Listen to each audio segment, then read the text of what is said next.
Good morning.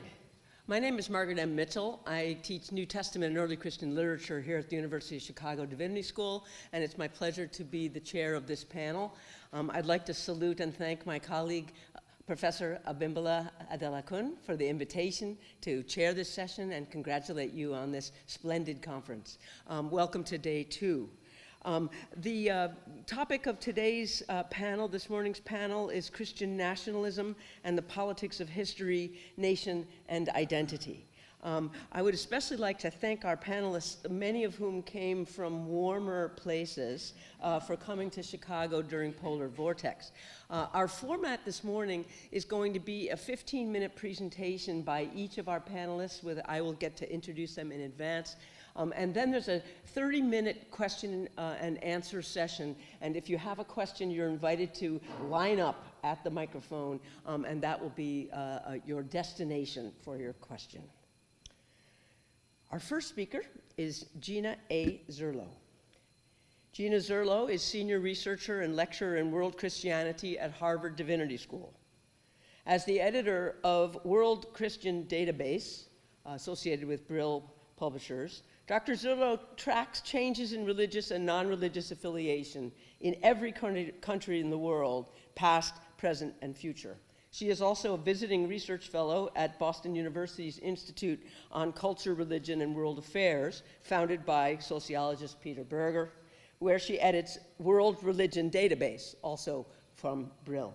Her most recent book is Women in World Christianity, Building and Sustaining a Global Movement, Wiley-Blackwell, 2023. The title of Gina Zurlo's talk today is Competing Nationalism and Internationalism, Historical Insight from Women of the Ecumenical Association of Third World Theologians. Please join me in welcoming Gina. All right, let me just get my PowerPoint set up.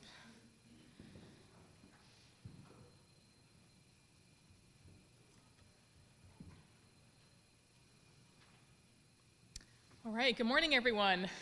Many of you may know me as the data person in world Christianity, but I'm actually here with my historian hat on today. And so the paper I'm presenting is part of a larger project that I'm working on with Raimundo Barreto at Princeton Theological Seminary on a women's history of the Ecumenical Association of Third World Theologians, also known as ETWAT. Using archival materials held at Union Theological Seminary and oral histories, this project prioritizes women's experiences in ETWAT's first generation to contribute to a networked history of world Christianity discourse, which features nationalist and internationalist tensions. My particular focus today is the connection between the women of ETWAT and competing nationalisms and internationalism, which raises questions about ETWAT's success as a transnational theological movement. So we'll briefly start with the shortcomings of liberalism and the rise of the Third World Project, followed by the founding of ETWAT, its schedules of conferences, and its immediate tensions. Then we'll move to the creation of transnational theological networks by and for women, and conclude with some preliminary reflections on connections between the Third World Project, ETWAT, and contemporary Christian nationalism. So by mid-20th century, we're skipping a lot of history in 15 minutes. The shortcomings of the liberal project were clear, with the promises of economic growth and technological and scientific advancements never materializing for a large portion of the majority world. Mass poverty, disparity, and injustice fueled anti-colonial movements and social revolutions. In 1955, representatives from 29 newly independent African and Asian nations met in Bandung, Indonesia, to discuss decolonization, peace, and economic cooperation. Bandung marked the rise of the Third World Project, predicated on the notion that peoples and nations previously considered subaltern could coordinate their struggle for rights and dignity on the world stage. The Third World Project centered around the construction of another possible world that rejected the monopoly of capitalism and political absolutist claims, instead promoting an ethic of solidarity in the spirit of Bandung. The ecumenical movement had originated in the North and was dominated by Western theology and ideology, but the eruption of Global South Christianity challenged Western epistemological dominance. The historical thread I'd like to pull in the connection among the Third World Project, Itwa, and Christian nationalism is the vision of another possible order. The Third World Project inspired Christian leaders from Asia, Africa, and Latin America to dream of a Christian Bandung. Oscar Bimweni Kweshi, a Catholic Congolese theology student at Louvain, visited India in 1974 and was surprised at the religious, economic, and cultural similarities with his home country. His mentor, Francois Huttard, a leftist Catholic priest and sociologist, had already been in discussions with Enrique Dussel, a liberation theologian in exile from Argentina, about the possibility of organizing a dialogue among Third World theologians. Also involved from the beginning was Sergio Torres, Catholic priest and liberation theologian in exile from Chile. In 1974, the Ecumenical Dialogue of Third World Theologians, the direct antecedent to IWAT, held a meeting under the direction of South Indian Jesuit D.S. Amorvipadas, who also saw the need for Third World theologians to dialogue without involvement of the West. Other important contextual factors, of course, were Christianity's demographic shift to the global south. There's the numbers. I can't give a talk without numbers in it, so there they are. Of course, Vatican II in the 60s, the emergence of liberation theology from Latin America and Black theology from the US, Kenyan theologian John Gatu's call for a moratorium on Western missions, and of course, global initiatives of the UN and the WCC to better include and support third world countries. IWAT did become known as the Bandung of theology in its attempt to displace theology from its traditional locations to create new space for theological reflection for people on the margins. Theology was contextual, not universal. IWAT held their first international meeting in Dar es Salaam, Tanzania in 1976. 22 theologians met to critically reevaluate their relationship to Western missionaries and their epistemological foundations. However, there was just one woman present at this landmark meeting, Beatrice Milano Couch from Argentina. The participation of women was not seriously considered, even though women have historically and continue to be the majority of members and participants in churches worldwide, and experience double oppression of being both third world and women. After Dar es Salaam, regional meetings were held in Accra, Winapua, and Sao Paulo. The share of women rose at these meetings over time from 4% in 1976 to 34% in 1986. But this increase is from just one woman participant to 30 women participants. The participation of women was a matter of great concern for Sergio Torres, IWAT's executive secretary, and Sister Virginia Fabella, IWAT's coordinator. They consistently requested recommendations for women participants at the regional meetings, and it appears that sometimes they tried and sometimes they didn't try to recruit women participants. The lack of women's participation, especially as speakers, was a matter of great concern for Sergio and Fabella at the regional meetings. Torres and Fabella equally ran IWAT. Fabella was a Catholic sister from the Philippines. Although the literature often paints Fabella as a behind-the-scenes secretary. To the contrary, Virginia Fabella may have been the most networked and most traveled woman of 20th century third world Christianity. She traveled everywhere to drum up interest in IWAT and participate in ecumenical dialogues. In his correspondence, Torres consistently refers to her as his associate or colleague, never as his assistant.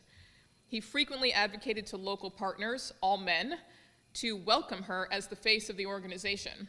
Despite her work, she was denied IWAT membership until 1979 because she did not hold a formal theological degree.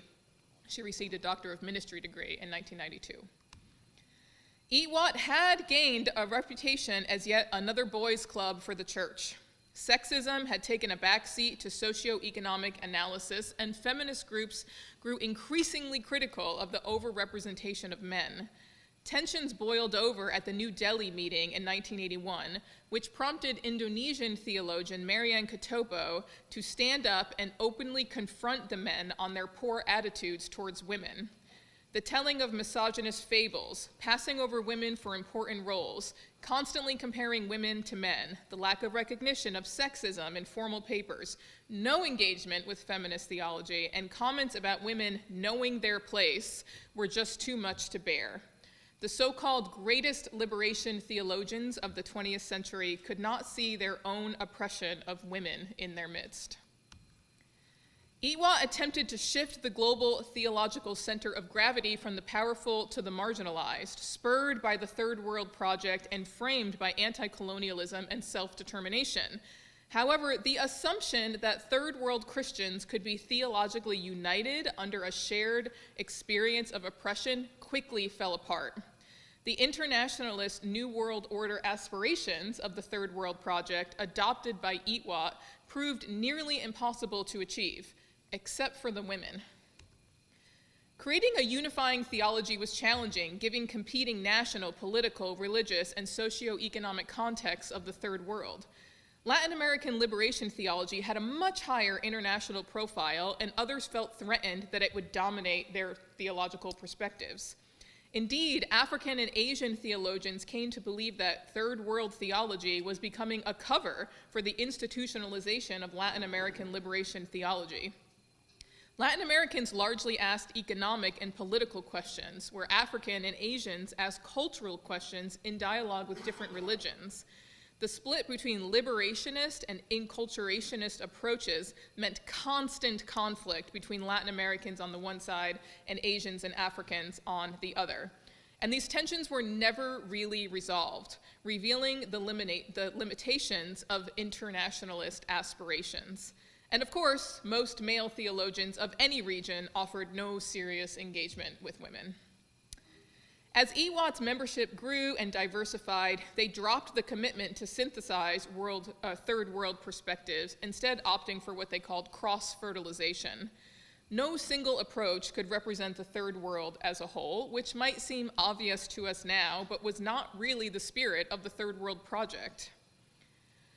EWAT's focus shifted to a shared methodology that included attentiveness to different forms of oppression, intersectionality, praxis-based theology, rigorous analysis of social structures, and biblical interpretation from the perspective of the poor and the marginalized.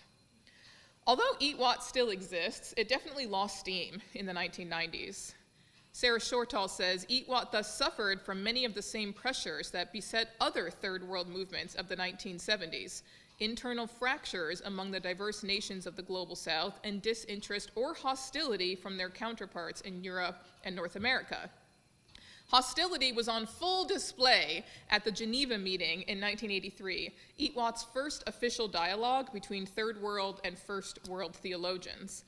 Third World participants expressed frustration at First World participants who were committed to liberation theology in their own countries, but not ready to denounce structures of oppression anywhere else in the world, nor the role of their own countries in creating those oppressive structures. The story, though, is slightly different for women. In Geneva, First World women challenged Third World men for their patriarchal perspectives and use of sexist language. They identified the sin of sexism as a universal system of marginalization of women and helped Third World women realize they were not really being clear and decisive enough in their priorities. By engaging with a fully formed First World feminist theology for the first time, and inspired by second-wave feminism and local feminist movements around the world, Third World women realized only they could determine their own agenda. The Geneva meeting led to the creation of EWAT's Women's Commission, which promoted theologies of liberation from women's perspectives and a commitment to change theological discourse. Their communal way of theologizing and the cross-fertilization of their international conferences expanded their horizons, sharpened their analyses, and strengthened their commitment to the theological task. EWAT's Women's Commission inspired the formalization of the Circle of Concerned African Women Theologians, led by Mercyamba Odeoye in 1989. Letty Russell helped establish Pacific Asian and North American Asian Women in Theology and Ministry in 1994. Both organizations continue to be powerful influences of womanist and feminist theology today. The women of Eatwat succeeded because they abandoned the totalizing global project in favor of relational, networked internationalism. So in a sense, Eatwat tried to sacralize third world internationalist politics at a particular moment in 20th century history. Their internationalist vision, however, clashed with competing nationalist politics, ideologies, and perspectives. Eatwat's theologians illustrate the successes and failures of Christian efforts to navigate competing nationalisms within an internationalist frame.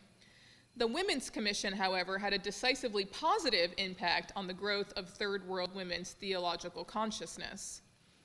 Today's Christian nationalisms have partly arisen because of the failures of globalization and internationalism, again pushing back against liberalism. The theologians of Eatwat were not Christian nationalists, the way the term is understood today, but from one perspective, I think they had a shared goal with today's Christian nationalists, reimagining another possible order. For Eatwat, the new order was internationalist, where Christians from many nations could come together under a shared banner of solidarity, erupting into history to address real issues of poverty, injustice, and Western overreach. For today's Christian nationalists, the new possible order is a more localized vision driven by particular sets of Christian values, ideologies, and rules of engagement. Eatwat's struggles to maintain the internationalist vision may be a sign that in the end, more local interpretations and visions will prevail. But on the other hand, the women managed to work within the challenges of internationalism and glean its best parts: solidarity, support, innovation, community, and shared humanity. I think Eatwat's attempt to negotiate faith, nation, and liberation, done differently by men and women, could provide insight into the potential success or failure of Christian nationalism today. This is a very preliminary project, and I welcome your feedback as we turn to the other papers. But I hope that this historical vignette gets us thinking a little bit about how the past continues to influence our current thinking about Christian nationalism. Thank you.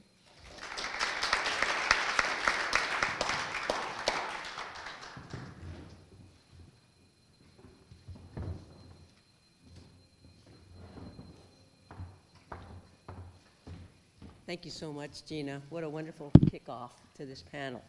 Our next speaker is David Tong Hu Nong, who is a professor in the Department of Religion and Theology at Stillman College and is also chair of that department. Among his recent publications are African Liberation Theology in the volume Emerging Theologies from the Global South, edited by Mitri Raheb and Mark A. Lamport, 2023, Rumors of Salvation, Perspectives of Salvation in African Christian Thought in the Rutledge Handbook of African Theology, edited by Elias Kifon-Bangba, Rutledge Press 2020, and his most recent book, Senghor's Eucharist, Negritude, and African Political Theology from Baylor University Press. The title of David Nong's talk today is Whose Nationalism? Whose Christianity? Competing Visions of Christian Nationalism in Pre-Independence Cameroon. Welcome, David.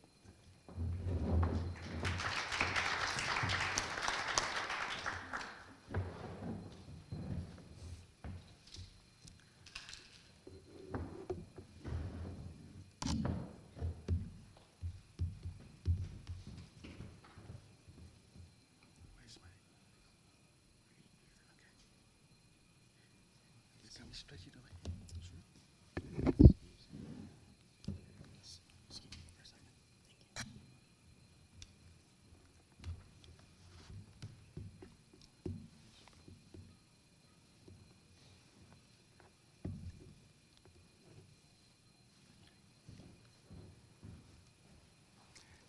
Good morning.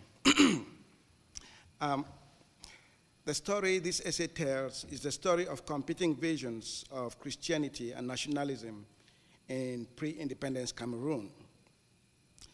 The argument of the paper is simple.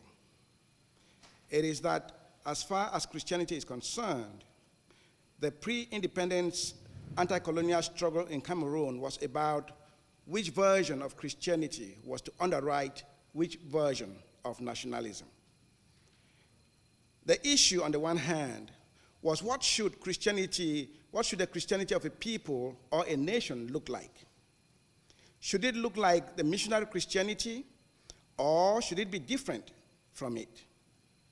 What role should the desired Christianity play in the process of becoming a nation? On the other hand, what should a nation look like? Should a nation be delimited by a defined territory, a specific landmass, or should it transcend landmass and territory? Should the nation of the colonized be part of the nation of the colonizer, or should the colonized create a nation that makes a clean break from the colonizers? Specifically, should Cameroon be independent as part of France, or as a separate nation that has severed its ties from its former colonizer? Now, before looking into these questions, I should clarify that by pre-independence Cameroon, I am referring to what is today called Francophone Cameroon. You can look at the map there. The larger half on the east is what is called Francophone Cameroon, and the smaller part is what is called Anglophone Cameroon. This part of Cameroon became independent in 1960, that is Francophone Cameroon, as La République du Cameroun. However, the story of competing visions of Christian nationalism I tell here also concerns the part of Cameroon called Anglophone Cameroon, which joined the French-speaking La République du Cameroun in 1961. This story, therefore, concerns Cameroon as it is today. It concerns Cameroon as it is today because the effects of these competing visions of Christian nationalism continue to influence how the country is governed. To preempt the end of our story, we can say that the Christians who believed that Cameroon should become independent as part of France won the day. That is why the country continues to have a strong connection to France. There are other ways the story we tell here affects all of Cameroon today, but we shall not go into those in this presentation.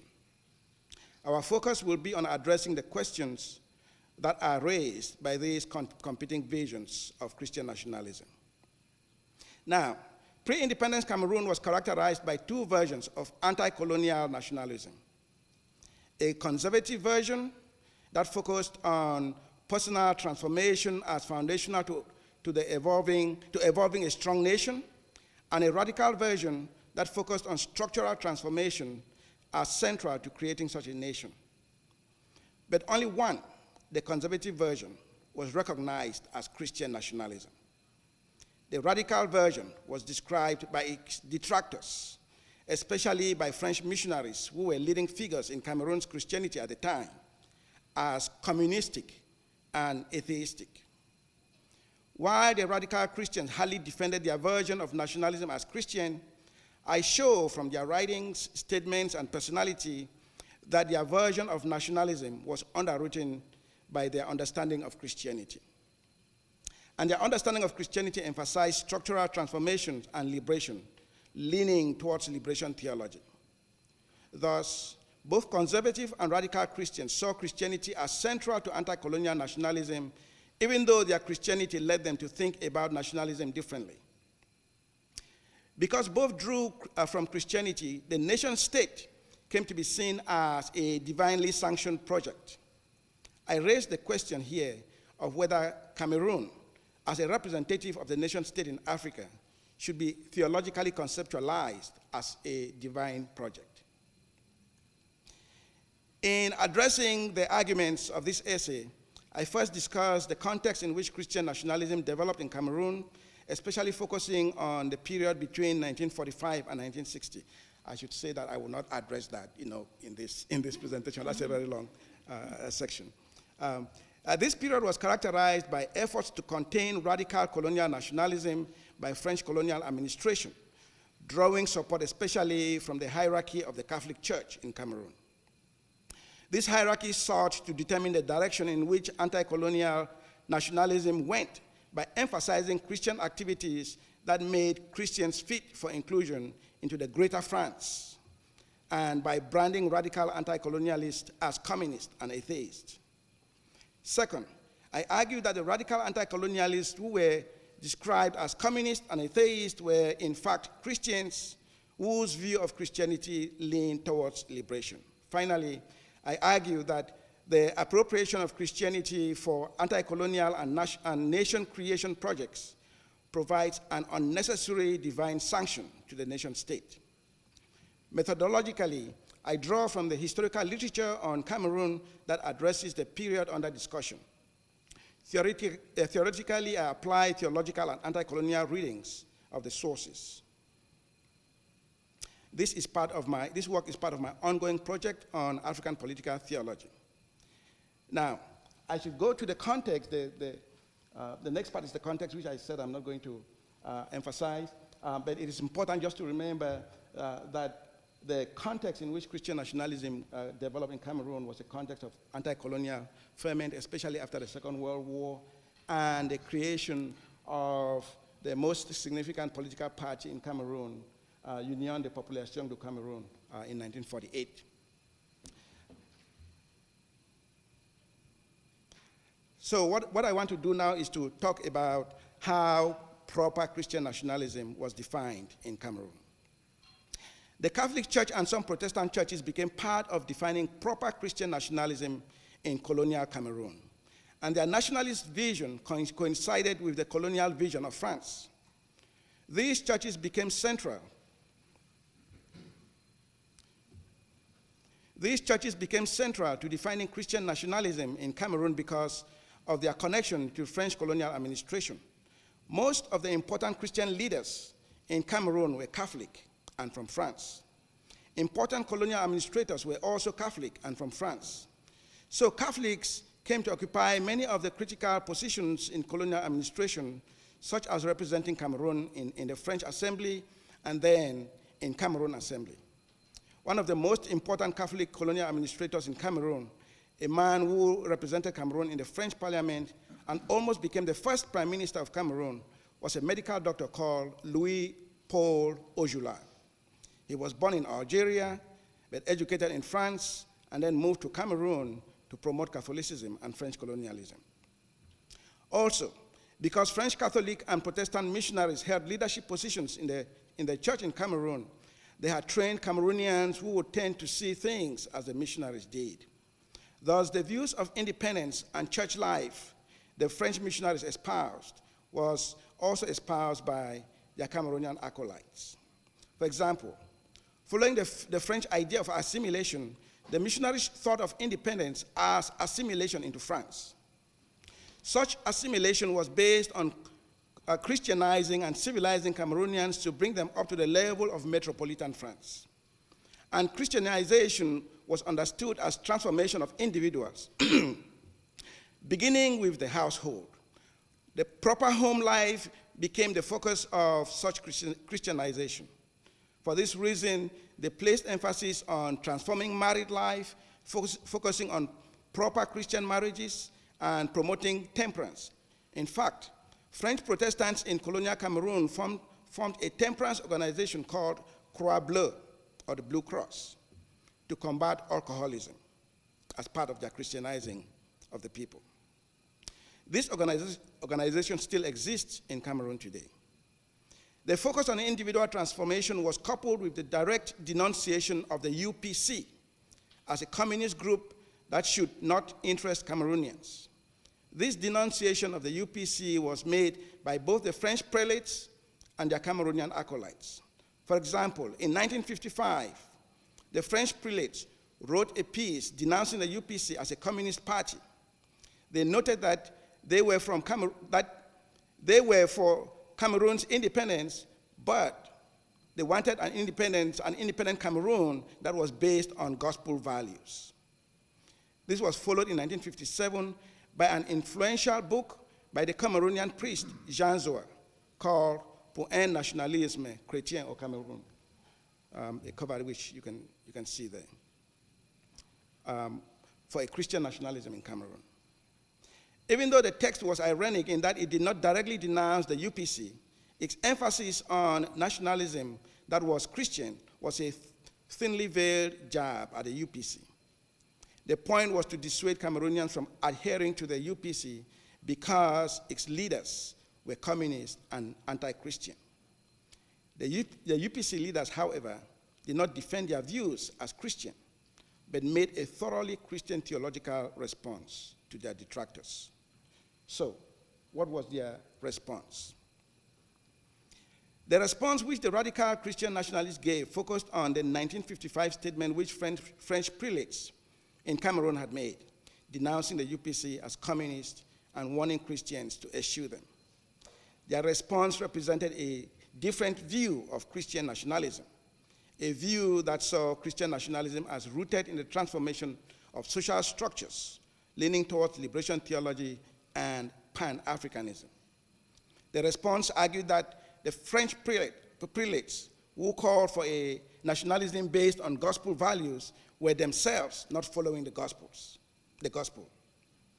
True to their Protestant background, these radical nationalists made extensive use of the Bible to prove their point. First, they drew from Genesis 1:27, the idea that human beings are created in the image of God, and declared that God could not be indifferent when God's image is being trampled upon. And this is 1955. Liberation theology is happening in Cameroon, something that's not normally articulated, in the discourse. Drawing on the story of David and Goliath, they showed how God took the side of the Israelites when God enabled David to defeat Goliath. 1 Samuel chapter 17. The leader in defeating Goliath, the leader of the Philistines' invasion of ancient Israel. The implication is not explicitly drawn out, but what the story suggests is that in a situation where one territory is being invaded by a powerful nation, that is the Philistines, stood for France, God takes the side of the weak, that is the anti-colonialists in Cameroon. They even drew from Exodus to show how God took the side of the Israelites and sent Moses to liberate them when they were held captive in Egypt. They added that God took the side of the Israelites not because God did not like Egypt, but because God did not want the Israelites, created in God's image, to be eternally dominated. Moving over to the New Testament, they noted that the coming of Jesus Christ was situated within the context of the struggle for national liberation. Palestine at the time of Jesus, like Cameroon in their time, was a colony. Palestine was a Roman colony. Cameroon was a French colony. Jesus was sent as one who would liberate the Palestinians from Roman colonization, not one who would take the side of the Romans, like the French missionaries in Cameroon were doing. These and other biblical sources were appropriated to answer one central question: on whose side is God in the struggle between the colonizer and the colonized? The response was that God was on the side of the colonized, not the colonizer. The French prelates, however, were on the side of France, the colonizer. How could they call themselves Christians? Their rhetorical question seemed to have been posed when they acted contrary to the God they claimed to serve. These radical anti-colonialists were calling into question the version of Christianity the French prelates were proclaiming. Calling the French missionary version of Christianity in question led them to question the missionary version of nationalism also. These anti-colonialists ended their rebuttal of the French prelates by calling not only on Christians, but also on all religious people to stand on their side, to stand on the side of their twin vision of independence and unification of Cameroon. In fact, for Umnyobe, those are, of course, the images. Felix Roland-Mumi was the president of the UPC, and Umnyobe. These are really important figures in Cameroon today. For Umnyobe, the Secretary General of the UPC, the unification and independence of Cameroon would show that God indeed created one Cameroon. Here was another Christian nationalism, but it veered towards liberation and unity with other Africans, namely the southern Cameroonians, the Anglophone Cameroonians, rather than unity with France. It had a Pan-African vision. But was its vision of God as being on the side of the colonized in the creation of the nation state justified? Is it justified to appropriate divine sanction for the creation of the nation state, as both the conservative and radical Christian nationalists did?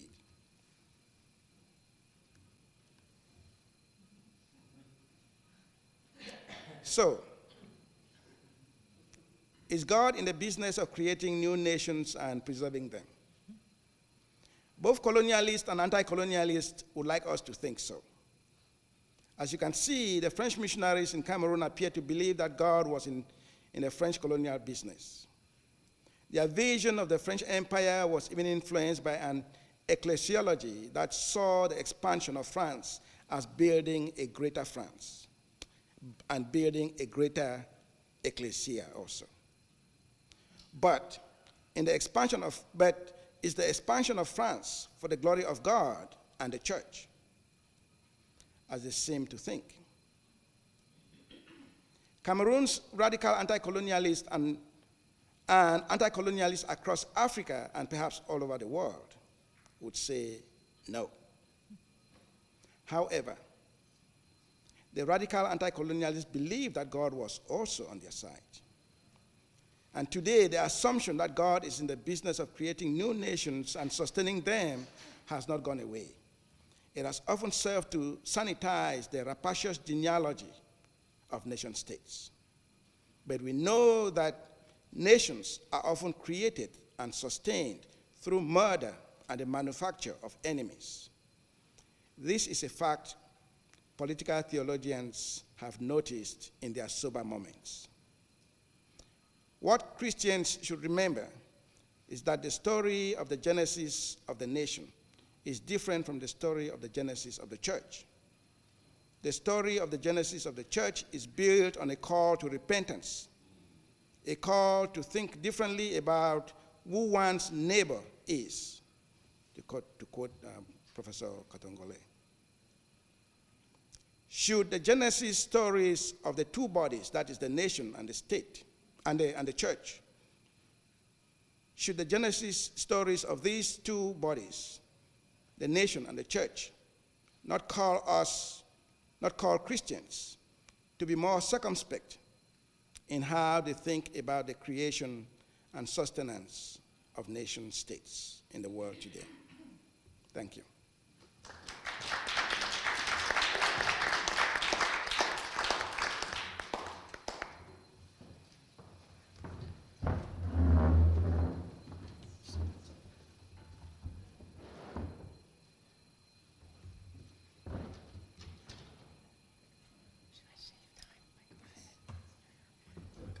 Thank you, David. As with each of our papers, we wish we could stop and talk now, but we have two more parts of our feast before the Q&A session. Our next paper is by Timothy Stoneman. Timothy teaches at the School of History and Sociology of Georgia Tech in Europe, the European campus of Georgia Institute of Technology in Metz, France. His courses focus on European and American histories of technology and culture. Tim has published articles in both French and English in international journals such as Technology and Culture, New Global Studies, etc. His current monograph project is entitled God in the Box, American Evangelical Religion, Radio, and Reception in the Global South, 1920 through 1970. Among recent important developments in his research agenda, in 2026, he will assume the editorship of the journal History and Technology, along with Hyung-Sub Choi. The title of Tim's paper today is U.S. Evangelicals and Right-Wing Populism Under Donald Trump. We look forward to hearing from you, Tim.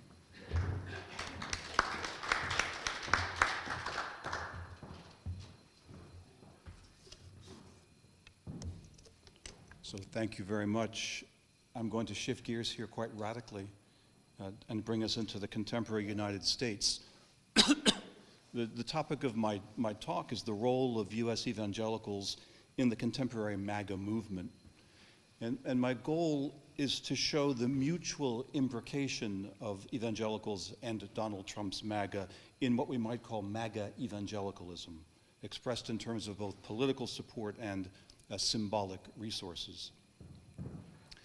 As a religiously infused revivalist form of right-wing populism, closely aligned with a strong U.S. Christian nationalism, MAGA evangelicalism represents, on the one hand, a long-term continuity with conservative attempts to shape American public life over 4 decades via the religious right, which we can break down into several distinct historical periods. At the same time, the alliance between Trump and evangelicals comes as a significant break with the recent past, sparking a major split within the mainstream evangelical establishment and a significant shift in its traditional political orientation. In my talk today, I will focus on this second theme, MAGA as religious rupture. Trump's first term in 2016 involved a radical break with the Christian right's recent past, marked by a turn to spiritual and political rule, or dominion. The contemporary evangelical search for dominion represents a culmination of separate but interrelated trends in 4 areas. Institutionally, a new generation of hardline and more openly partisan evangelical leadership came into prominent view after 2016, signifying the maturation of evangelical institution building since the 1980s. Ecclesiastically, the change of century marked new trends in post-denominational Protestant Christianity, an outgrowth of the charismatic turn of the late 1970s. The 21st century witnessed the influence of rapidly growing independent network charismatic churches, or INCs, mega churches with large followings but no denominational affiliation or oversight structure, many of whom are loosely connected in a broad neo-Pentecostal movement self-dubbed the New Apostolic Reformation, or NAR. INCs reinforce a sense of the lived experience of the sacred and pursue social transformation through direct intervention via strategic spiritual warfare and spiritual mapping techniques. INC prophets operationalize an increasingly mainstream variant of post-millennial belief known as the 7 Mountain Mandate, which maintains that the return of Jesus to earth will not occur until his followers reclaim the 7 cultural mountains of family, government, arts and entertainment, media, business, education, and religion. Thirdly, the religious right's pursuit of dominion is guided by powerful theological currents, grouped under the broad heading of dominionism or dominion theology, which we can further break down into 3 separate strands. Christian Reconstructionism, a system of theonomic teachings first formulated by banished Presbyterian minister Rousas J. Rushdoony in Southern California in the 1960s, has migrated from the fringes to the evangelical mainstream. Christian libertarianism unites dominion theology with INCs. And finally, a new political post-liberalism has taken hold in the Catholic Church in the form of Catholic neo-integralism, which rejects liberalism in favor of the conservative integration of spiritual and temporal power along Catholic lines. Finally, geopolitically, such trends in the US form part of larger global patterns. The culture wars are occurring on a worldwide scale with the emergence of a new global right in the 21st century, linking nationalism, religion, and the state. Meanwhile, the rapid growth of INCs in the global south, the primary growth edge of global Christianity, and one of the fastest growing religious movements in history, has spawned megachurches in countries such as Nigeria and Brazil, which provide new resources and outlets for religious conservatives and charismatic church leaders alike in the US.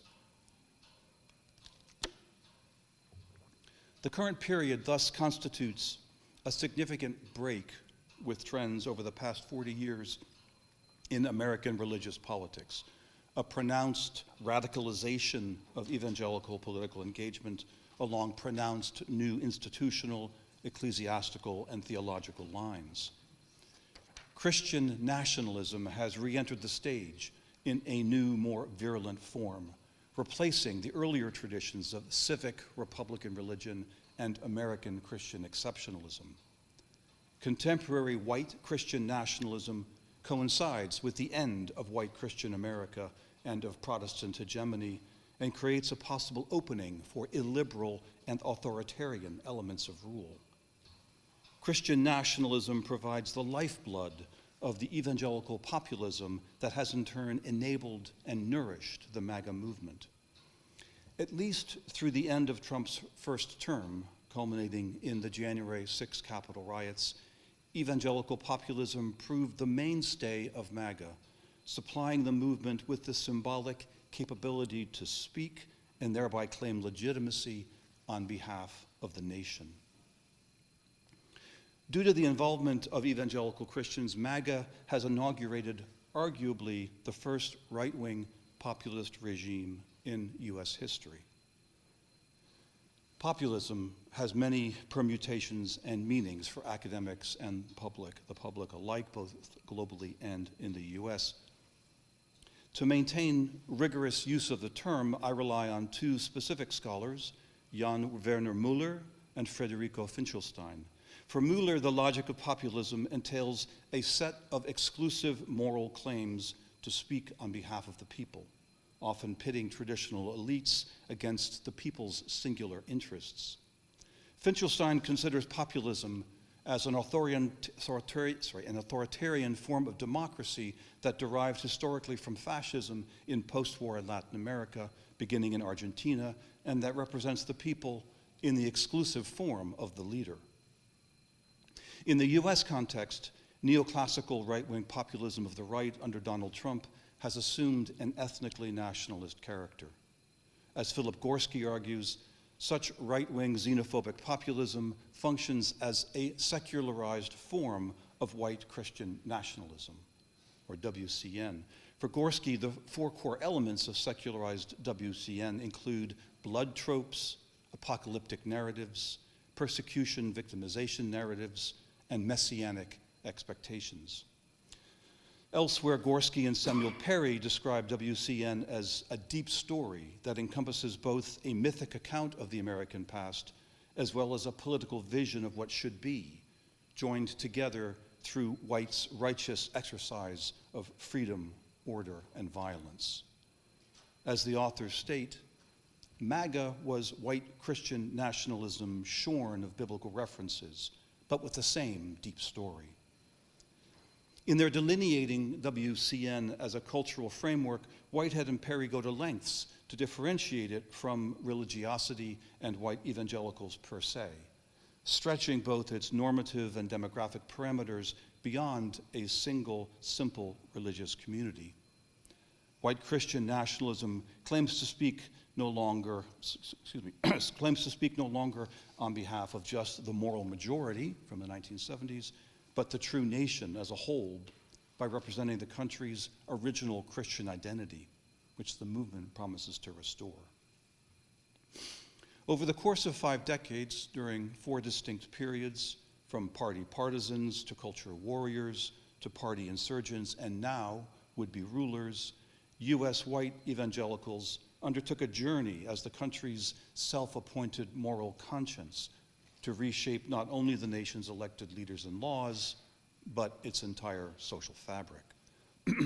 More recently, white evangelicals have contributed not only the core constituency for the MAGA movement, but an ideology and central set of discursive claims that by extension have, at least until now, allowed MAGA to maintain legitimacy on behalf of the entire nation. Thus, evangelical right-wing populism, or MAGA evangelicalism, lies at the heart both of Trump's electoral success and his movement's distinct cultural identity. In closing, let me offer 2 brief analyses on the longer-term implications of the mutual imbrication of politics, religion, and nationalism in MAGA evangelicalism. First, MAGA evangelicalism, as I've mentioned, has prompted a deep politicization of the evangelical right, revealing, as it has forced, deep cleavages within the evangelical church in the 21st century between politically radical, charismatically inspired, and numerically growing independent or post-denominational churches, and the traditional evangelical establishment and elites, now often characterized as never-Trumpers. To further complicate matters, inks in the US form active parts of major church networks that span across the globe. Christian nationalism is thus not a strictly local, but a complex, interconnected global phenomenon. As a result, MAGA, at least for inks, is not only or even primarily about worldwide white supremacy per se, but rather, as Matthew Taylor argues, Christian supremacy writ large, and spiritual oligarchy, or church leadership by self-appointed prophets and apostles. Second, and somewhat in tension with my first point, MAGA evangelicalism entails the recalibration of what it means to be evangelical for both the public and the academy. Gorski and Perry note the creeping secularization of the evangelical label. Today, the authors write, calling oneself a Christian or even an evangelical is sometimes just a way of claiming membership in an ideological or political tribe, or defending a certain way of life. Tobias Kramer notes a similar pattern in his comparative study of right-wing populism in the US, France, and Germany, namely the rise of identitarian religion, or religion primarily as a marker and form of oppositional cultural identity, which he calls secularized Christianism, and which the sociologist Rogers Brubaker has labeled civilizationist religion. The challenge of identifying evangelicals shows up not merely in interpreting polling data, when voters loosely adopt the self-described label, but in historical study as well. Matthew Avery Sutton has called historians recently to recast what they mean by evangelicalism in deliberately political terms, considering evangelicalism intentionally as part of a religious political coalition. This goes against the view of consensus historians, major figures, including George Marsden, Mark Knoll, etc., who have defined evangelicalism over the past 4 decades in context-free terms as theological belief, in a deliberate attempt to offer an alternative to the religious right. Gorski's stinging critique of American evangelicalism as a religion without history takes us back to an even earlier origin point. American evangelicals like to imagine that their own beliefs have no history, he writes, in part because modern evangelicalism was born out of the fundamentalist reaction against historicist forms of theology that began in the early 20th century. As it has in other areas, then, Trump's disruptive wrecking ball unravels blind spots, inconsistencies, and hypocrisies wherever it goes. At heart, the alliance between Trump, MAGA, and the evangelical church in MAGA evangelicalism reveals cultural and racial biases, as well as the political composition at the heart of American Protestant hegemony and righteous empire, Martin Marty's term. I give him respect here in this building, since the days of the early republic. Thank you.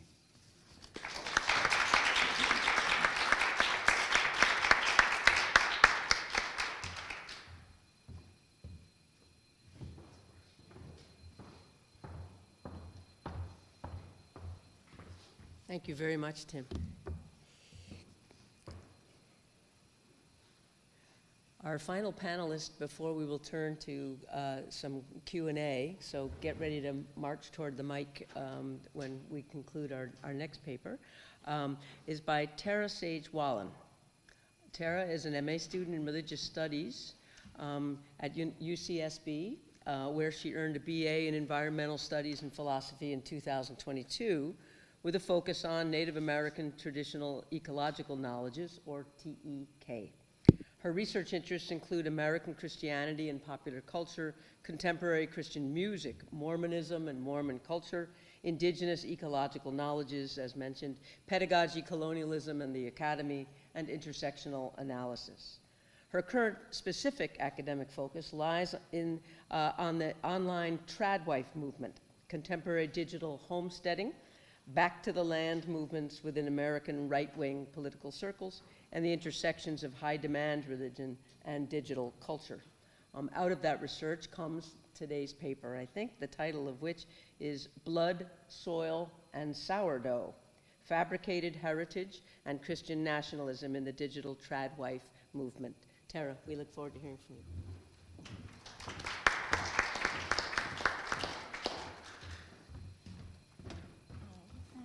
Let's see.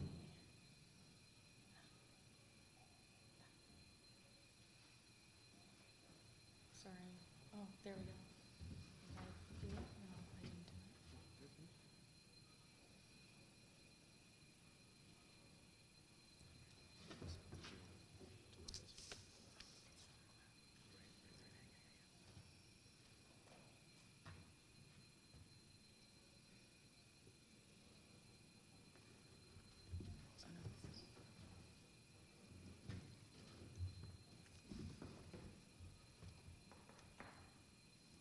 Ah, beautiful.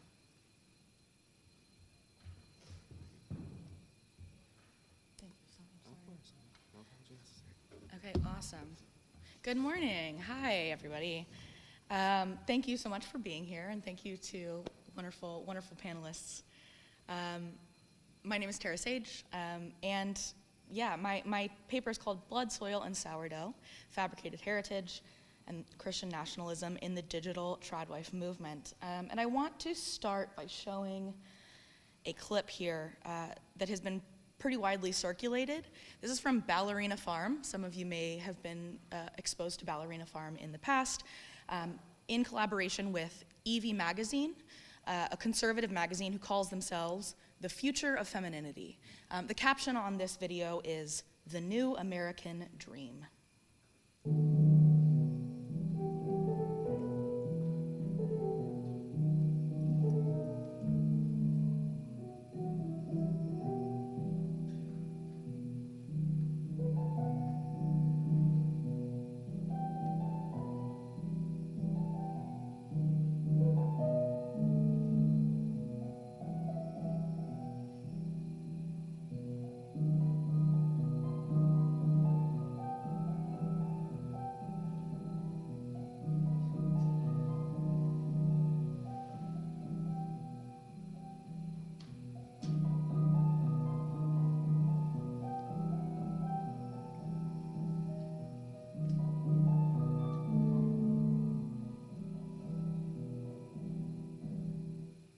It continues on. Her children are seen riding horses in the field there.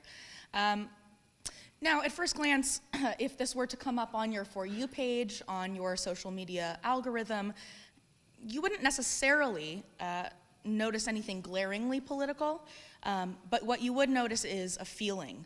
It's this feeling of home and land and motherhood and femininity and slowness. Christianity here is only present as an atmosphere. It's not being argued so much as it is being felt. And to clarify, this is not fringe content. This is very clearly professionally produced. It's glossy, it's aspirational. This conservative women's magazine and tradwife influencer are presenting this as desirable, normative, and authoritative. And that matters because Christian nationalism is increasingly showing up in unexpected ways.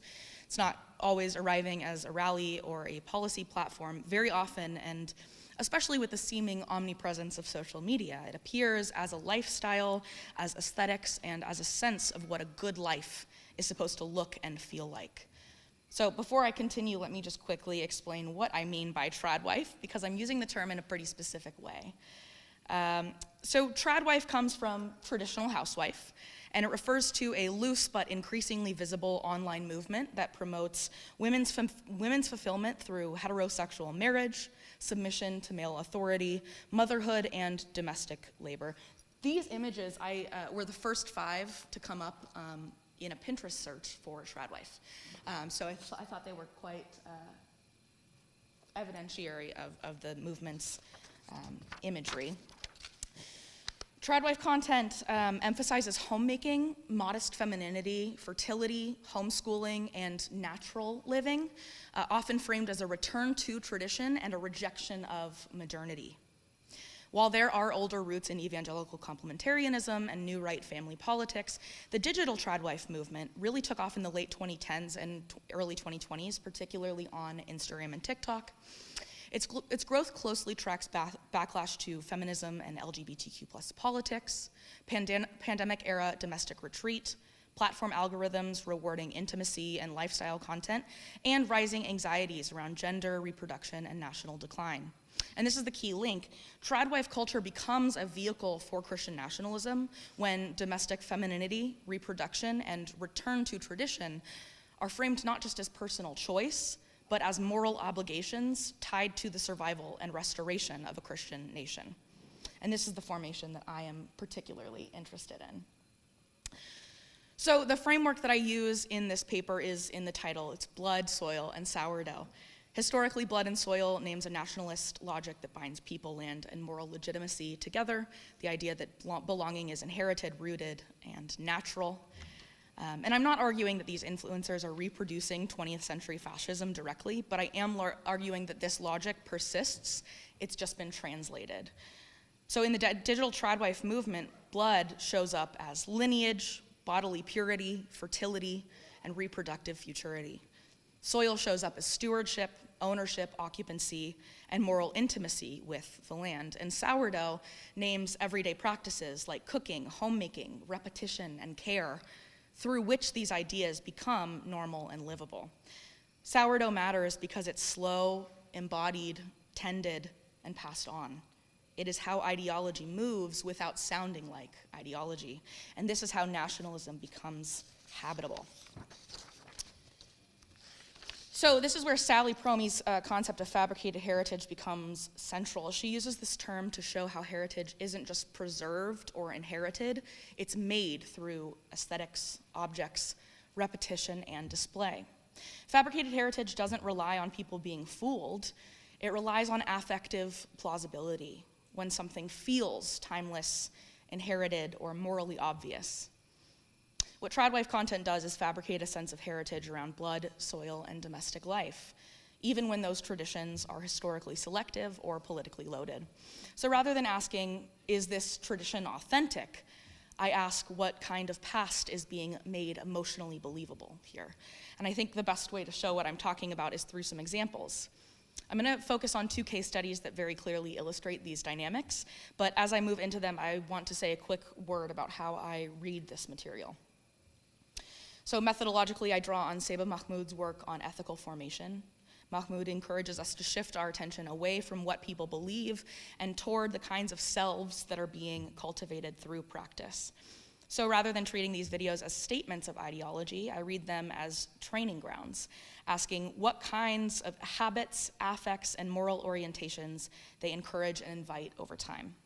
This is where blood, soil, and sourdough become useful analytically. Belonging is trained as something embodied and inherited. Moral order is grounded in nature rather than politics. And slow, repetitive practices create the affective environments for these orientations to become livable. So from this perspective, nationalism doesn't have to be explicitly argued for. It can be formed quietly through everyday practices that teach people how to feel at home in hierarchy, submission, and inherited order. So with that, I'll bring us to the first case study here. And before I show the next clip, I want to briefly introduce Callie Ryan, known online as Christ with Callie. Callie is an Eastern Orthodox catechumen and self-proclaimed aspiring tradwife. She's an influencer whose content blends homesteading aesthetics like raw milk, raw meat, baking, and a pastoral life with explicit Christian nationalist and far-right commitments. She talks openly about purity, hierarchy, reproduction, and spiritual warfare. What makes Callie analytically useful is that she brings the ideology close to the surface while presenting it through softness, feminine joy, and domestic care. She gives a clear look into how blood and soil get translated into everyday life, how political ideology becomes something you cook, eat, and feel.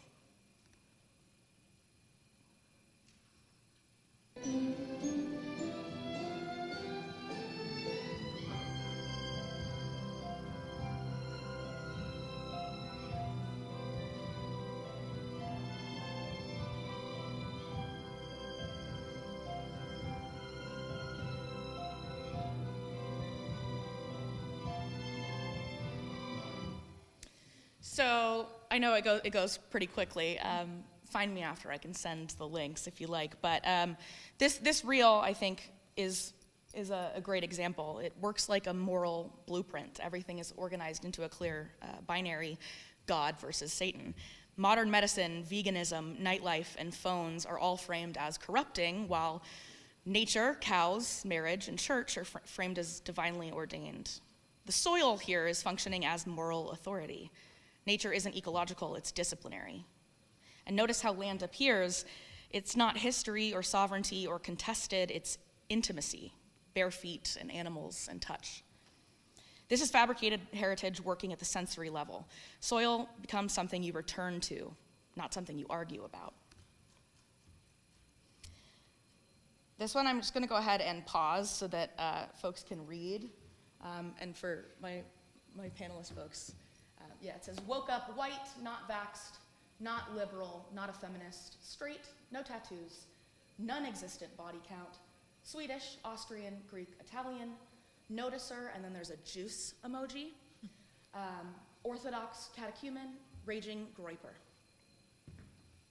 So this clip makes blood explicit. Race, purity, sexuality, genealogy, and religion are all stacked together as a single moral identity. And while the nation here is not explicitly mentioned, belonging is being very carefully assembled. This is a nationalism operating through inheritance rather than citizenship. And here, blood doesn't need to be defended. It needs to be curated and purified and protected. Somebody tells me I belong in the kitchen. You're right, I do.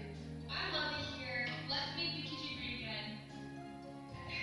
It's so much fun, you know? Get a husband, get pregnant, make some pies. Oh my gosh, like, there's so much joy. No one understands me. No one gets it. Okay. How do you make muffins?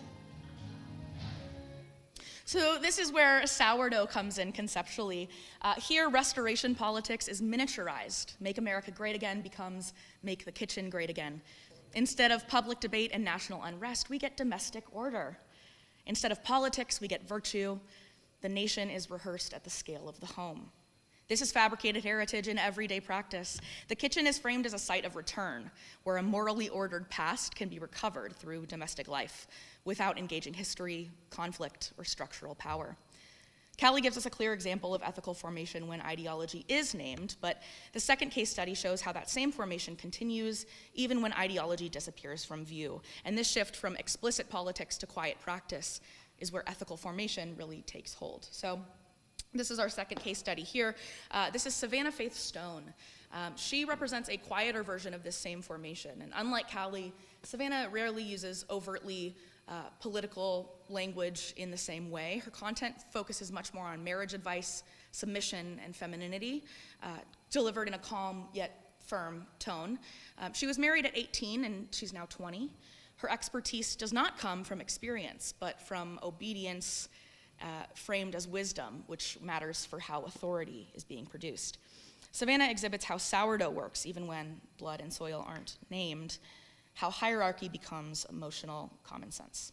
These are the top 5 things a husband needs from his wife. You will literally change your relationship if you implement these 5 things and really focus on them. Number 1, definitely the most important, and every single man wants it, and it's respect. Don't criticize, don't point out his flaws, don't speak negatively about him in public. Number 2 is physical intimacy. Yes, both parties benefit from this, but men release far more oxytocin, so it's actually their biggest stress reliever. If quite literally anything is wrong in your relationship, just have more sex. Number 3 is trust. Stop checking his phone while he's in the shower. Stop putting locks on certain apps. You're his wife, not his mother. Number 4 is submission. I promise when you stop living like it's your way or the highway, not only will he step up and become a better leader, but your relationship will grow so much stronger. And you will actually be able to rest into your femininity. Number 5 is encouragement. As a wife, you have the power to build your man into something he couldn't become on his own, or the power to completely destroy him and his reputation. Choose your words wisely. As a woman, your actions and words have a lot more power than you think to completely change your relationship. So in this reel, submission is framed as relief. Speech restraint becomes maturity, and hierarchy becomes peace. This is ethical formation in Mahmoud's sense, cultivated through practice rather than enforced through coercion.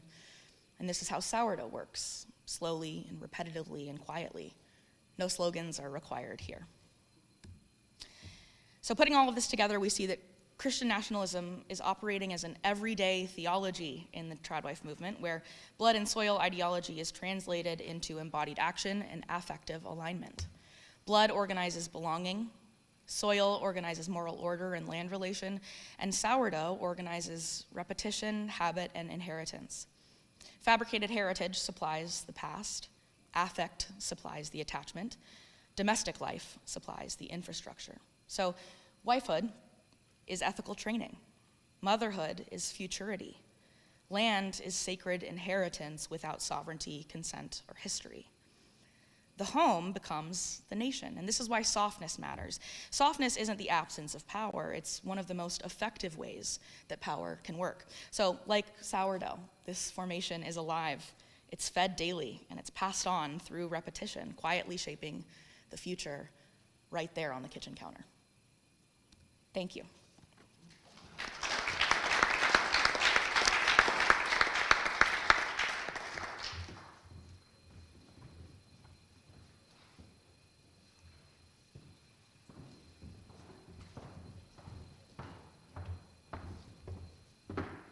Thank you, Tara.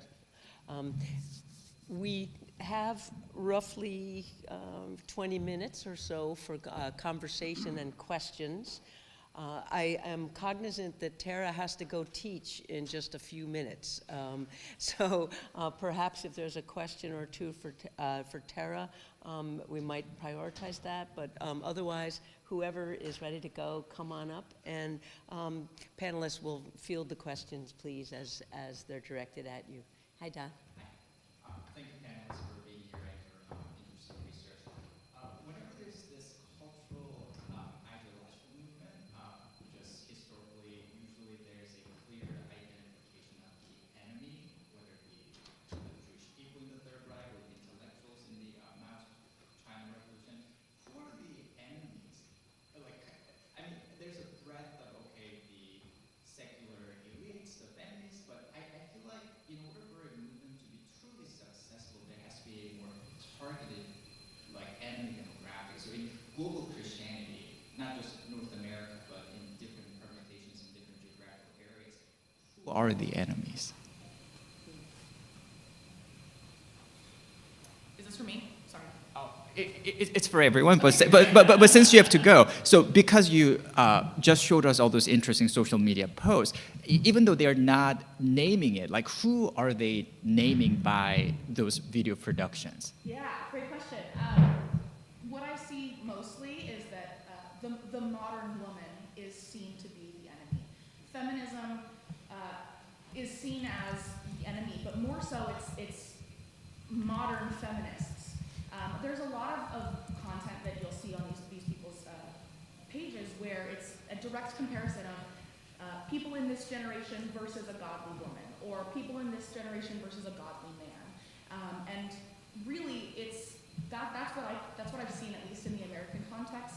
A lot of this tradwifery that I'm looking at is happening in the American context. So that's where I've been able to.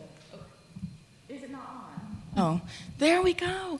That's what I've been looking at primarily, is in the American context, where the true enemy is, the liberal, the leftist, the person who accepts secularism as a way of being, generally is what I've seen. But everybody, each person and each subgroup has a different kind of particular enemy. So. Can I dip in with just a question? I wanted to bring Tim and you, Tara, in on this. That, like Christ with Kali, there's a very strong ironic sensibility, isn't there? I mean, of a kind of, you expect this of me and you'll get this, that there's a sort of, the reversals that you described also, Tim, of we're supposed to expect that evangelicals are not secularized, right? So is there a self-consciousness to the ironic reversals, or is it hypocrisy, or is it just simply unknowing? I would love to hear the two of you a bit on that. And then I do see Professor Schultz is waiting. Yeah, I'll take really quickly. I have utilized, and I didn't get to talk too much about it in this paper particularly, but I utilize the concept of kayfabe, which comes from professional wrestling, and it's the interplay of the true and false, the line of not being sure if this person is working me, if they're acting, if this is a farce, or if they're shooting me straight, if this is real. And so the magic of kayfabe in professional wrestling is that regardless of if you believe it or not, you're still showing up and paying your $20 at the door. And I see that Christ with Kali and a lot of the more kind of the people in her orbit utilize this really extreme rhetoric that gets people engaged. The first reel I saw of her, I was convinced it was satire, and I dug deep, and it turns out that I don't know if it is or not, but her utilization of rage bait and getting people mad and engaged in the comment section ends up just promoting her content algorithmically that much more. So just to quickly answer, excellent question, who are the enemies? And I think I would identify them in simple terms, the liberal elites. Perhaps is perhaps simplistic, but along political lines, this is a right wing, the MAGA. This is a core constituency of the MAGA New Right. So certainly it's identifiable in political terms, but also in sociological terms, or in populist framing, it's very much a war between the liberals and the people. So I'm sorry, the elites and the people. Your excellent question, Margaret, about reversals and the degree to which this is a self-conscious process is worth thinking about. Philip Gorski and others have talked about the Faustian bargain that evangelicals have entered into in the United States in return for an opportunity to gain entrance into the White House. And I think there is something to that there's a price to pay here for political influence and political power, and that is a loss of credibility, a loss of integrity, a loss of religious integrity, that the term evangelicalism becomes a political denominator as much as a religious one. And I think that's I have to only imagine that certainly the leaders that I mentioned, the new evangelical leaders, people like Franklin Graham comes to mind immediately, I have to imagine this is quite intentional and deliberate and self-aware. It's hard to know beyond that whether this is just the price of doing business, if you will, and to what extent it's a deliberate calculation. That's a fair question that I can't answer definitively here. Well, let me just say something about the question about enemies. Well, I think what my paper raises is the question of who is whose enemy. It's not so much that we can identify an enemy as people in different camps thinking about different categories as enemies. So it's not a clearly identifiable thing. One thing I didn't mention in my paper is that during the colonial moment, anti-colonialism was happening during the Cold War, and the question of capitalism versus communism, was part of the dynamic there. So it is not quite clear to say this one is the enemy, since this one will be accusing, this one would think that this is the enemy. The communist would think that the enemy is the capitalist, or the capitalist would think the enemy is the communist. The Protestants, may think the enemy is the Catholic. The Catholic may think the Protestants are the enemy. So the enemy is not a stable category. There's so many questions. I'm happy to. Yeah. Sure. Thank you all for these wonderful papers. My question is specifically for Professor Zurlo. I'm wondering how the theologians in Eat What responded to and interacted with the ideology and movement of international communism as centered in the Soviet Union and the People's Republic of China. In your presentation, you talked about, presenting themselves, how they explicitly thought of themselves as providing an alternative to the first world and the liberal order. And so I wonder if you could say more about how they related to communism as another way of imagining an alternative world order. Yeah, thank you. Great question. This is why it's the third world project, because they are rejecting the first world project, so to speak, and the second world project. So in line with the third world project and movement overall and the non-aligned movement, Eat What emerges in alignment with the non-aligned movement. So they're making an explicit declaration that we've been colonized by the first world and we're trying to break free from that, and we're not too satisfied with the second world either, and so therefore we need to create this third world of what we all have in common. But it comes up a lot because of the associations of liberation theology from Latin America and Marxism and communism, these accusations that liberation theology is all Marxist, they're trying to distance themselves from that critique a little bit as well. I will say the women seem a little less concerned about all of this. They're way more concerned with the fact that no one is talking about oppression of women. No one is talking about sexism. None of these great liberation theologians of any kind, anywhere, are really taking very seriously at all. So the women seem a little bit less political in that respect, which maybe is another key for why they had relative success compared to the men. Thank you.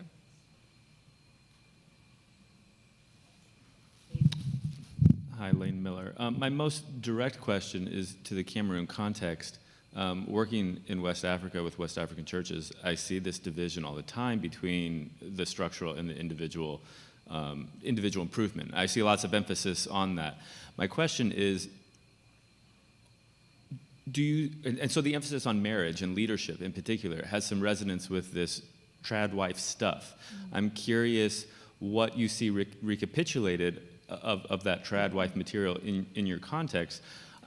And then kind of the little broader context for that kind of content question is, like during the Cold War in the 50s, we also saw a kind of trad wife explosion and an emphasis on traditional gender roles. I think there was less women in the academy in the 50s than there was in the 30s or something like that. And so, but the communist context is much less forwarded in the U.S. discussion these days. You kind of rooted that division originally in your time period between communism and capitalism. How do you continue to see that? How does that dichotomy continue to play in the discourse now? Is it just structural versus personal, or individual, or does those political systems still play? Well, as you remember, I described, the emphasis on the traditional, values, the home, individual lifestyles. I described that as a conservative narrative. And I think that still continues today, especially in the Catholic Church's emphasis on the family. I have attended in the past year many forums that the Catholic Church has. Catholic Church in Africa has organized, and many of them have focused on the family. So the emphasis on the family is still part of the dynamic of what is going on now. I don't think there is much emphasis in structural in structural changes, especially now with the advent of, I think, the advent of Pentecostalism. I don't know that there's a focus on structural issues as much as also personal, transformational, and familial issues. Is the family, does it look like this family as described in that fourth lecture? That got me thinking that perhaps the colonial emphasis on the family has this kind of background that is rooted in it. I think that is something that I need to look at. Yes.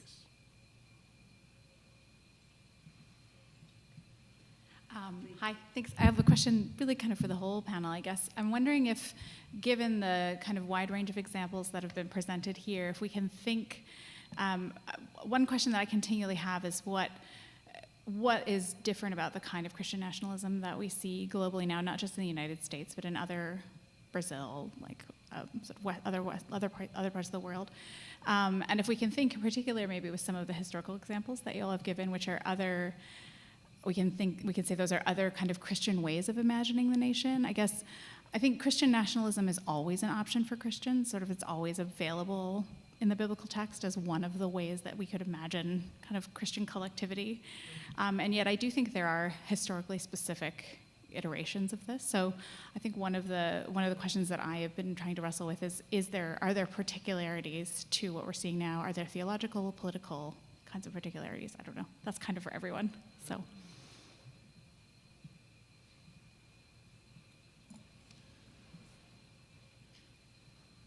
I guess the first comment, I only would really want to comment here on the U.S.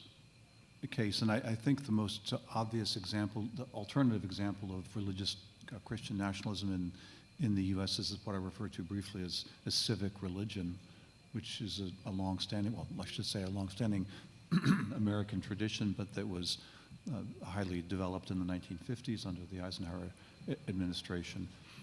That's one alternative version, but you're absolutely correct. There is even within the U.S., there's a spectrum. There's the progressive left, if you will, their own version of what it means to be a Christian in the United States as a nationalist. Would be another different spin on that. That's just in the U.S. That comes to mind immediately. But I'd let the others respond to how this might look in other parts of the world. Well, I think my effort is to try to think Christian nationalism outside the United States, as you can see, and it seems to me, as you have said, that it is one of the ways that Christians try to perhaps demonstrate who they are in specific contexts. But what I try to do in my work is to call all of this into question. That it is not supposed to be the way that Christians think about whatever it is that they are doing. I think I'm struggling quite a lot, actually, with this globally, because when you look at these case studies of Christian nationalism around the world, you see some common strands and threads among them. And so often those strands lead back to the United States in one way or another. I'm teaching a class this semester called Power, Violence, and Resistance in World Christianity, and I chose roughly a dozen case studies worldwide of what do Christians do when they gain power, do they use it for good, do they use it for bad, and an unexpected, I don't know why I didn't think of it as I was choosing the case studies, an unexpected common thread was US involvement in one way or another, whether it's international relations, whether it's mission, whether it's some kind of economic agenda, social media, whatever it is, the US is there influencing things. So it's a really hard question. I think I don't really have a great answer. But you see a place like Samoa. Has anyone been watching the rise of Christian nationalism in Samoa actively right now? There's no reason why Samoa should have someone wearing tsitsi and tali and blowing a shofar at the inauguration of the new president. But there it is, happening. So we need to be paying very close attention to what's going on and kind of where these influences are coming from. One other small footnote that maybe I should add, I think it also, in the United States, in the U.S. case, what it means to be a Christian nationalist also is an origin story, and it has to do with how we view the founding of the Republic and the question of the U.S., and this whole idea of the Christian founding era doctrine, that the U.S. and originalism is really quite central, especially to the rights version of Christian nationalism, that the U.S. was founded as a Christian nation, and that was the original intent of the founding fathers, and that therefore what I've suggested with respect to MAGA and evangelicalism is that it's a restoration or a turn to the point of departure in a full sense. So it's just a fundamental aspect of this question, is to think about how the origins of this republic are interpreted. One more question, sir. Yes, thank you. What I found particularly interesting in your talk, Tim, was you mentioning that evangelicalism originally lacked kind of the historical dimension of faith. And now MAGA evangelicalism is tying together the history of the past of the country, the present of the country, and its belief system. And I'm wondering where the non-historical dimension of evangelicalism, its strong emphasis on the personal relationship of the believer to Christ, besides all historical stuff, where this dimension has gone over the last years. So it's uploaded with historical and present political implication, but originally evangelicalism, as you mentioned and showed us, came up as a counter movement against the historically loaded version of Christianity. I'm not quite sure I follow the question, but I would maybe answer what I think you might be asking: where is the traditional focus of evangelicalism on the gospel? On the gospel and on the personal relationship. Understood as to personal Christ. individual salvation, which is a particular. Salvation. Exactly. Yeah. I guess I would say it's complicated as I see it. I think certainly I mentioned that I think there's a split in the evangelical church now, and I think the traditional evangelical elites and establishment would hold on to that same line, that's fundamentally what the gospel involves. But I think there are new strands now that suggest that it's not about saving individuals, it's about saving societies and saving nations. And that's a profound shift, and it's happening in the charismatic church, this Seven Mountain Mandate, that the gospel, Jesus said, go and make disciples of all nations. He didn't say go and make disciples of all individuals. And so there's an idea that's becoming widespread that what has to be saved are peoples writ large, as a whole, as opposed to individuals.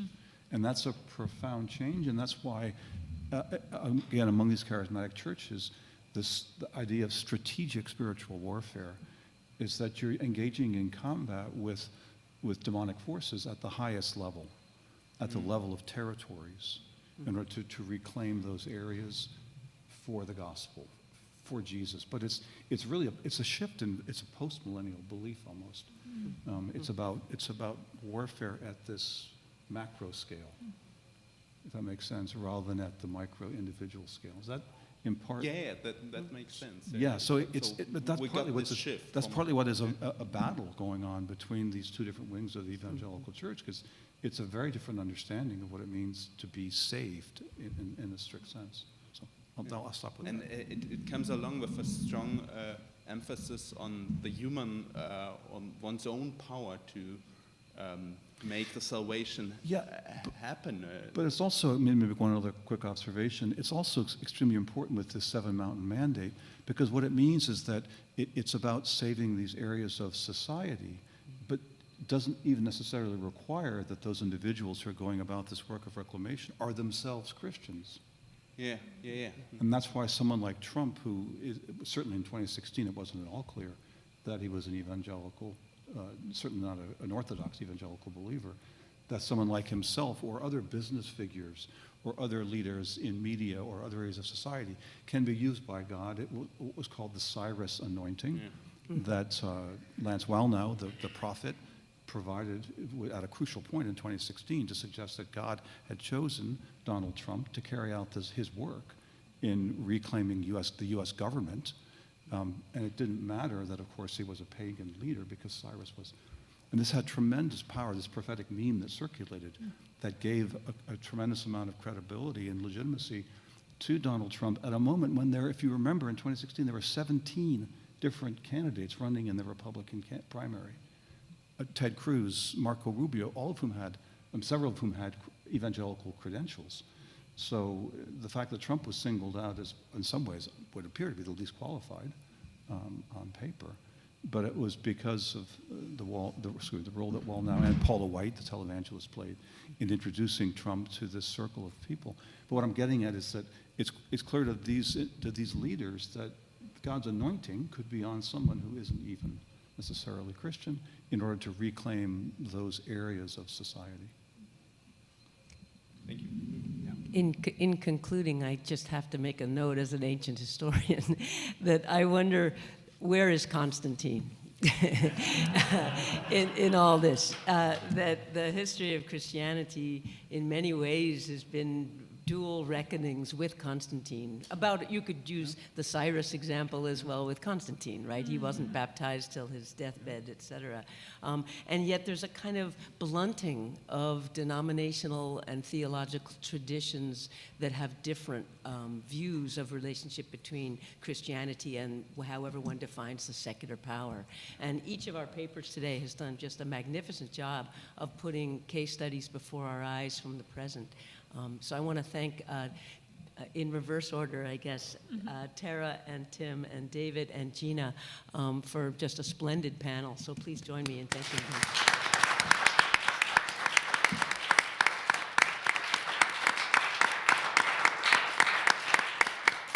Are there any announcements from the organizers? We have a coffee break now. Coffee break now, and then keynote at 10:45. But coffee will be right outside. Feel free to stay here or right outside as well. Thank you.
Good afternoon. It is my great pleasure to introduce to you our keynote speaker, Valentina Napolitano.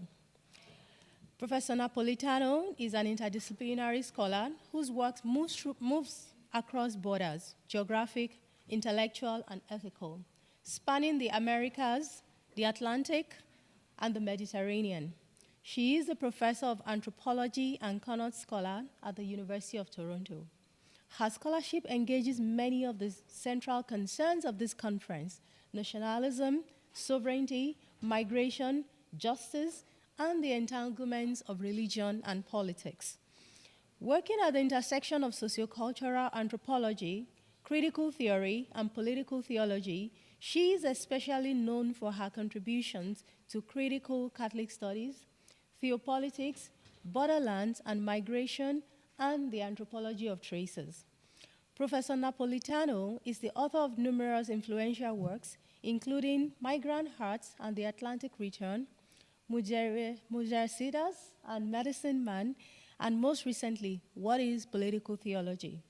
Her research spans regions including the Vatican, Mexico, Italy, and Detroit-Windsor corridor, and is marked by a sustained attention to affect, materiality, and lived experience. She's also a Zen practitioner, a perspective that informs the attentiveness and care of her scholarship.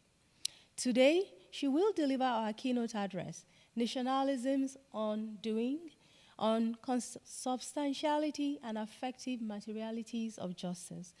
Please join me in welcoming Professor Valentina Napolitano. Thank you.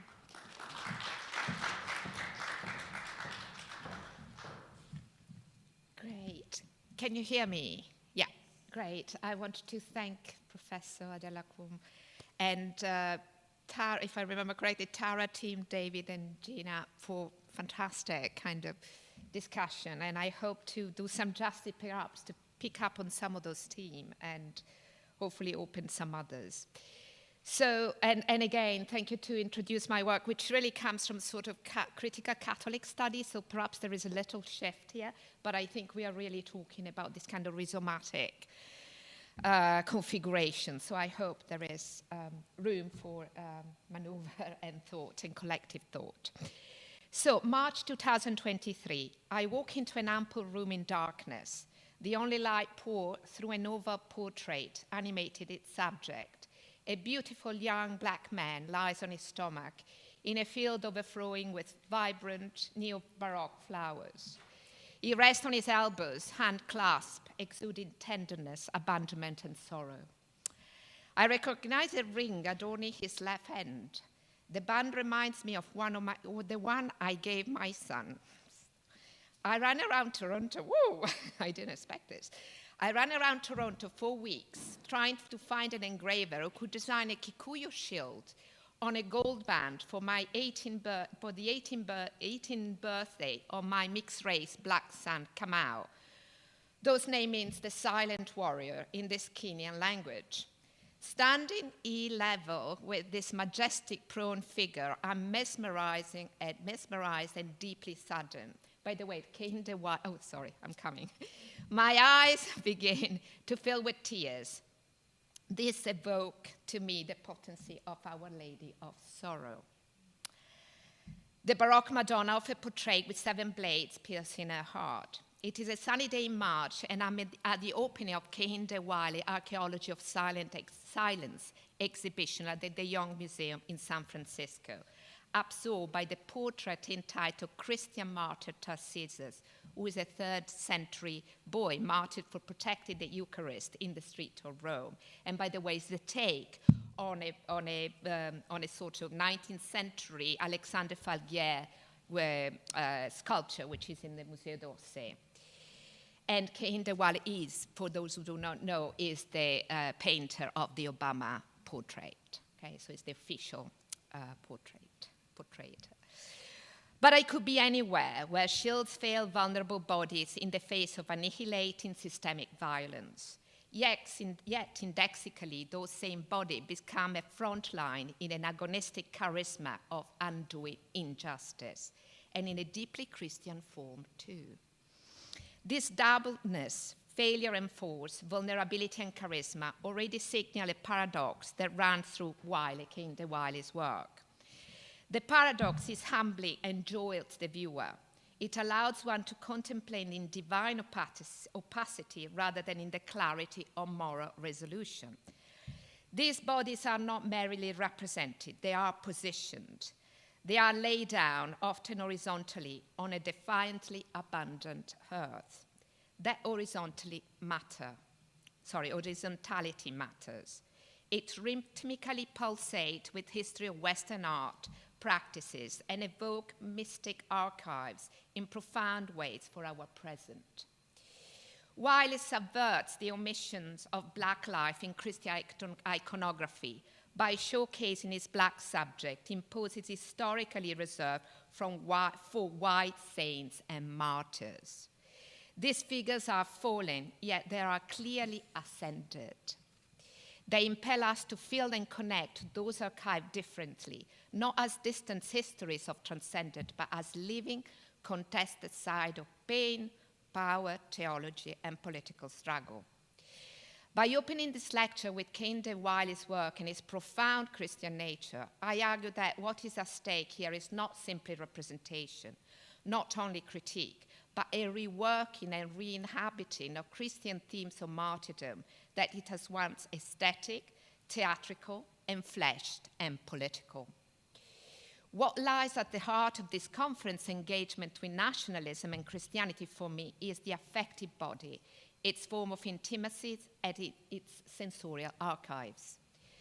Through Wiley's register, Christianity is here subtly opened in potentially incarnated, powerful ways, partaking in a long durée of sensorial mediation that have been central to, in this case, articulation of martyrdom.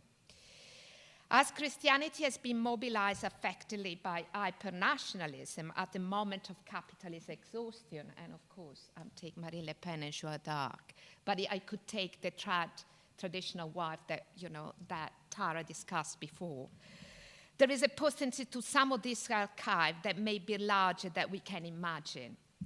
Here, with Christian nationalism, following Naomi Hines here, I understand the mobilization of myths, practices, and symbols that iconically aim to represent the nation and to render its exclusionary forms of belonging more Christian.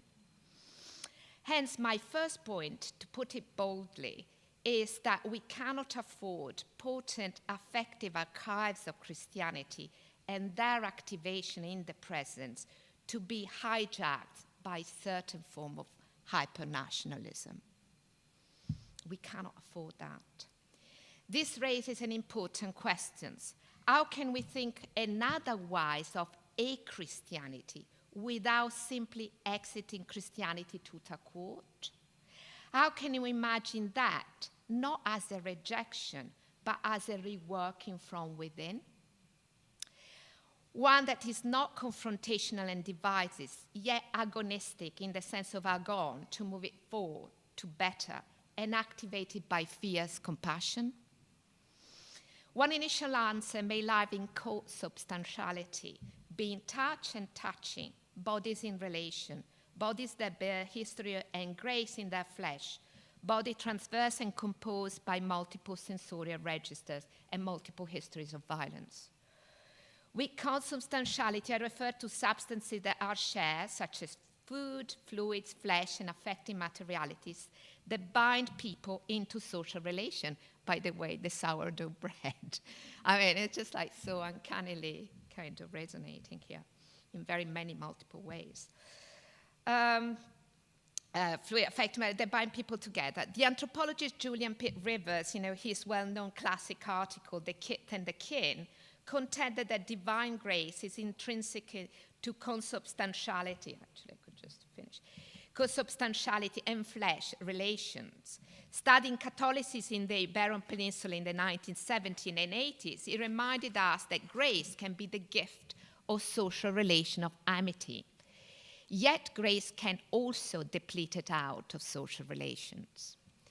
A few years ago, I wrote an intervention called Immanent Singularity in the Political Theology Network, where I began to address connections between financial capitalism, feminism, and mysticism, while operationalizing analysis explored in a great book called Figures of Possibility by Niklaus Lager, who is a Berkeley professor of comparative literature. My argument, following Argentinian political scientist Veronica Gago, thinking of a never-ending Latin American country economic crisis, has been that the abstractedness, allegedly celestial in the sense of metaphysical force coming from the top, the skies, of financial capital impinges on people's bodies. So you can also see the metaphor, the Christian metaphors here, by the way. I'm explaining this now. The cosmology of celestial financial capitalism leaves an imprint, opening exposure on the skin of women, this is what Vago and others say, and humans and non-humans too. That has a particular corporeal force that is impressed by capitalism and financial abstractedness. Yet this force can be interrupted, exactly as encounters with skin, in the pressure from exteriority and onto life forms.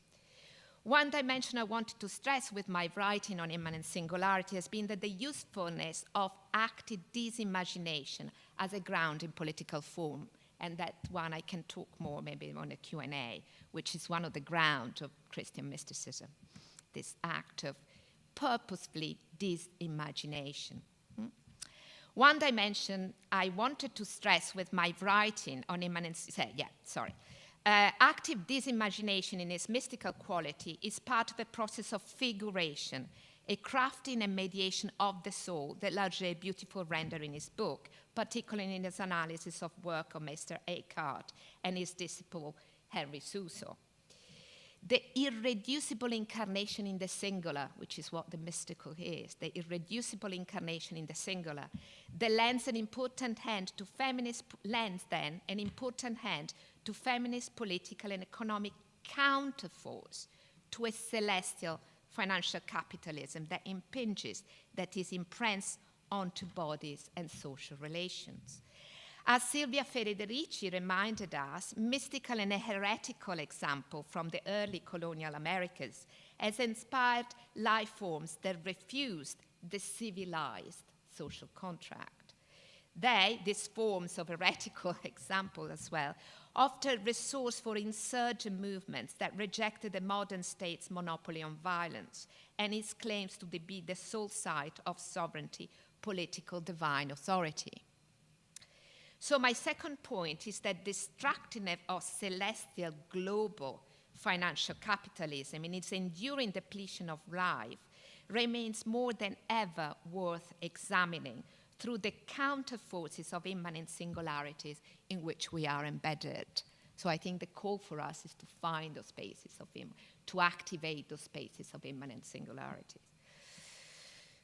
And to put my argument more simply, what links financial abstraction to martyrdom and mysticism is how they all inscribe themselves on the flesh. And they do it differently, though. Clearly, mysticism represents one theological domain in which self-sovereignty becomes dispensable, and to a certain extent dissonant with the notion of an indivisible sovereign, whether conceived as God or the state. Moreover, critiques of the Christian roots of classical political theology, exemplified, of course, by Carl Schmitt's work, have been extended by anthropological inquiries that attend to the divisible and fragile nature of divine sovereignty. So anthropologists are really beginning to look in this kind of, not the uniqueness and oneness, and the work of Khaled Fourani, that I'm sure some of you know and is on that line. These critiques reorient our understanding of social and human endeavors, positioning them not as acts of mirroring divine omnipotence, but as practices of care, service, and exposure to shared vulnerability, which is probably different from the tried wife that we just saw the example. So exposure to shared vulnerability. As Dorothy Soelle, the German theologian, argue in her book, The Silent Cry, following the theological line of Dionysius the Areophagite, revelation is the relation between mysticism and resistance, it is an historicized force. For her, central social issue belonged to the heart of the mystical, in her word, unfolding through a movement of passion and overflowing love for justice that divines life. Mystical living archives point to practices of unlearning and unsaying, forms that evoke undoing as well as creation, as we know. Hence, for Soele, mysticism is intrinsically public and political. So that's the point, it's public and political. It can undo hegemonic sovereignty through trust in godly life and revelation and liberation in common. Liberation can never be individual. So my third point is that Christianity contains living mystical archive that undo national sovereignty rather than just consolidate it. Yet, when we think of Christianity, its current political incarnation, it is always within, not beyond, the current relentless capitalization of life and deprivation of life with life. With deprivation of life with life, I'm thinking of the unequal distribution of toxicity in the world as a side effect of Christian presence too. And here I'm beginning to take out my anthropological hat. Political incarnation of Christianity are also infrastructural. I've carried out some ethnographic work, and that's me on the right, the little thing in front of, I'll explain now. I carried out some ethnographic work at the borderland of Detroit and Windsor on dynamics of the Catholic whole infrastructure and the elements such as water, soil, and air. Again, with Tara, some of the issues there. Here, the Catholic Church in Detroit, since the second half of the 20th century, has played a key role in which elemental forces, including stormwater, earth and soil and air, form an interconnected entity that constitute part of a theological, political, and religious scaffolding of holy infrastructures. The Catholic governance of water had suffered from a broad lack of interconnection and communion across the parishes of Catholic Detroit, yielding racialized effect in stormwater management as historic downtown white ethnic churches secured external funding from secular and other denominational allies for green project, while majority black parishes remained for a long time unserved amid the city's legacy of white flight and infrastructural abandonment. So you can see the differential intervention through racial lines of the Archdiocese of Detroit is like, and I name it publicly, it's quite stunning. Take care of the mass mob. A movement that organizes mass attendance at specific church in its specific days, such when mass mobs storm into St. Josephat and Santa Bertus, plunging, these I'm using words that I used, plunging and flooding into the parishes for liturgies and departing soon after that. And these are part of the neo-traditional, the conservative traditional Catholic. And leaving soon after, so coming from the suburb and leaving soon after, leaving behind substantial donation for the maintenance of those impeccable kept churches in downtown Detroit. And it's always been impeccable, okay, through the long history of the last 20, 30 years in Detroit. In mobilizing the language of rushing water, this mass mob have channeled one constituency within Detroit Catholicism toward preserving old Tridentine rite spaces like St. Joseph's Shrine, sidelining sustained interconnectivity that could foster still resilience across racialized divides. An understanding of Catholic holy infrastructure as material and tangible organization of hosting and being hosted by the divine, provide us a lens to see natural elements both as theological forces, water is holy, yet also shaping urban management and unequal redistribution of risk. Thus, mass mobs in ethnically polished churches function as form of Catholic holy infrastructure that have compounded racial exclusions in downtown Detroit. So so again, it's really interesting also to think the legacies that the Catholic Church is in the ethnic churches. And there is a long history, for example, of the Scalabrinian order. And that the connection between ethnic church and nationalism, I think, is something to definitely be discussed further. This configuration of the Detroit Winds of Borderland index one powerful conundrum intrinsic to the Catholic Church, and Catholicity for that matter, between the mystical body of the Church and the corpus mysticus of Christ. As Henry de Lubac wrote, the Church is the mystical body of Christ, even though I quote, the body of Christ is present in truth in the sacrament, while the ecclesia body is only present as a mystery. Close quote. This distinction is crucial. It means that the Church does not simply control Christ's presence as an institutional juridical form. Rather, it exists in a mode of consubstantiality. This is obviously for the Catholic Church. The mystical body of the Church is this a consubstantial mystery. Those political forms are never settled, never fully presented to themselves, and never exhausted the divine life they claim to mediate. Put it differently, the Catholic Church, being as a mystery, unsettled attempts to align, sometimes it can, sometimes it doesn't, align Christianity seamlessly with project of national identity, territorial sovereignty, and civilizational closure. Let me situate this within a well-rehearsed study of Christianity and nationalism in what Derrida described as global Latinization. Global Latinization names a process through which Christian, particularly Catholic modes of thought, law, and symbolic order have traveled globally, shaping institution, moral framework, and imagining far beyond Europe.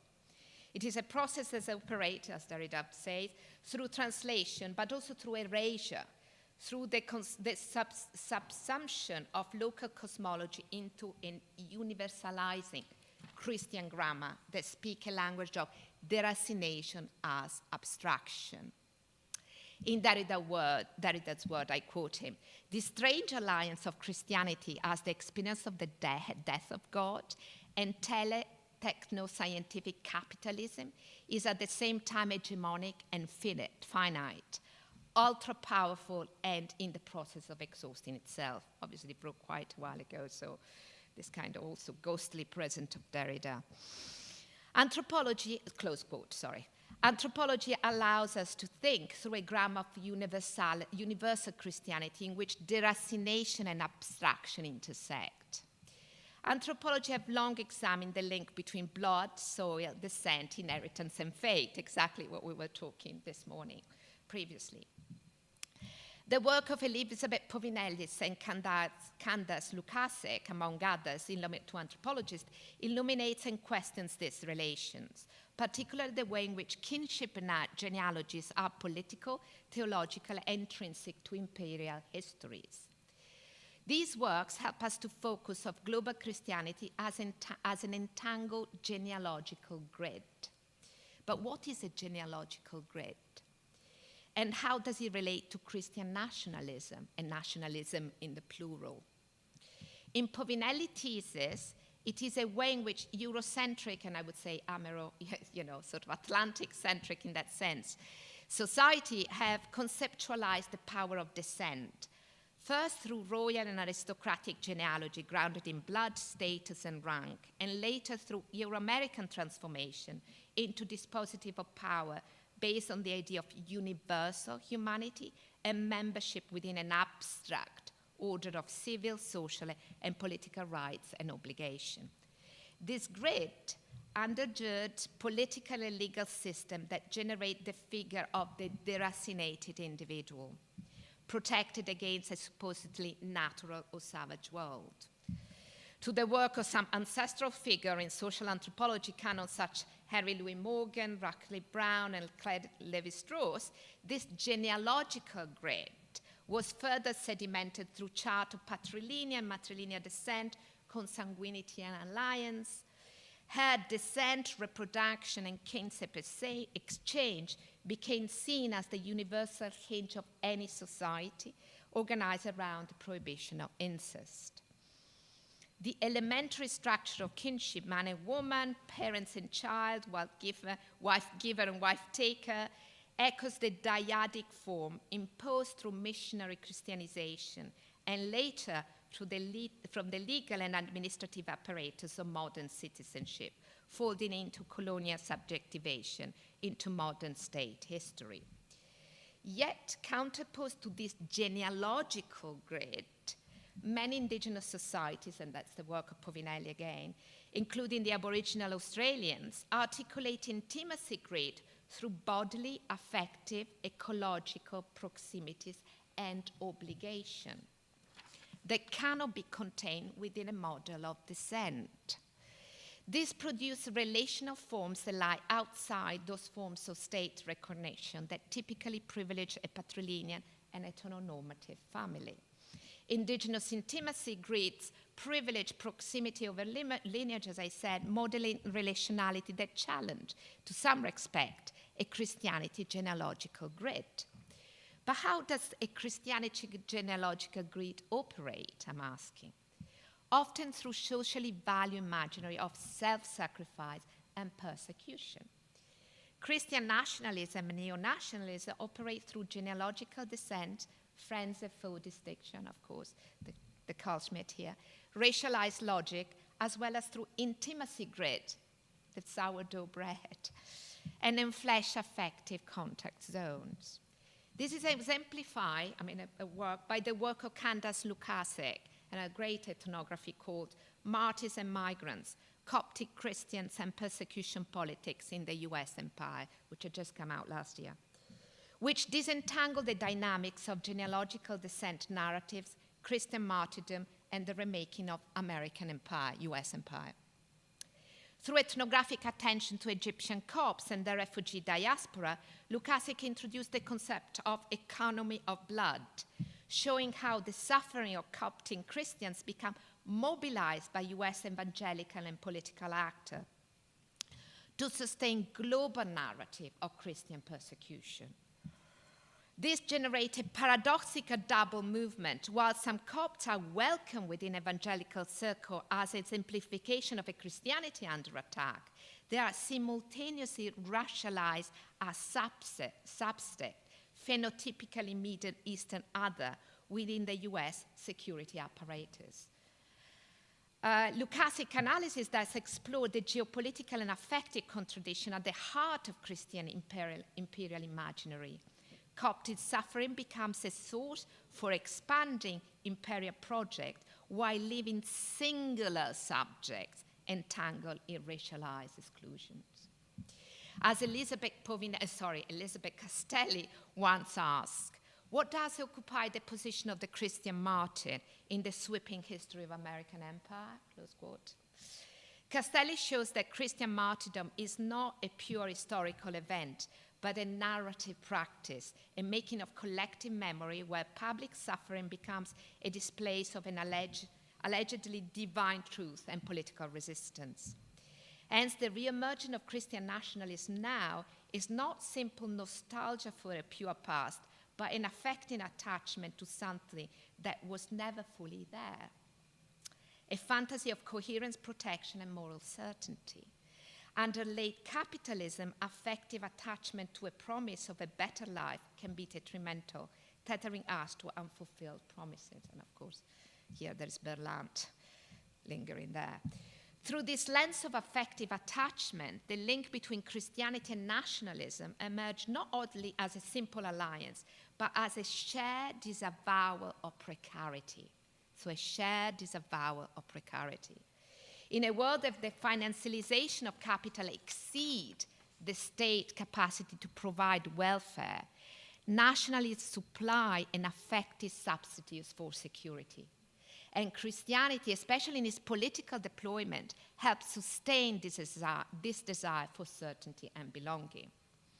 Anthropology have noted a zombie-like quality of capitalism, continually declared to be dying, even as it remains now even more than ever alive, feeding on the very destruction it produces.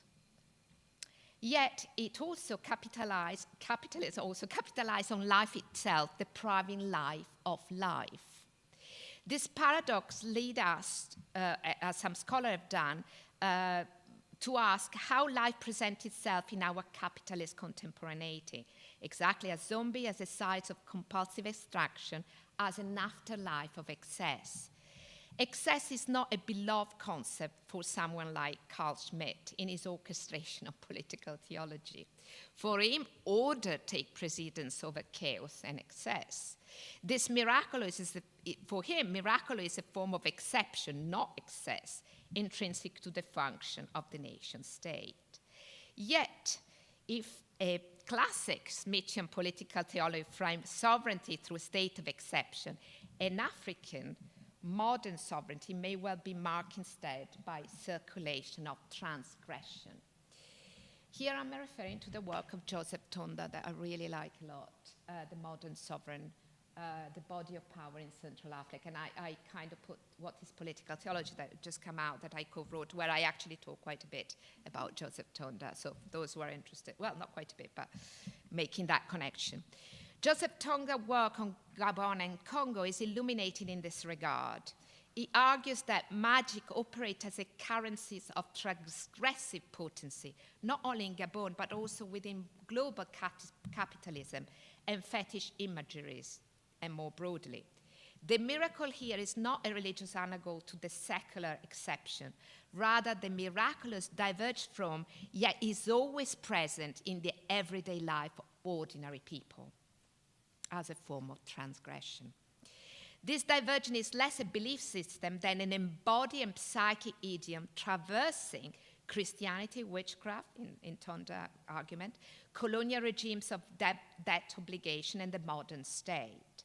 Understanding sovereignty in this context requires attention to fetish imagery and the flesh intersection of African spirituality, spirit possession, Christian Pentecostalism, capital and the state, not as discrete domain, but as a co-create through transgressive circulation where boundaries bleed onto each other.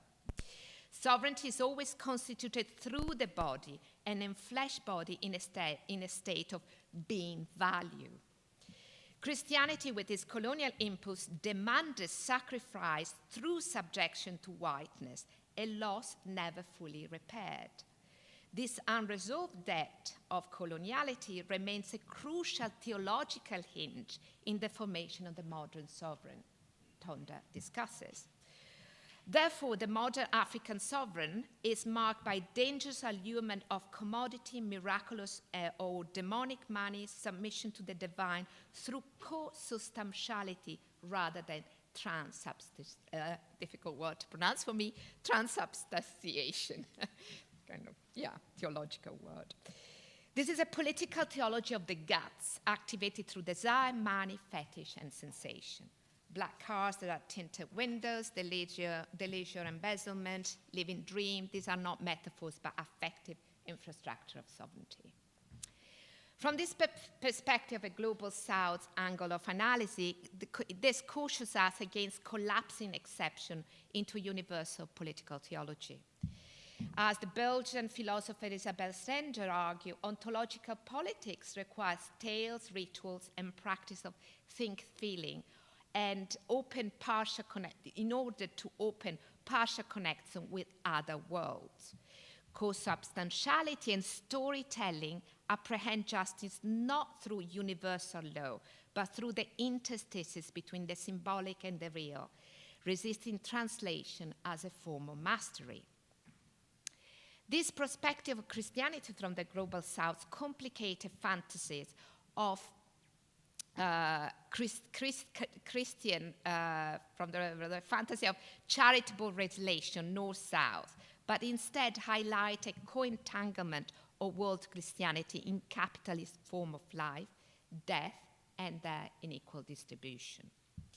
William Mazzarella, who is here somewhere in the anthropology department, and others have argued that we are currently entangled within an active disavowal of the liberal order.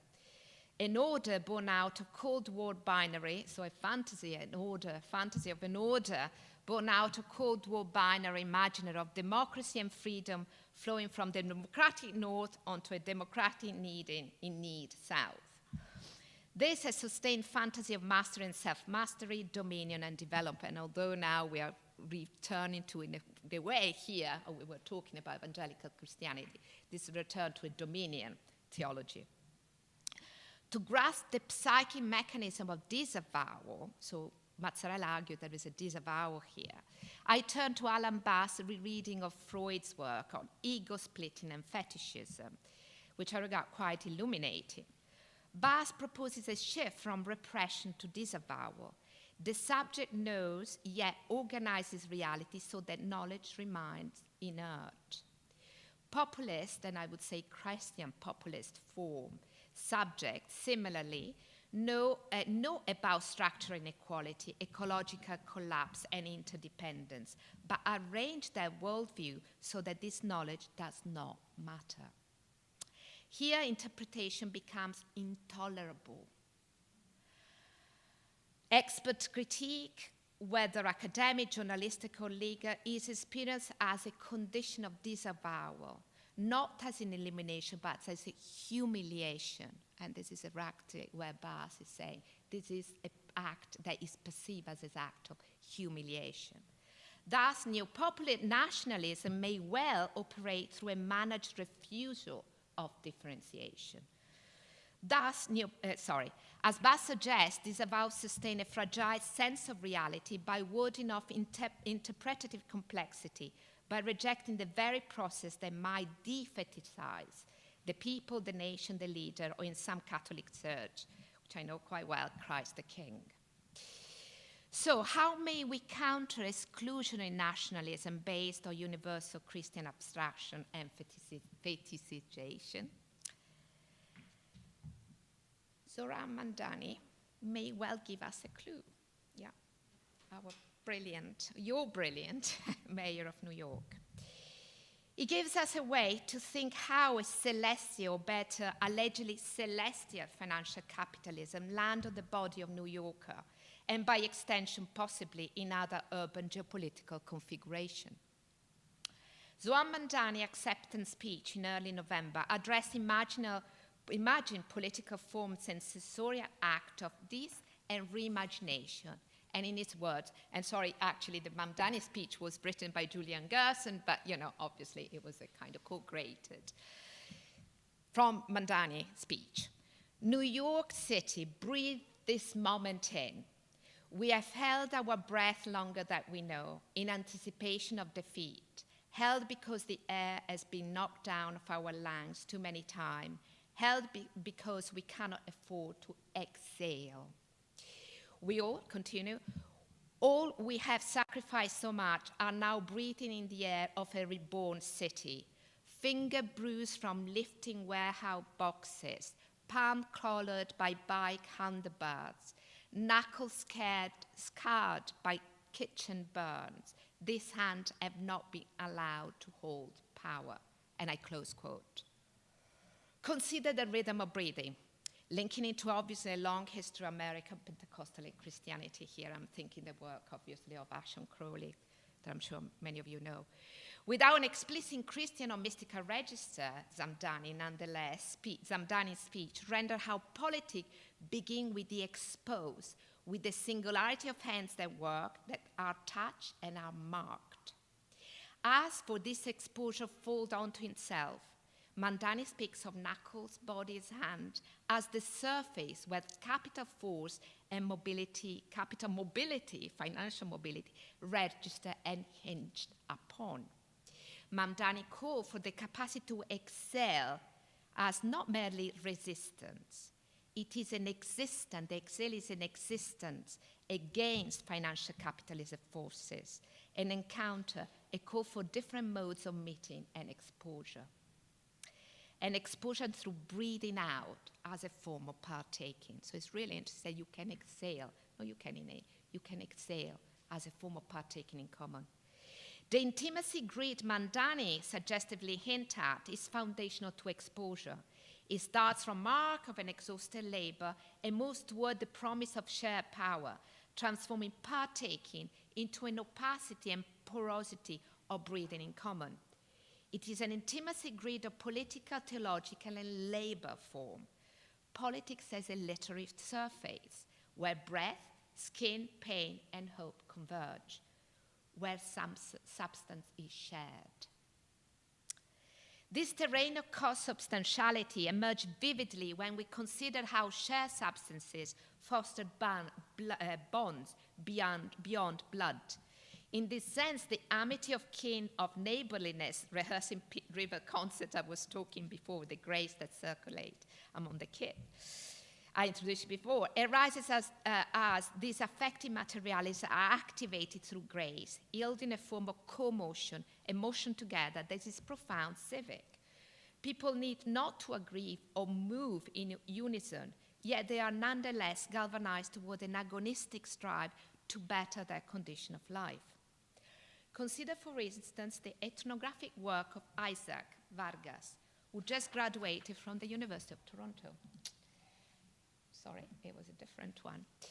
Who examined the desaparecidos in Mexico, particularly in Guadalajara, and the organization of mothers who search often for years for closure amid their children or spouses' disappearance, while confronting relentless state cartel collusion.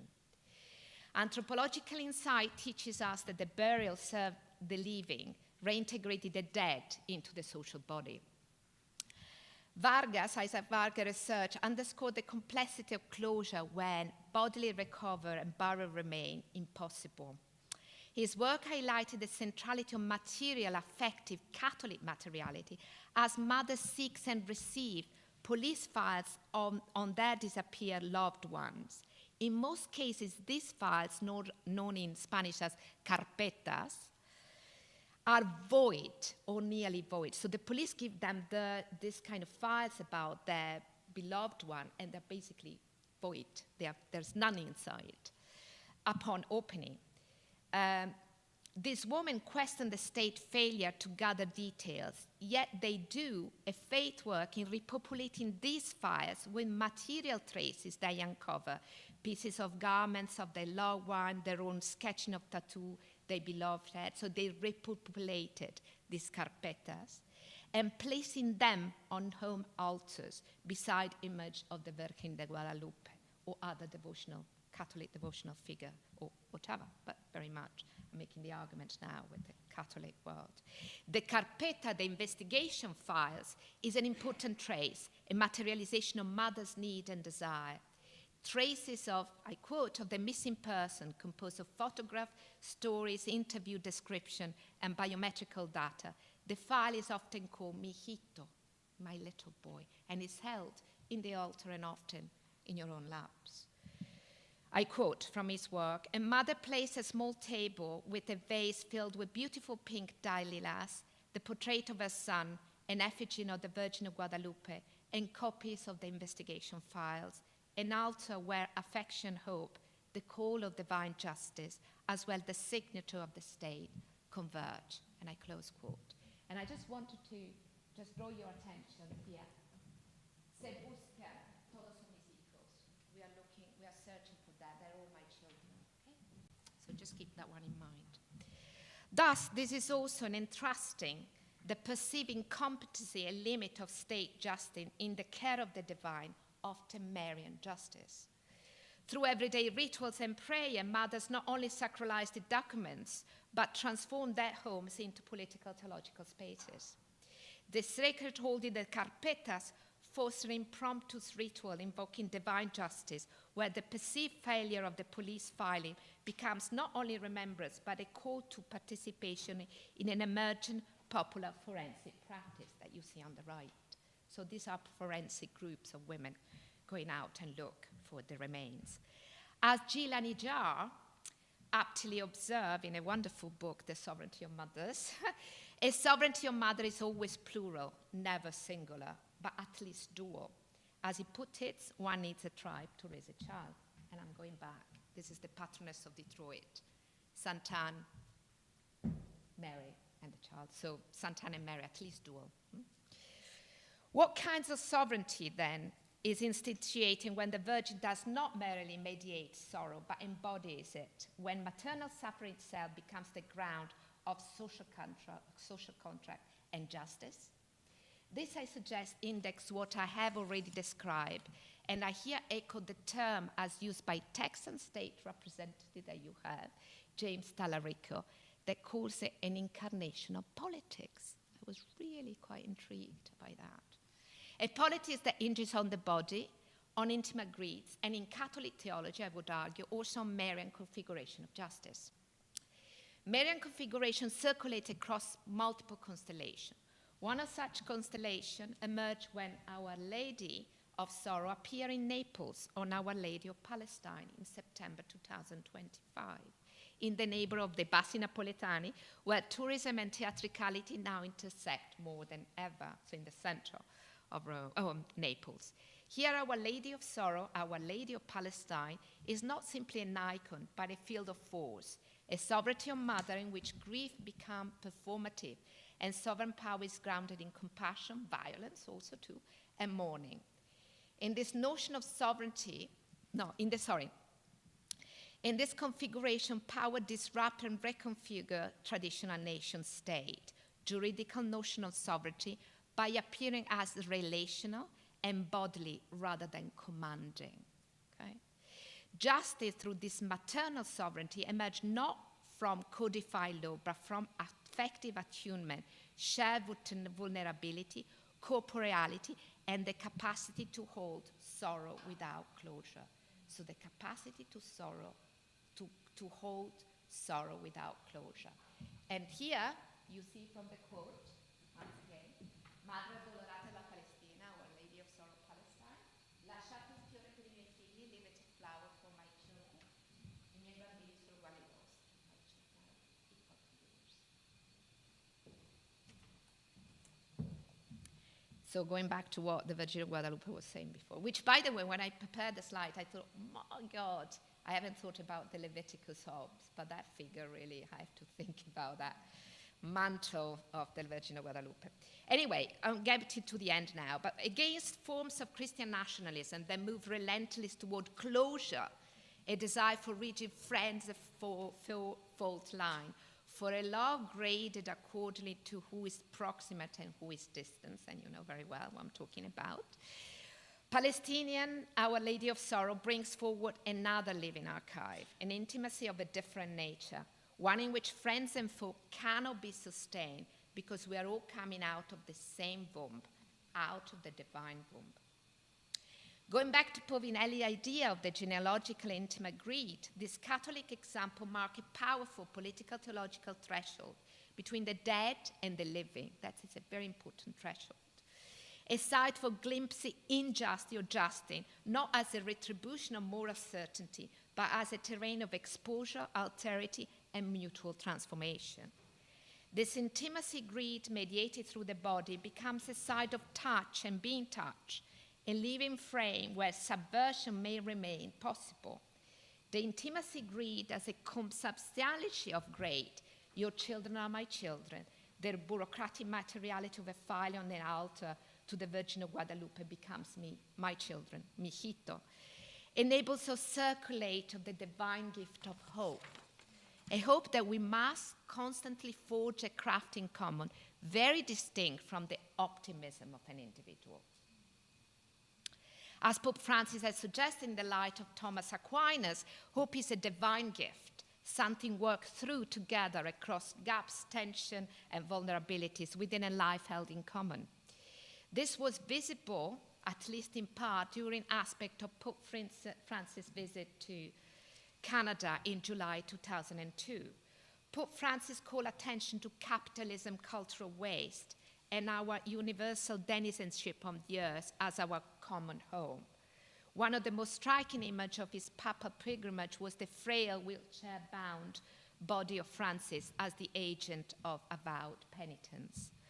The press widespread fascination with the heavily mediated story of this papal visit pointed to a collective desire for immediate healing, as if the spoken apology for deplorable evil could itself erase the stubborn stain of guilt, not only for the Catholic Church, and obviously the questions of the unspeakable abuses of indigenous children in residential school to take place. You know, that was like the relation to the First Nation. Pope Francis' recurring gesture of apologies for cultural destruction, that's what the word he was using, came crashing to the ground of missed interpellations and apologies, while he continued to offer his fragile body for a performative church and state healing of indigenous life, ravaged by the violence of genocide, a word that the pontiff spoke only when he was safely on the plane back to Rome. And I just put this Cree woman that was very interesting. One of the Mass of Pope Francis, she came out at the end and she basically did this cry that people interpret at the beginning as the hymn of Canada, and instead it was like a Cree kind of lamentation about the history of his brother, and the family was being absolutely deracinated by the Catholic Church history of residential school and murdering of indigenous people.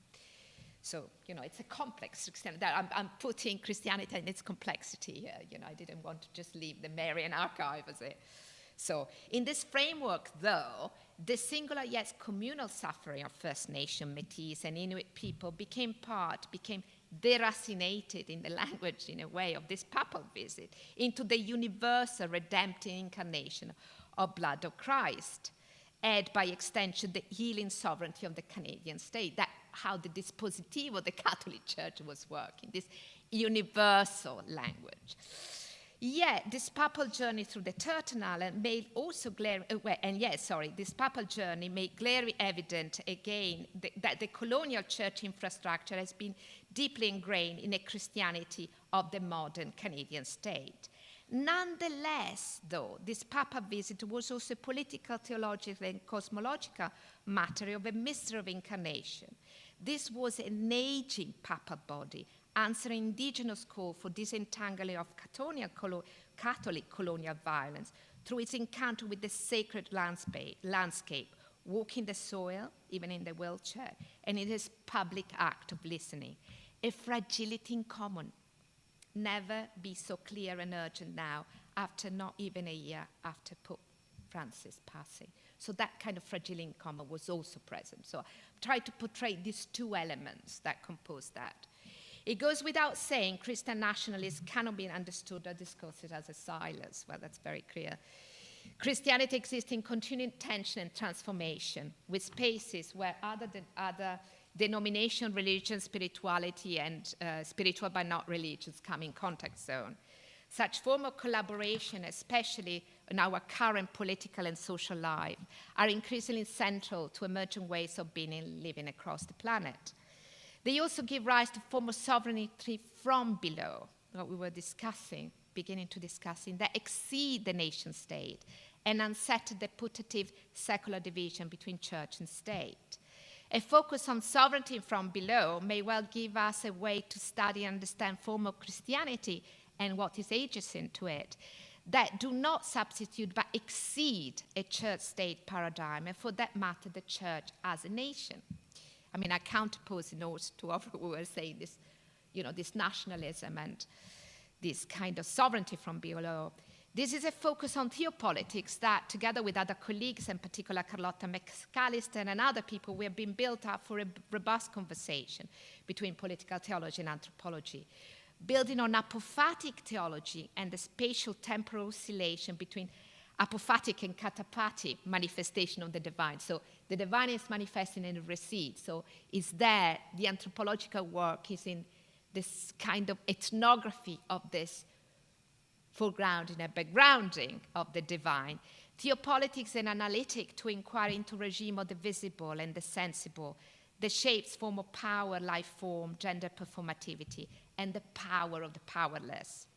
A theopolitical force is what I would ascribe to Cain the Wily, divinely opaque rendering of Martyr Sarcesius, and also the work of my colleague that we work together, Vincent Lloyds, on his political theology from below. He's working on kind of the new social movement and really thinking, You know, political theology has started from Carl Schmitt in the 1920s, and then the sort of turn to French theory in the 1960s, and now we are in the moment in which abolitionist movement and other form of kind of indigenous movement are really propelling us to think different about political theology right now, and theopolitics as form of politics from below. From this perspective, I hope it is clear by now my invitation to think through Christian nationalism that are often deracinated and abstract, or that operate through the equation of nationalism with friends and for distinction. By attending, so counterposing to this that we were discussing this morning, by attending to a rich corpus concerned and imbricated with the substance of politics. This corpus foregrounds the enfleshed medium of political life, a medium marked by the interplay of divine presence and withdrawal, and one that manifests through the dead and the living alike, as form that needs to be attuned to. Yet, these articulations are not necessarily liberatory, and so that, you know, going back to the sourdough bread and the intimacy with the soil and the substance, they can also animate new populist formation. Nationalism itself profoundly effective and fleshed. Theopolitical expression of charismatic Christianity that we were talking before, such as the work analyzed by Marie-Josée d'Abreu in Charismatic Gymnasium, a great work done on Brazil, demonstrate how bodily rhythmical practice of expansion and contraction and their associated spiritual formation can be mobilized in ways that are political consequential and in a Bolsonaro style register exclusionary.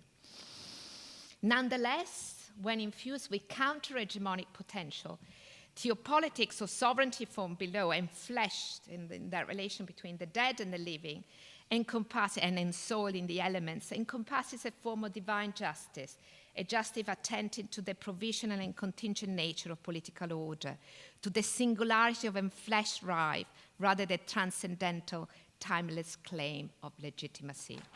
To conclude, this is perhaps also justice as is held in the laps, as mi hijito, la carpeta, the file, to think back to the Mexican mothers, and aligned with what Simone Weil described as an attunement, a constant orientation to the suffering of others and the relief of harm, rather than the pursuit of punitive and retributive end. So justice to thought, not as retributive ends, yet marked by fearless compassion and forensic grit. I want to end here where I began, with a body laid bare in floral splendor, luminous yet vulnerable, and Martin with ring ends prayerfully clasped, when the question to tackle are then not of Christianity and its nationalism as paradigm in isolation, but the ways in which capital traverses and transgresses the sanctities of bodies globally, extracting value from flesh across the hemisphere. And to foreground mystical Christian archive and Sumerian articulations such as the Lady of Palestine give us a way to counteract divisive and violent form of identitarian deracination through abstraction, through a relational subjectivity of an incarnational politics of palms colored by bike handlebars, knuckles scarred by kitchen burns, and a capacity to hold sorrow without closure. In the wildest martyrs activate certain aspects of Christianity, and so do other mystical and affective archives. They harbor resonance for another politics, war of consubstantial justice, touch across different, resurrection from prone vulnerability and extraction, and beauty born in fields of violence. In this horizontal circulation of grace, Christianity testifies a force of undoing nationalism. Through fierce compassion, mobilization of hope, not as an individual pursuit of happiness, but as a divine gift of messy, enduring, and never-ending ways to craft a living together and interrogate the multiple forms through which politics itself become incarnate.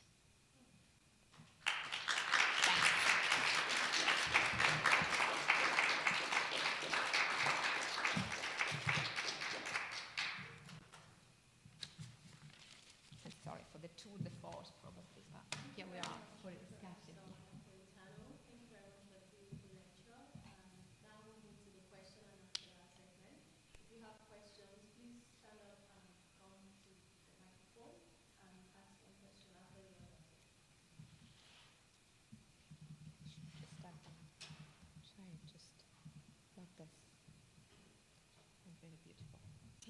sorry. Okay. Oh, okay. Yeah.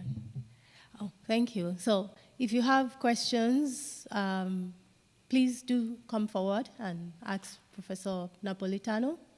Or do I bring the microphone over to you?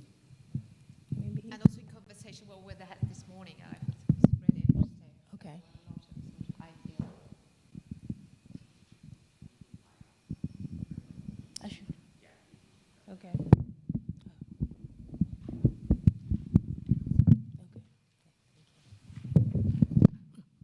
Winnie Sullivan. Thank you, Valentina. That was wonderful.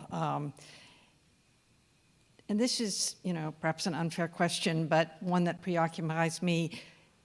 You move back and forth, sometimes in the border between Detroit and Windsor, between the U.S. and Canada, sometimes putting the U.S. as continuous with other forms of nationalism, other forms of capitalist extraction, and the ways in which Christianity becomes complicit in capitalist extraction.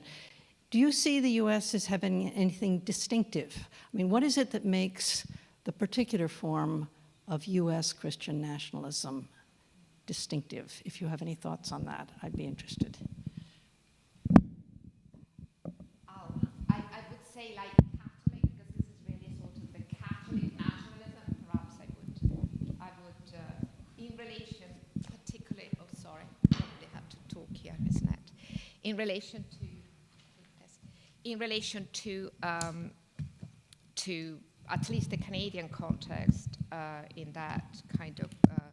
I think one thing that I would say I would bring in common, which is, and yet with very different effect, is the way in which the history exactly of ethnicization of the Catholic Church has a real role to play. So, and I'm giving like an historical content. For example, the work of the Scalabrinian order, which has been very important since the Second Vatican Council, to really orient it toward migration. But the original sort of plan, the pedagogical plan, was very much to orient to linguistic independence in a way. So to kind of celebrate liturgical domain for migrants in their own languages. And this has created an ethnicization of kind of churches within the nation states. This operates very differently in the States.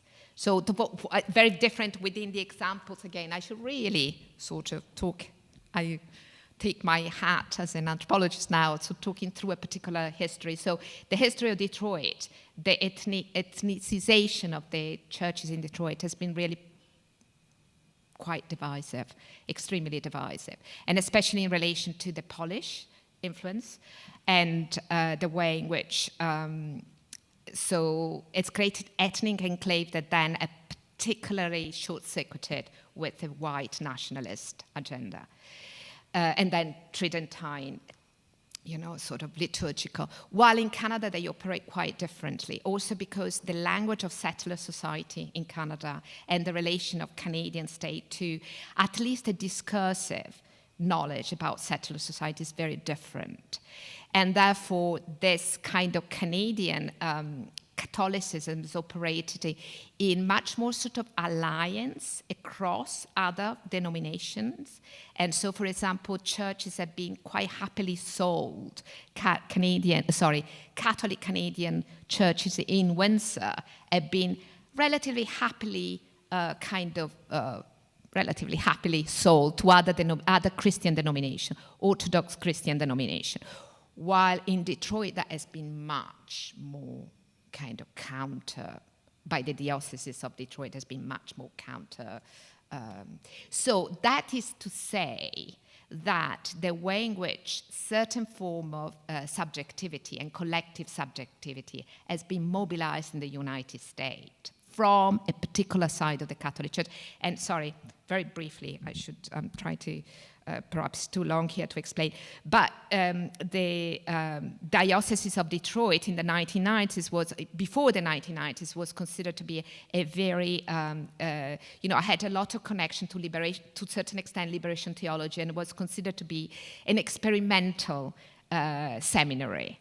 And then the moment in which John Paul II is made and it becomes stronger and stronger, create his center, create with Sotzka, create connection to archbishops and bishops at the time.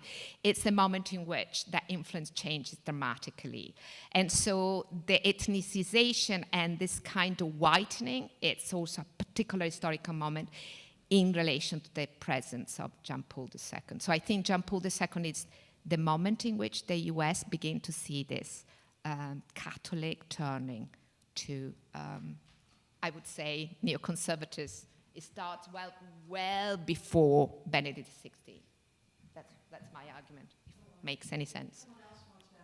Yeah. That's really, really interesting. I've been having a conversation with Ben Berger, who's a law professor in Toronto, about the Canadian-American difference in terms of church-state, kind of about the ideas about law, and a much longer history in which the U.S. sets up a kind of, creates a kind of lawlessness as a kind of way of being in the U.S. And I wonder how that feeds into the story you're telling, whereas the structure of relationship between church and state is so different in the Canadian context. And I don't want to hijack this conversation, but that's really, really interesting. Thank you. Super interesting. And by the way, also the interesting thing that Mark Kearney now has a Catholic background, isn't it? So I think it's actually, his ideas of value, it's like, anyway, yeah. Thanks, Valentina. Yeah. Really stimulating, as always. I have a kind of a question about a kind of analytical and also even like a genre question. So I find not just in this talk, but in all of your work, this kind of consistent insistence on a sort of mystically or prophetically grounded restlessness as a really potent antidote to forms of political, or sort of, religious politics that are sort of founded on capture, right? So there's this sense of fixity and capture and territoriality. And what you find, I think, really well in this talk and other places is the resistance to that is this kind of restless refusal of the mystic, of the prophet. I hear in your discussion of these kind of Marian traditions also echoes of this sort of like prophetic refusal to be comforted, right? Like a refusal, an unwillingness to stop. I wonder then how we are able to write through and represent that without falling into the same kind of analytical frames. I suppose that also feel like they're structured by closure and capture, right? I think the impulse in anthropology is to categorization and to structure and to sort of fixity. I wonder then if there's also with this kind of call for a different political theological horizons, a call for other kinds of genres of communication, right? Like other ways of writing and representing the material that we're finding and the arguments that we're making, both as theorists and I guess as ethnographers, right, as anthropologists. So that's my question. I mean, this is an incredible, important question because methodology and theories do go together. The sort of division we've made between, methodology and theory is absolutely obsolete. So I think that, I don't have an answer. That's kind of, but I think that, sort of intersectionality in the way in which we work in also fields where perhaps we feel not so much at ease, but where we start to. But just to give like an example, now I'm really interested in, even in Europe, there are certain contexts in which I realize kind of artists, theologians, people who are interested in sort of Christianity, Islam, they are trying to come together and thinking also those as political spaces. So how we can also see ourselves, not as kind of political analyst that gives like a result, but we can lend this kind of embodied experience that we have, the one that we have with students, this kind of mobilization also academia to fields that are political and but we have to create them. We have to co-create them. They are not there as they are emerging. They are emerging. And so in that way, it's difficult. But for example, one work that has really inspired me, sorry, this is very sort of, perhaps it's a very anthropological sort of, but there is a work by a quite well-known anthropologist called Charles Ishkind, which is called, I'm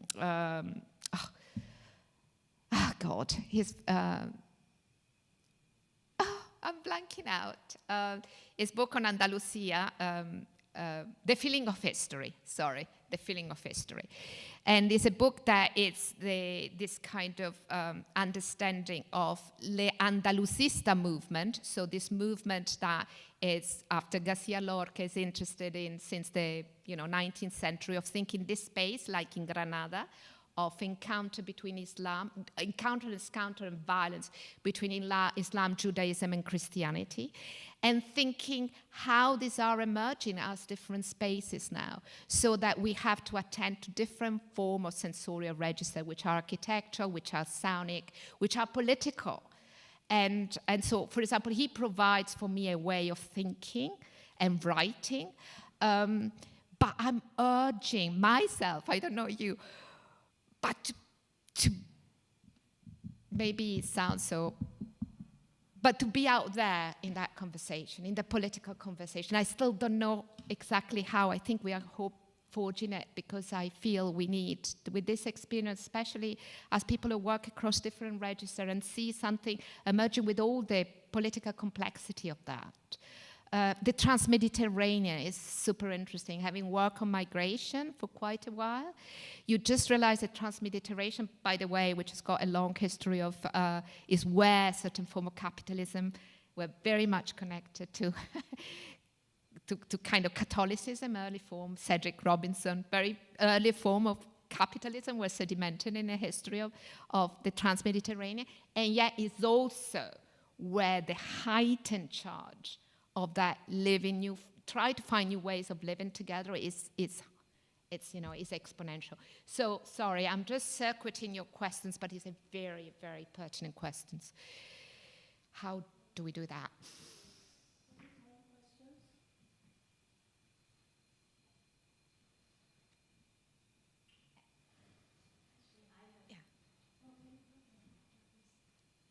Yeah, go ahead.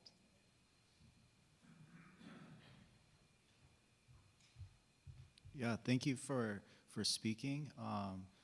And I guess my question, I'm over in policy school, and so I guess my question would be, like, how can Christians get involved in areas, these areas that are touching on capitalism, economic systems, and political systems, and what would distinguish someone being a faithful servant, especially in these spheres, from someone who's like just a Christian nationalist?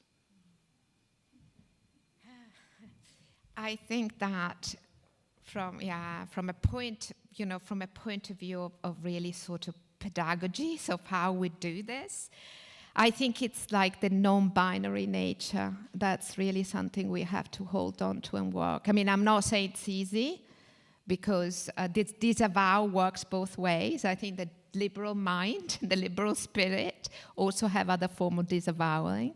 And, the kind of, Susan Harding wrote a very famous article ages ago about, anthropology working with evangelical, like Rebecca and other. So working on ourselves, on the dual mind. So how do we start to really transform? And I'm not just saying, sitting in a Zen practice, but find your own form of practice that goes beyond that duality. And from that duality, constructing space where we can hold that. And I think, I not just because I've been working, but I think it was really interesting what Tara showed before. And I personally read some of that kind of that clips of the influencer, and I personally react with such an kind of rigidity of that kind of motherhood, like extremely. So how can we counterpose? Where is rigidity, there is vulnerability. When there is vulnerability, there is also a certain fierceness. How do we counter so that we do that kind of work that is not just a question of alliance, but see how we sit I think that's a real important to say. How is it while we are doing this? And of course, wherever we are. You know, we may be in a politics, we may be in a class, we may be, in a congregation, if we follow a congregation. But this question of dominion that Tim was bringing up, dominion is also about self-mastery. So how much we are attached to self-mastery to start with. And so seeing it, I'm not saying, we are ascetic and we let it go, but how does he operate? Can I just have that space? And often for me, like it's in class, but wherever you are, that kind of, ooh, and then poof. Because, you do have some ways of constructing story before you actually hear them. So I don't know if but, the polis in the sense of the agonistic politics, the kind of betterment, I think I'm still holding to that, maybe Judith Butler as well, in that sense. I feel that there is something, but it's the kind of transformative in the moment in which we are doing, yeah. Yeah, go ahead, go ahead.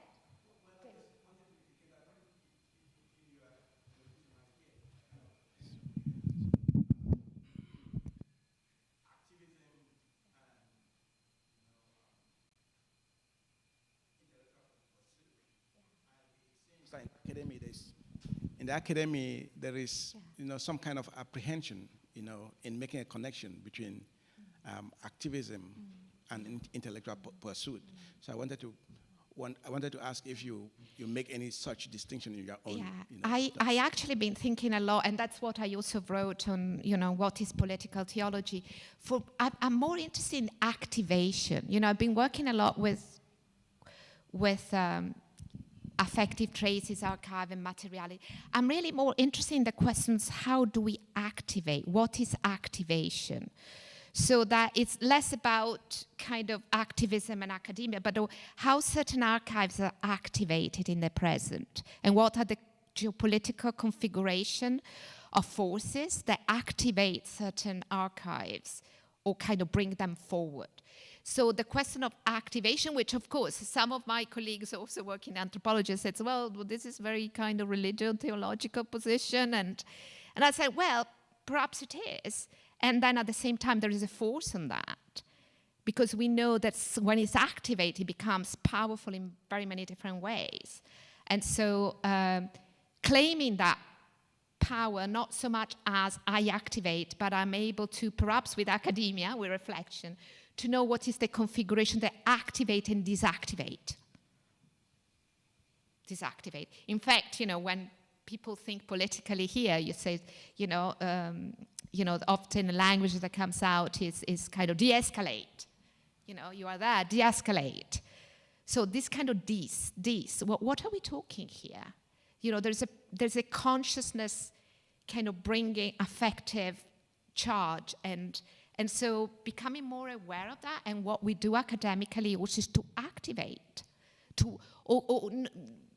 not in the sense of liturgical, not having the power of liturgy, but which is, as we know, liturgy is to do that not in your name. But, there is something about academia that needs to reclaim, I think, that power of being able to foster, to reflect on activation in a more kind of complex way. I don't know if I'm answering that. Yeah. So that I don't just need, it would be great, I go out and protest, it's fine. But it's not just that, it's like something else I'm talking about. Yes. Sorry. Good morning. Thank you so much for the talk, Professor Napolitano. And I am sorry for taking up time. And one last question for me. Thank you to all the speakers as well from earlier today. I had a question relating to the ethnicization of churches. And I've been thinking about that same topic because I've been doing some field work in the Chinese Catholic Church here in Chicago.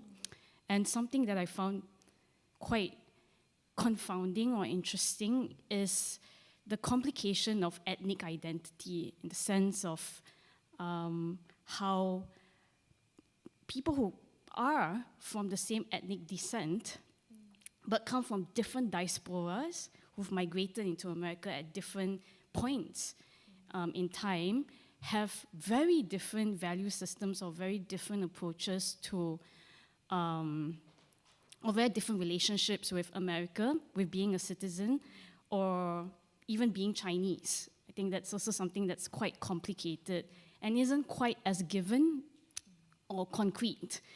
And I have been questioning whether ethnicity as a category or as a group is in fact simplifying problems at the expense of other potential solutions that aren't race-based or race-focused. Other identities emerge, regional identities. National identities come back into the foray, especially among diaspora communities, I think. Linguistic identities as well. So I was wondering, in your long experience of field work, has any complications in discerning or identifying what are ethnic identities sort of given you pause for thought, think about what other identities may the ethnographer or the anthropologist focus upon in terms of thinking about where the fractures or divisions are arising within churches or within these religious institutions that policymakers could look at, or people who would like to address that issue. Thank you, that's one. Yeah. No, I think you actually very, very interesting question and important questions also, because I think that it's, there are so many different layers, layers of diaspora, layers of disavow in the history that we carry histories in our bones, as we know. And so it's also different, also notions of what histories are. And we really have to acknowledge. So, for example, I know some people, I don't work, but, on this, but I know people have been working on different Mandarin, different Christian, evangelical, and different kind of also denomination Chinese in Canada, in Ontario. And one of those things is that really emerge is like how there are stratification within. So stratification of history of shame, history of, coming from different regions where the relation to Christianity was very different. They are reworked in the way in which architectural spaces are created in Toronto, so that people of a certain history within that diaspora liturgically practice downstairs, the other practice upstairs. One have more light, the other do in the basement. One can talk. And so ethnographically, we look at those tensions in the sense of the form of an equal distribution of resources and different kind of transmission of status and symbolic capital, and that we kind of reconnect to this kind of long trajectory of migrant itineraries. This is something I work in my work on migrant art and the Atlantic return. I refuse to use the category of migrant communities. I said, no, we need to have migrant itineraries because there are so many different registers. And so the questions, the migrant itineraries really, for me, was analytically much more important than the migrant community, exactly to resist the kind of ethnicization as a pedagogical tool used by the church. And the nation state, of course, but the church, at least the Catholic Church, uses that. And with that also, yeah. So starting from ethnographic opening up, but in the diaspora, I think is the question of the body is central. And the affecting materialities that are carried with it is just like, yeah. I hope he answered, yeah. Thank you very much, Professor Napolitano. Please put your hands together for a wonderful speaker. Thanks to you. And so with that, we come to the end of the session, and we will move to the next phase, which is lunch. And so please do let us all come together. We go downstairs to the common room where we have lunch, and then we'll reconvene for the 1 p.m. session. Thank you very much. Yeah.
and I am the Laura Spelman Rockefeller Chair here at the university. And we're very excited to have this conference as a whole, but especially this session with our distinguished panelists, both in person and those who will be Zooming in. Not necessarily Leo Walker, unless he's become a new added speaker, but we see his, Leo, I was giving Leo, that was a segue in Leo, giving him a shout out. He's the one who pulled all this together with the great. Again, great to see you, and I'm excited to hear from maybe new friends and old friends in this session that's titled New Ideological Stirrings of Christian Nationalism. Let me just say, I've been here 30 years on the faculty, and this is a historic conference, just to put it in context, and you're a part of history. So, and I'm glad to be part of this as well. It brings a whole new dimension to the Divinity School as well as the entire university. So again, thank you for taking the time to be here. We're scheduled to go from 1 to 2:30. One of our speakers had a situation where he's not going to be here, which gives us an extra 15 minutes, which means we should be able to finish by 2:30. So just to exhale on the time, we'll be on schedule. And each speaker will have 15 minutes to present and share with us, and then we'll have 30 minutes for Q&A. So it's going to be an intimate, hopefully lively, I'm sure it will be lively, opportunity. And I always say, in the academy, we don't use this word, but I'm for building community. So hopefully we will build community. Okay? Let me just give a brief couple of sentence intro bio of each of the speakers, and then we will go accordingly. Professor Haynes is here in person.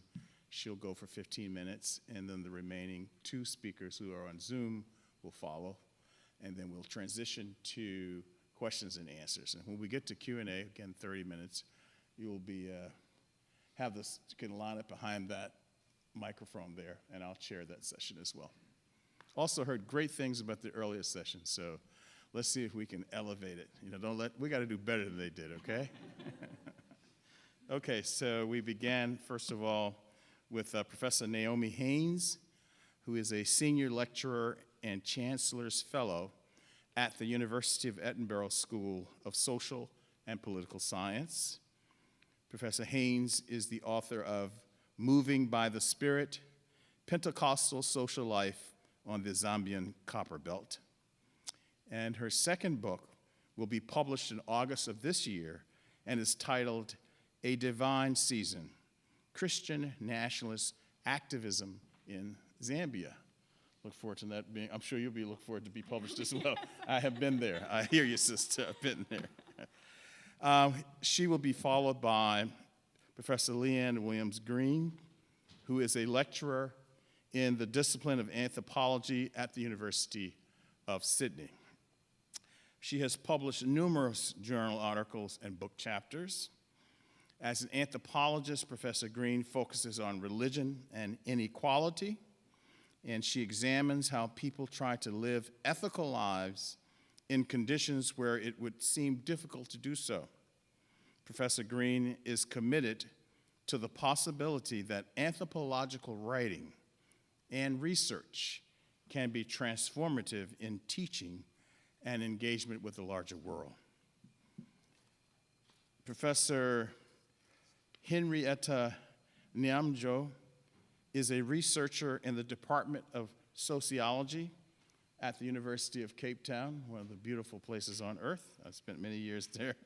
She has published on childhood mobilities, migrations and mobilities of unaccompanied minors in Africa, and Cameroonian migrants in Cape Town.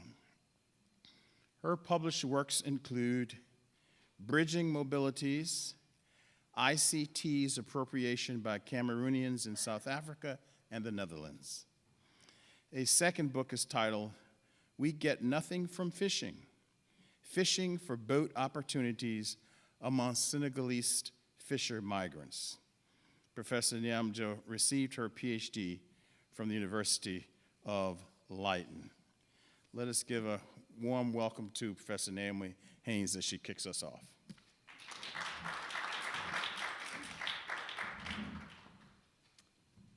Okay, the social scientists have arrived in the coveted after lunch spot. Right. Thanks to everyone. Let's get into it. So my paper is called From Nationalist Christianity to Christian Nationalism, Historical and Theological Reflections from Zambia. And I want to start my discussion with what might seem like an obvious and maybe even tautological point, but one that's nevertheless been really important to me in my efforts to understand Christian nationalism in Zambia. The point is simply this: Christian nationalism is a form of nationalism. In other words, Christian nationalism is not just Christian politics scaled up, and I think sometimes, especially in journalistic discourses, we use the term that way. So it's not just a sort of more fulsome imagination of the religious right. Rather, Christian nationalism is nationalism in that its defining characteristic is a specific way of imagining the nation. But Christian nationalism is also Christian. This means that its ways of imagining the nation are distinct from those found in secular nationalism or nationalism informed by non-Christian religious traditions, although of course similarities will exist in both cases. In this paper, I want to develop this point further by drawing a distinction between Christian nationalism and what I'm going to call nationalist Christianity. By the latter, I'm referring to nationalist projects that have been strongly influenced by Christian ideas, texts, and practices. So we can think of numerous examples here from across Europe, but also many sort of independence or nationalist movements across sub-Saharan Africa. The difference between these nationalist Christian projects and Christian nationalism lies in the model of the nation on which they rely. By teasing out the models of the nation that emerge in nationalist Christian and Christian nationalist projects, my goal is both to carve out a narrower definition of Christian nationalism and to highlight some of its most important political and theological characteristics. My discussion draws on material from Zambia, where I've been carrying out ethnographic research for the last 20 years. Zambia is the only African country to make a state-sponsored declaration that it is a Christian nation. The declaration, as Zambians call it, was first issued by Pentecostal President Frederick Chiluba in 1991. For more than 3 decades, then, Zambian activists, primarily Pentecostals like Chiluba, have worked to actualize the declaration, as they like to put it. This comparatively long history of Christian nationalist activism has made Zambia a Christian nationalist success story, arguably the most fully realized example of post-colonial Christian nationalism in the contemporary world. Zambia's position of relative extremity makes it very good to think with, especially in the broader comparative framework that we're building here in this conference. So, on to the nation as it emerges in nationalist Christian I'm messing up my own terms. On to the nation as it emerges in nationalist Christianity and in Christian nationalism. As Rogers Brubaker notes, the nation is not a self-evident or pre-existing category, not, as he puts it, a category of analysis. Rather, the nation is a category of practice, emerging through the contested efforts of its members. To speak of the nation, Brubaker says, is therefore to make a political claim, to attempt to change the world, to change the way that people see themselves, as well as to mobilize loyalties, kindle energies, and articulate demands. Focusing on post-colonial settings like Zambia, Brubaker describes the different forms these political claims can take. On the one hand, appeals to the idea of the nation can be made in the surface of nation building. So here is this kind of broader kind of nationalist energy that Professor Wariboko was talking about yesterday, this sort of expansive, incorporative project that you see in independence movements across, certainly again, across sub-Saharan Africa. So here the nation is a category that's used to unite populations that are deeply divided along regional, ethnic, linguistic, or religious lines. However, on the other hand, and in contrast maybe to this more expansive reading of the nation, the language of nationhood can also be used, again in similar kind of multi-ethnic post-colonial settings, not to promote unity, but rather, and I'm quoting Brubaker here again, to assert ownership of the polity on behalf of a core, an ethnocultural nation, distinct from the citizenry of the state as a whole, and thereby to define or redefine the state as of and for that core nation. So building on this distinction then, we can define nationalist Christianity as the mobilization of Christian texts, ideas, and practices in the nation-building process, uniting disparate groups under the banner of the nation. The Zambian nationalist leader who was most inclined to use Christian language was the country's first president, Kenneth Kaunda.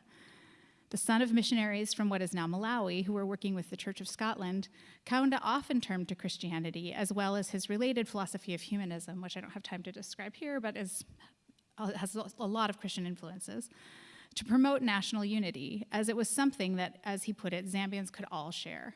And I suppose it's important to point out that Zambia, even at the time of independence, and certainly now, is demographically pretty overwhelmingly Christian. So he's not totally wrong in that, making that assertion. This language of Christianity as sort of a vehicle for national imagination, for national development, was reproduced and reinforced by Zambian church leaders, especially those from mainline Protestant and Roman Catholic denominations, which worked very closely with the Kaunda government to promote its developmentalist agenda. So reflecting on a pastoral letter written by Catholic bishops of Zambia in 1974, Father Joe Komakoma writes that the bishops encourage members of the church to cooperate with the government in promoting the social welfare of all citizens. So again, it's this expansive idea. Over time, cooperation between the church and the government gave way to conflict, as Kaunda's euphemistically named one-party participatory democracy increasingly promoted a monolithic vision of Zambian society. Church criticism of the government fueled Zambians' growing opposition to the one-party state, and it was the church that ultimately led the push for multi-party democracy that resulted in Kaunda's removal from power in 1991. What I want to take from this very quick sketch of church-state relations during the Kaunda government is this image of the nation that emerged from this period's nationalist Christianity. Not to add another term to the mix, but I want to call this image the nation of Christians. The nation of Christians is, if we were going to return to Brubaker's term, a kind of self-conscious category of practice. People know what they're doing when they're mobilizing this term. They're building the nation. It's the product of nationalist appeals to common religious identity or to the collective efforts of individual Christians or churches at national development. The nation of Christians is therefore emergent, the result of ongoing political and religious work. And the nation of Christians also resists easy identification with the state. Well, Christian ideas were regularly invoked by government officials and politicians to serve the state's objectives, and not always in good faith, I think it's fair to say. They were also used by Zambian church leaders to structure a critique of state power, so there's a kind of instability in this structure as well that allows for a pushing back on or a renegotiating of the boundaries of the nation and its relationship to the state. The nation of Christians as a political idea did not disappear with Chiluba's 1991 declaration, and with it, the rise of Christian nationalism. However, with the declaration, Zambians were confronted with a competing vision of the nation, what I call the Christian nation. So again, we have the nation of Christians and the Christian nations. These aren't my terms, they're terms that Zambians debate in things like radio call-in shows or things like that. They're sort of in the public discourse in Zambia when people are talking about how they're imagining the nation. The Christian nation differs from the nation of Christians in that it's established rather than emergent, because it has always existed in the eternal mind of God. Christian nationalist activists understand nations, by which they usually mean nation states, there's a couple exceptions, to be divinely ordained. A key text in this idea is Acts chapter 17, verse 26, which is part of a sermon given by the Apostle Paul, which reads, "From one man God made all the nations that they should inhabit the whole earth, and he marked out their appointed times in history and the boundaries of their lands." As a divinely created entity, the nation is bounded and fixed, treated as a self-evident category of analysis rather than a category of practice. Expounding on the above Bible verse, the Zambian activist Emmanuel Katioka explains that God's establishment of the nations is proof that they serve a divine purpose. If God made the nations, he must have made them for a reason. The task of Christian nationalist activists is to determine and realize their nation's unique God-given destiny. Zambia's Christian nationalist activists believe that God created their country for a unique purpose in the world, and in particular for a unique purpose in Africa. As the activist Dr. Leah Mutale puts it in her book, which is called Transform to Transform Africa, she says, just as Israel, she means biblical Israel, was a chosen nation for the purpose of God to show the rest of the nations what it's like to live under the lordship of God, so is Zambia chosen. God's intention has always been that Zambia becomes a mighty Christian nation that will bring revival to other countries in Africa and beyond. I don't get into it here, but it's this analogical language that links Zambia to biblical Israel is really key, not only to Christian nationalist projects all over, certainly in Zambia. You have things like activists essentially rewriting bits of scripture and substituting Zambia for Israel in the text, so ways that they're actively inserting themselves into the same process. It's in view of their country's divine assignment that Zambian Christian nationalist activists often cite their landlocked status as a blessing in disguise. While Zambia may not have a port, it shares its border with 8 other nations, uniquely positioning it to impact the entire region. Seen from this angle, the current boundaries of Zambia were not drawn by colonial authorities, but by God himself, who saw Zambia in his mind's eye long before it was established as an independent country. As Mutale puts it elsewhere, God earmarked us to be a Christian nation before we were formed. So again, there's this sense of it as an enduring, eternal category. The imperative to actualize God's plan for their nation, in activists' preferred language, drives their political engagement. Activists have advocated for laws that they believe reflect biblical truths and for changes to school curriculum to teach children Christian values. Through such efforts, the Zambian nation, and indeed the Zambian state, is defined, to return to Brubaker's words once more, as being of and for a core Christian nation. So you get this kind of contractive category with these rigid boundaries. Where the nation of Christian resists identification with the state, the Christian nation necessarily maps onto and reinforces state parameters. This way of imagining the Christian nation has consequences. It imposes, it demarcates, and it excludes. On this last point, activists would disagree, and I think this is helpful to understand their theology here. My informants in Lusaka insist that the declaration does not limit the religious freedom of individual Zambian citizens, and this has always struck me as kind of remarkable to say declaring Zambia as a Christian nation is to not to take away religious freedom from anyone. This view is supported by a kind of theological escape hatch in the form of a soteriology that links personal salvation to individual will. Since no one can make anyone else a Christian, the declaration does not impinge on anyone else's religious rights. Again, indeed, since no one can make anyone else a Christian, such impingement is impossible out of hand. So of course we're not limiting freedom, because you can't limit freedom, because freedom is freedom. That's essentially the argument. But this argument obscures the way that the declaration nevertheless circumscribes the political and religious lives of all Zambians. In the 1991 press conference in which Chiluba issued the declaration, he stated that in so doing, he had submitted the nation to the lordship of Jesus Christ. He rebuked and cast out the dark powers that he claimed had been in control of the country up to that point. Land was thus wrested from demonic control, claimed, and colonized. Individual Zambians, meanwhile, were forcibly incorporated into a body politic that was exclusively defined as Christian. This impulse towards encompassment is a trademark of Zambia's Christian nationalist project. Its totalizing vision creates the possibility of governance without consent, giving Zambian Christian nationalism a fascistic edge. At the same time, Christian nationalist discourse expels even as it incorporates. It contracts even as it sort of expands and claims territory. While all Zambians are brought into the Pentecostal frame by the declaration, not all Zambians are given full membership there. This means that the Christian nation is a wholly different political entity than the nation of Christians, a totalizing place of simultaneous encompassment and excision, defined by the territorialized submission to the rule of Jesus.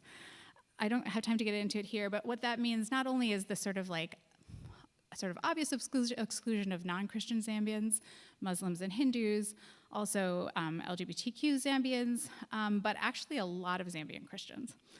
So in fact, the language of Christian nationalism in Zambia is narrower than the term Christian itself implies. So many non-Pentecostal Christians are excluded. And what I found during my fieldwork was, in fact, even a lot of Pentecostals were starting to be excluded.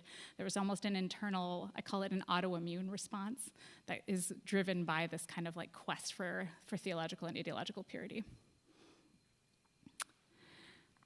So this is only a cursory move through the exclusionary and territorializing mechanisms that produce a Christian nation, but I wanted to offer these observations really quickly because I found myself, after a decade of researching and writing about Christian nationalism, wanting to think about what comes next. This is a little bit of a pivot, but I've done this critical work for a long time. Well, I think it's very important to engage critically with Christian nationalism. I wonder where we go after that critical work is done. What political, theological models can we use to imagine a way forward in a place like Zambia or indeed in the United States? Here I wonder if the liberationist bent of nationalist Christianity can come to our aid. If we interpret the rise of contemporary forms of Christian nationalism as, at least in part, a critique of liberalism, then the response to Christian nationalism may very well need to move beyond established liberal frameworks to imagine something new. While my own discipline of anthropology has not reached anything like a consensus on what this new thing might look like, it might be a more nuanced liberal position, as Yasmin Moll has argued, a kind of anarchist theopolitics, as Valentina and others have argued. There's a growing sense that this political reimagining will require a move beyond secular reasoning. So perhaps in the nationalist Christian imaginaries I've briefly explored here, this kind of emergent, contingent, and often critical entity that in Zambia takes the form of the nation of Christians, we might find new forms of Christian commoning, to use a word from Liana Chua, that can inspire our political imaginations to think beyond the limits of liberalism. I'll add here that this is something anthropology really knows how to do well. And I would invite us to use the kind of disquieting effects of Christian nationalism that we're all observing to unsettle our own assumptions about the forms of collective identity, of commoning, that we should imagine and fight for going forward. Thank you.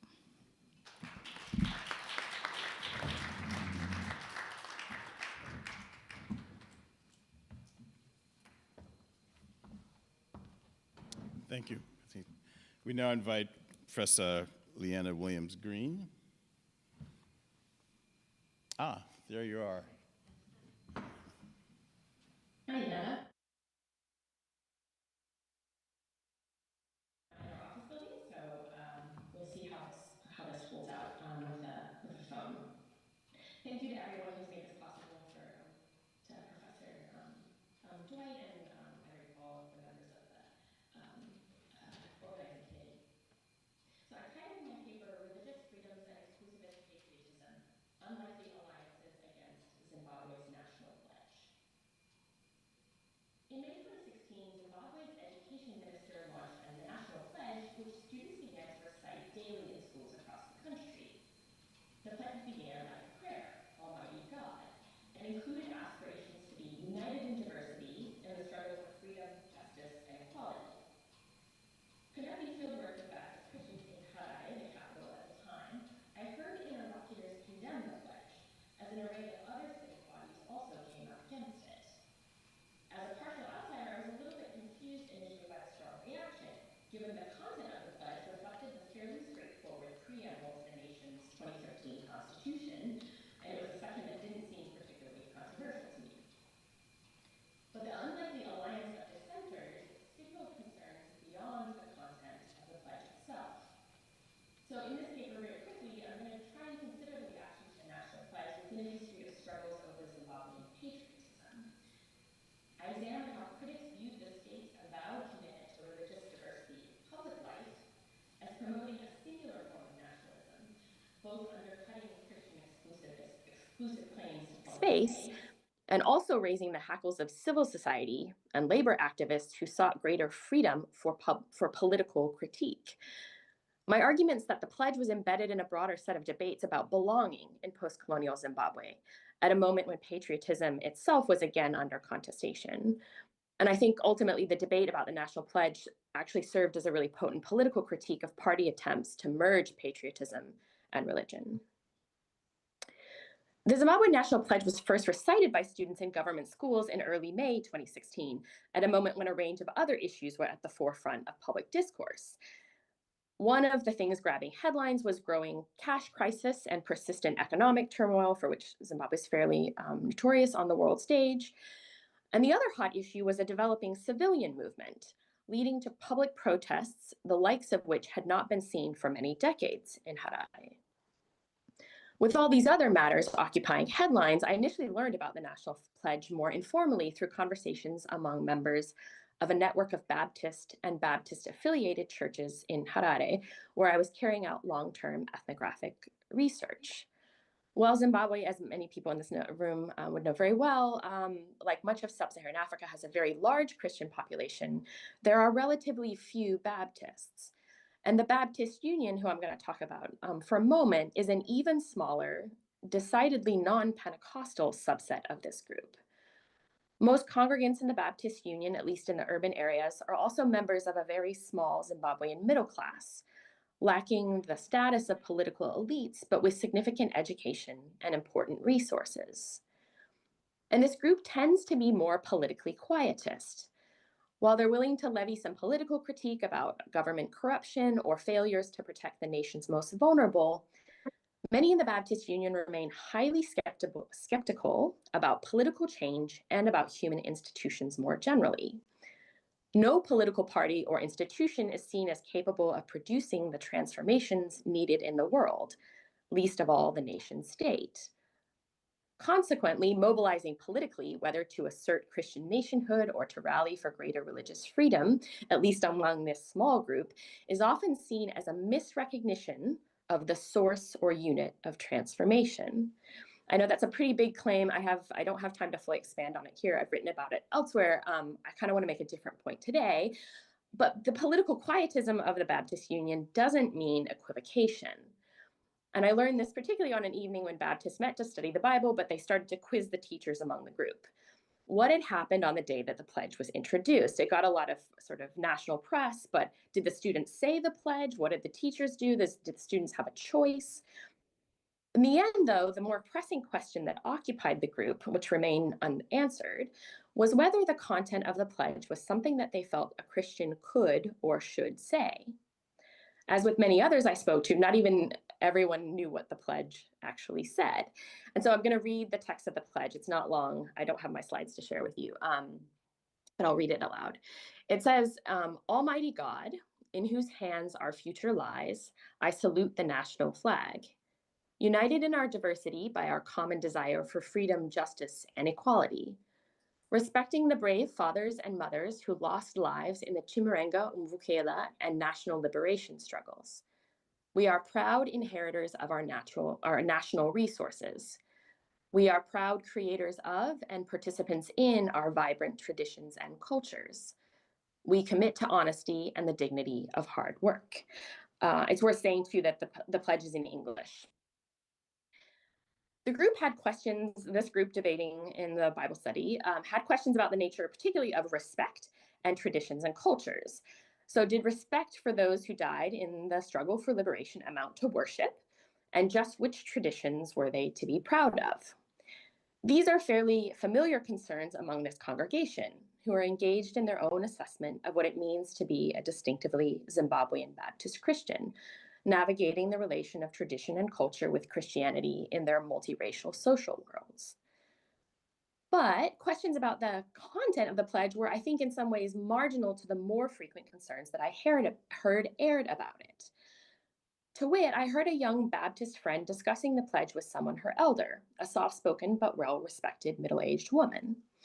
The matter came up in a discussion about the power and position of the controversial education minister, who was seen as the pledge's primary architect. There had been rumors that this minister, Lazarus Jokora, was Muslim. Two pieces of evidence used to support the rumor were his striking style of beard with no mustache, and the fact that he was promoting what they called a multi-religious educational curriculum. Jokora later had to produce his Catholic rosary prayer beads in the National Assembly under pressure to prove his religious identity. The question, at least for this young woman and the older woman, and the rumor that was circulating, was about the authority of a government minister to assert a particular vision of nationhood by way of the country's school children.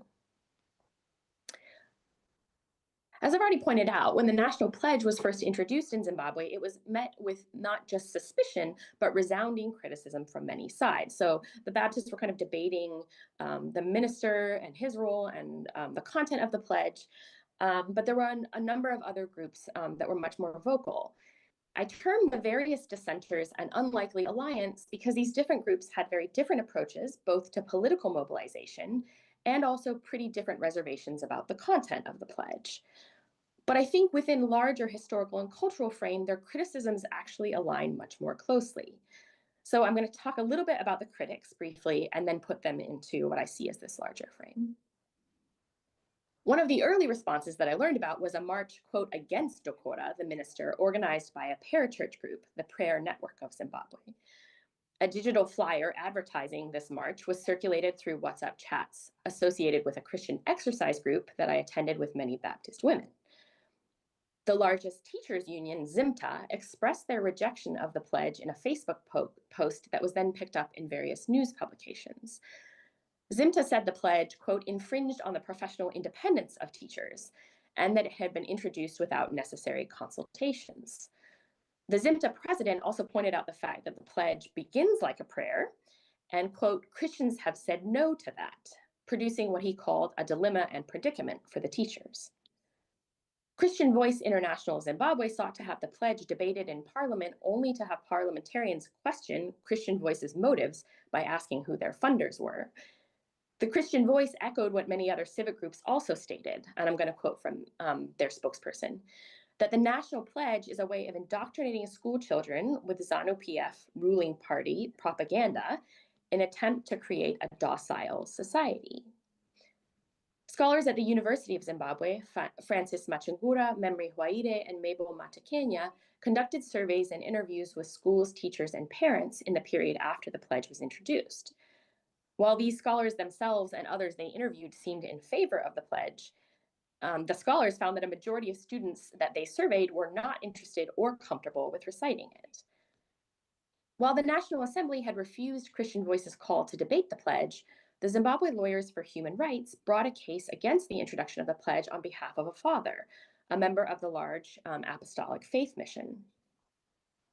This father argued that it was an infringement of his and his children's constitutional rights to have children recite the pledge.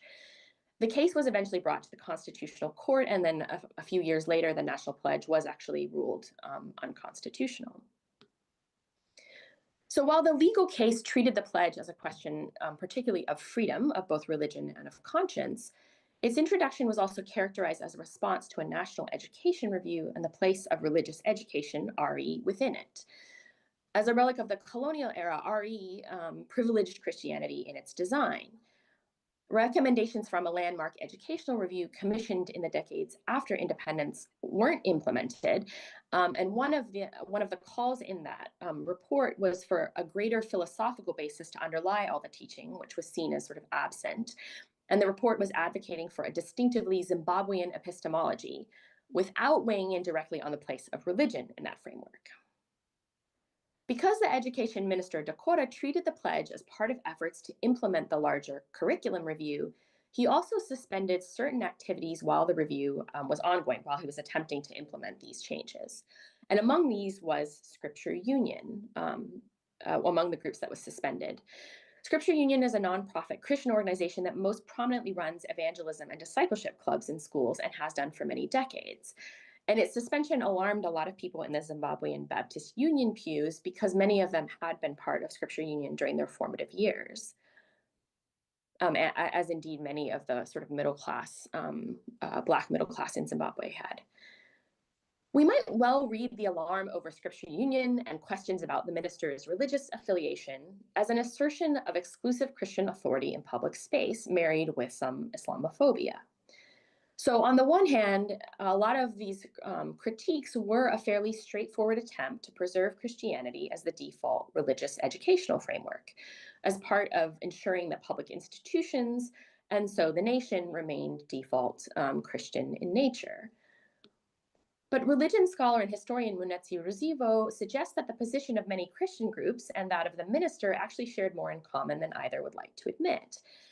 Each, Ruzivo argues, is driven by a kind of exclusivist agenda, where the civil religion, what he terms the civil religion drawing from Bella, of the pledge may be, quote, just as intolerant and fundamentalist as its evangelical counterpart.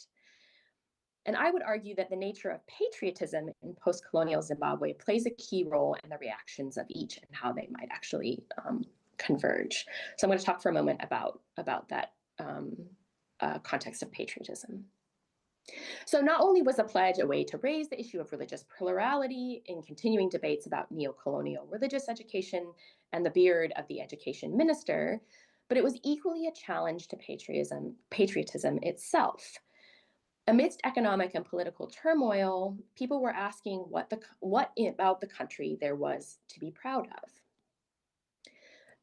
Patriotism has long been a touchpoint for the ruling ZANU-PF party, particularly under the leadership of Robert Mugabe. In a now seminal article by Terry Ranger, the role of patriotic history, what he calls patriotic history, is to cast Zimbabwe's identity as narrowly revolutionary, or in the words of Cuthbert Tagwire, patriotic history is, quote, anchored on a monolithic, standardized, and bifurcated historical narrative of heroes and villains, that is, patriots and traitors, around which belonging to Zimbabwe is predetermined. At the time that the pledge was introduced, several civilian movements had brought patriotism under renewed scrutiny, including that led by Pastor Evan Mawarire. In the video that launched his incredibly viral and, in the end, global movement, Mawarire reflects on the Zimbabwean flag that's draped around his shoulders, lamenting the state of his own country and calling on those in power to face up to the dire conditions in which most Zimbabweans were living.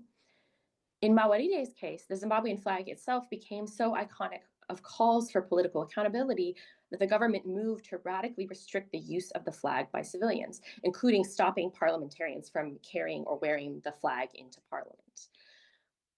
While many of Mawarire's critics saw him as a Western-funded upstart seeking regime change, the content of his message was fairly simple.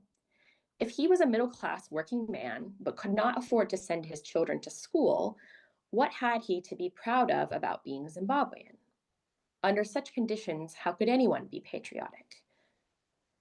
A common refrain reported in newspaper articles by a variety of critics was the point that the children of the ministers advocating for the national pledge would not themselves be reciting it, the sort of government ministers. Their children were busy studying in foreign countries where they were reciting the pledges of other nations. In this sense, patriotic allegiance was not distributed or demanded equally. The furor over the pledge was a critique of unthinking patriotism as an abrogation of freedoms outlined in the Constitution, religious freedom paramount among them. That the government might intervene to assert a singular meaning of national history by having government school children, though not often the minister's own children, recite a pledge to a country in economic disarray was more than many could stomach. So a couple of really brief concluding thoughts. In tracing the unlikely alliance of dissenters to the introduction of a new national pledge in Zimbabwe, I hope to have gestured towards my two attempted contributions to this discussion. And I think first is a point that's already underlying the larger conference and made clearly by many others already.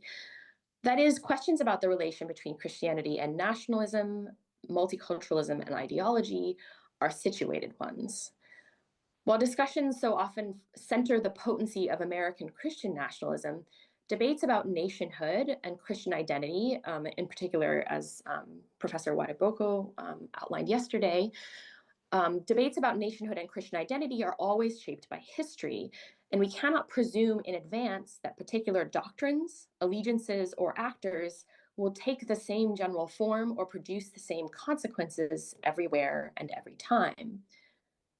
Second, I would also caution that we remain alert to when contestations over emblems of nationalism or apparent emblems of nationalism are better understood as mobilizers of potent political critique than only as icons of religiously informed culture wars imported from elsewhere. The links between nationalism and assertions of religious paramountcy are not incidental, but neither are they an adequate account of the variety of ways that patriotism and aspirations to belonging are produced and critiqued in context. Thank you.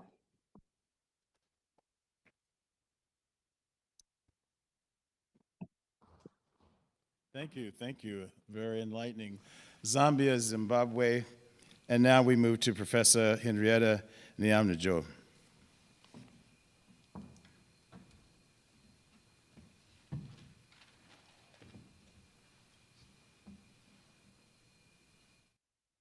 Thank you all so much, and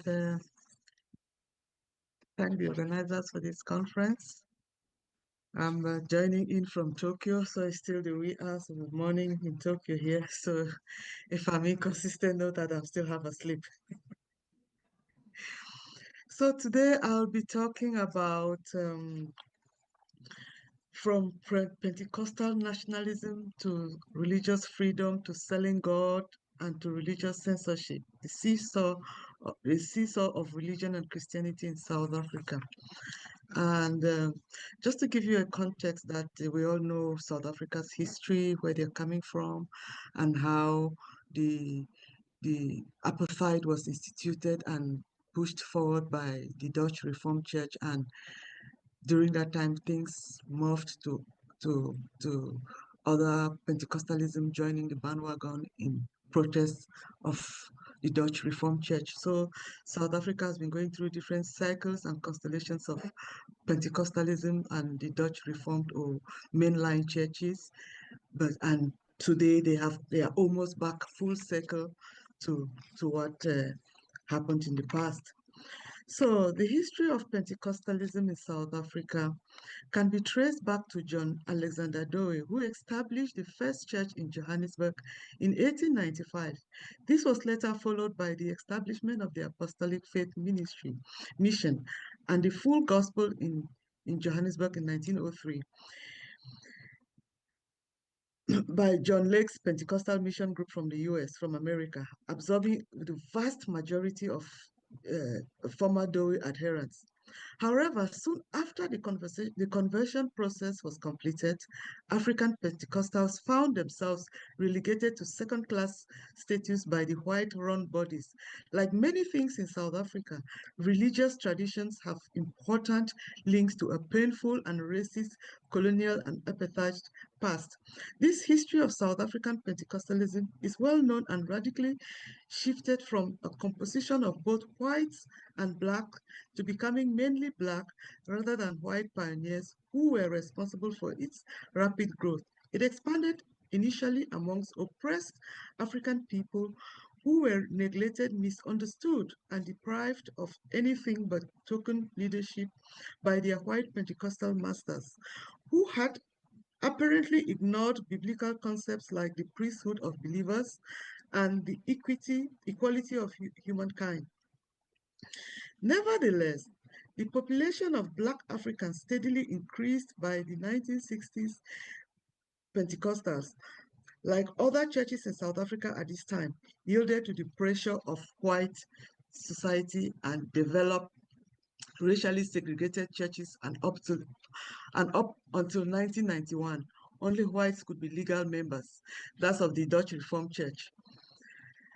Despite the segregation, Black Apostolic Faith Missions Christians under the leadership of Nicholas Bengu stayed apolitical and considered dabbling in politics as sacrilege. They held the Black people with a liberated form of political and economic oppression through the gospel. However, the decision to be apolitical was occasioned by forces beyond their control. The Black community was poor, and importantly, power was wielded by invisible forces that they could not confront. For others like the Zionists, they rejected outrightly this debased position, and consequently, the African Pentecostal established the Zionist city in Moria in the Limpopo province, which is the biggest Pentecostal church in South Africa, following the African traditional religion, the Zion Christian Church. The leader and founder of the Zion Christian Church, Eugenius Lukoyana, could be seen as a liberating Moses or Joshua figure who led his people out of bondage from token leadership and taken for granted Christians into the promised land, the New Jerusalem. Moria, which is a city in the north of South Africa, the province of Limpopo, where its headquarters still today, ZCC Christians, like the rest of the Pentecostals and the mainline Christians, all of all varieties of Pentecostalism, are poor and until recently marginalized. Without access to the corridors of political power, they retreated to an escapist spirituality where their symbolic protest of cultural resistance was all that was available. This opened two streams of religions, one that wielded power, perpetuated apartheid, and the other that found solace in the gospel with no power. This breakaway of Black Pentecostalism especially the ZCC, found favor with the apartheid as their actions validated the regime's policy of separation. Hence, they adopted the policy of non-interference. So the apartheid regime then thought it was best to allow them to function so that they don't have Christians who would come to the Dutch Reformed Church wanting an inclusive rights. The ZCC's policy of being apolitical was observed, and they were more focused on racial harmony and reconciliation. And this focus got people thinking that they were in support of the apartheid system, whereas they were clamoring for reconciliation and harmony in the country. As a result, this stance culminated in the visit of the then apartheid president, Pick William Botha, to ZCC's headquarters in Moria in 1985. This was followed a decade later by the three prominent political leaders following the unbanning of the political parties and the release of Nelson Mandela. And these leaders were Nelson Mandela, de Klerk, the last apartheid president who unbanned apartheid, and Buthelezi, the president of the Inkatha Freedom Party in South Africa, at the invitation of Bishop Barnabas Lokoyane. This reflected the changing attitude and euphoria sweeping over South Africans, signaling the end of apartheid. So, however, let me just move now to talk about the Dutch Pentecostal Church. Even though there was this signaling of the end of apartheid, the African traditional fear of racial equality between white and black derives from an aversive and misogynization kept them still hanging on to that. So even though there were just signals showing that apartheid is coming to an end, those who held firmly to this belief of apartheid were the Christians of the Dutch Reformed Church. Afrikaners have always believed that if they are to be true to their primary calling and bringing Christianity to the heathen, they must preserve their racial identity. The church was opposed to intermarriage between black and white and was committed to withstand anything that was calculated to facilitate it. So between 1948 and 1954, Dr. Verwoerd, the architect of apartheid, of the National Party's government, Minister of the Native Affairs, introduced the long and complex series of apartheid laws. So you see the intertwining of religion into laws, that laws are being drafted to promote apartheid, despite the fact that even though things were going on in the 90s, the church was still the one holding on to apartheid. As he had told the Senate, the various acts, bills, and also public statements have made all fit into a pattern and form a single constructive plan. That plan was segregation and apartheid. So where did the church in South Africa stand with all of this? The Dutch Reformed Church gave its support to the system of apartheid, as apartheid was called into question throughout the country in the 1970s and the 1980s. Church leaders were, in general, more committed to apartheid than many of their followers, and the church became an impediment to political reform. Despite this segregation, the one way that the Afrikaners and the Dutch Reformed Church sought to control over the black masses was to ensure that Christianity must not rob the known whites of language and culture. Rather, its function was to permeate and penetrate to the depths of black nationalism, while encouraging the retention and refinement of these national customs and traditions that do not clash with the Dutch Reformed Christian tenets. So during fast forward now through the 1960s and the 1970s and the 1990s, other Black Pentecostals were coming up, and the main reason of these Black Pentecostals coming up was to challenge the Dutch Reformed churches. And even the Christianity then, the Pentecostalism then was people going to Pentecostal churches as a result of the needs that Pentecostal church provided to them against apartheid, or just giving them that cushion and respite. So it is in this light that the upcoming of the Pentecostal churches during these years provided religious answers to the needs, and it is the Pentecostal churches which have mushroomed across across South Africa in recent years. The rapid increase in urbanization and the social political oppression of Black South Africans between 1960 and 1990 may be the reason for the remarkable growth of Pentecostalism during this time. These churches follow different tangents. Those that have Christianized African religious past and have sought to communicate the gospel from perspectives that take their cultural and social context seriously. I'm quoting here from late Professor Bediago. Conversely, there is the new Pentecostal groups in Africa that denounce Africa's religiosity and tend to have a very negative attitude to the African past. In general, Africa's new charismatic Pentecostal churches use African traditional categories, but only demonize it and the realities that they represent. And then, so when we talk about this, you find the new Pentecostal preachers who then became political activists and became members of parliament that were really in opposition to the African value system. And quickly moving to the 1990s thereafter, when we had the unbanning of the apartheid, and unbanning of political parties, and the release of Nelson Mandela in 1990 gave Pentecostal churches new impetus, as well as an increase in churches opening in South Africa by non-South African pastors. So to date, the current statistics says that there are over 200,000 registered churches in South Africa. By the same token, local Pentecostals began to discover their political clout and to realize that they realized their potential to change the public space with their massive vote. South Africa also saw a new wave of non-South African churches entering the arena, especially from Nigeria, the Democratic Republic of Congo, Zimbabwe, and Cameroon.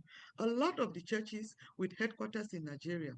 This avalanche also brought in place unscrupulous Pentecostal pastors that now brought South Africa back to where they began the protest about churches, the protest of the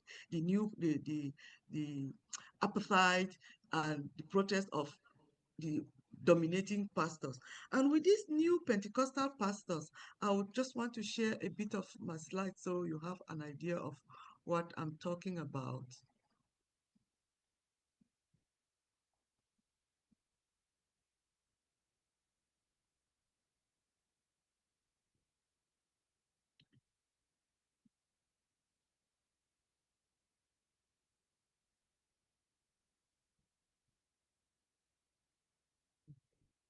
Are you able to see the slides?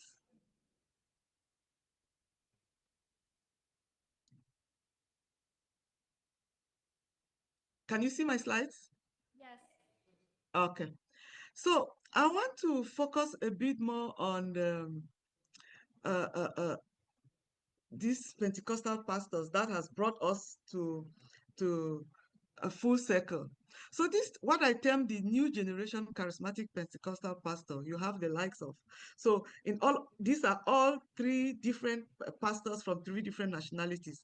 Pastor Daniel Lesotho is a South African, Pastor Timothy Omotoso is a Nigerian, and Pastor Shepard Bushiri is a Malawian. And all these pastors have had a very close contact with the law, and Timothy Omotoso was arrested in prison for more than 3 years, and after that he was deported back to Nigeria. Shepard Bushiri, he was arrested for fraud, money laundering, and rape. He escaped bail and back to Malawi, and now the government is fighting for his extradition. And Pastor Daniel Lisoho is a South African, but his methods of evangelism and preaching is what is really calling the church or the South Africans at large and the religious right to say, no, we have long passed this stage when the Dutch Reformed Church forced us to be subjected to the apartheid laws, and now he is bringing the same laws back in South Africa. So this is the young charismatic preacher, Pastor Daniel Liseko, and he made headlines in South Africa and the world when he asked his followers to say, I am going to feed you with manna, and the time of manna has gone long past. Now let us go out. This is the yard of the church. Let us go out and eat the manna that we have in our yard. And he asked the Christians to go out and eat grass, and you could see them doing that. So that is the church building at the back, and these are Christians eating grass. And this was earlier on in the year, and not too long after that, he came back with another asking, that is a bottle of fuel, petrol, that he's giving Christians to drink to heal them from demonic possessions and all whatnot. And this was a huge cry in South Africa to say the government has relaxed, and now all sorts of preachers are coming back into the country, and that the government should control religion again. Religion is controlled in South Africa by the Religious Rights and Cultural and Linguistic Rights Commission. And so the commission, due to the cry from the public and even the other church leaders, the commission now summoned this pastor, and he was arrested for a few days, released, and sent out on warning that he should not do this. And then they now went back to Parliament for Parliament to make new laws so that to arraign such unscrupulous pastors. So let me just tell you what so when he did that, although South African Constitution allowed the freedom of religion, it also states that persons should not be brought to harm through indoctrination by the teachings of religious leaders. The public had decried his behavior, and noting with concerns that this pastor is just looking for fame without considering the health risk of his followers. So similarly, there is a call on the government to intervene. Our government should help us by arresting such pastors because they mislead people to believe they have godly powers. One angry Johannesburg woman told the news when it went viral. Another said, this is hypnosis. The guy is just a hypnotist. That's it. Blasphemy, disgusting, disguised as Christianity. This is demonic. Look at the state that they are in, like they are in a trance. What a wicked son of, you will pay for this as there is a God. So there was so much outcry, and then this actually went to Parliament, was referred to Parliament, and he was stopped and told that his license will be revoked if he continued to do that. And we haven't seen that again from him. But then what was the role of the government and the Commission for the Protection of Religious Linguistics Rights? When he was summoned there, he was adamant. No one has died from consuming grass or petrol. The grass and petrol are part of the church's Holy Communion. Many people were healed from eating these flowers, from eating grass and from everything. I believe we are from different denominations here. We all have Holy Communion in our churches, said Pastor Daniel. Flour, petrol, Holy Communion, it differs from where you're coming from. We are lying to the people if we say it's Holy Communion. It's grape juice or it's wine, but we declare with our mouths that this is the blood of Christ. So we declare upon the flour, and I declared upon this, and the people drank, and the people got healed. That is why they did not die. So inasmuch as the commission made its investigations and found that no one had died from consuming petrol and grass, the commission chairwoman instructed the pastor should desist from similar actions, and the church until Parliament has made a ruling on this issue. While the Constitution guarantees religious freedom, the government's pushes for oversight is viewed by some faith groups as state-controlled, prompting debate over constitutional violations versus necessary accountability for abuse practices. And this is even Pastor Omotoso, which I've shown you, which I showed this is him right here. It's a Nigerian charismatic preacher. He was accused of rape, child molestation, child trafficking, and during the time of his trial, there were people who testified against him in court were murdered. And so because he wanted the case to completely disappear. And after the trial, and the government realized that they were spending far more money than would cost the country, they decided to release him and deport him back to Nigeria.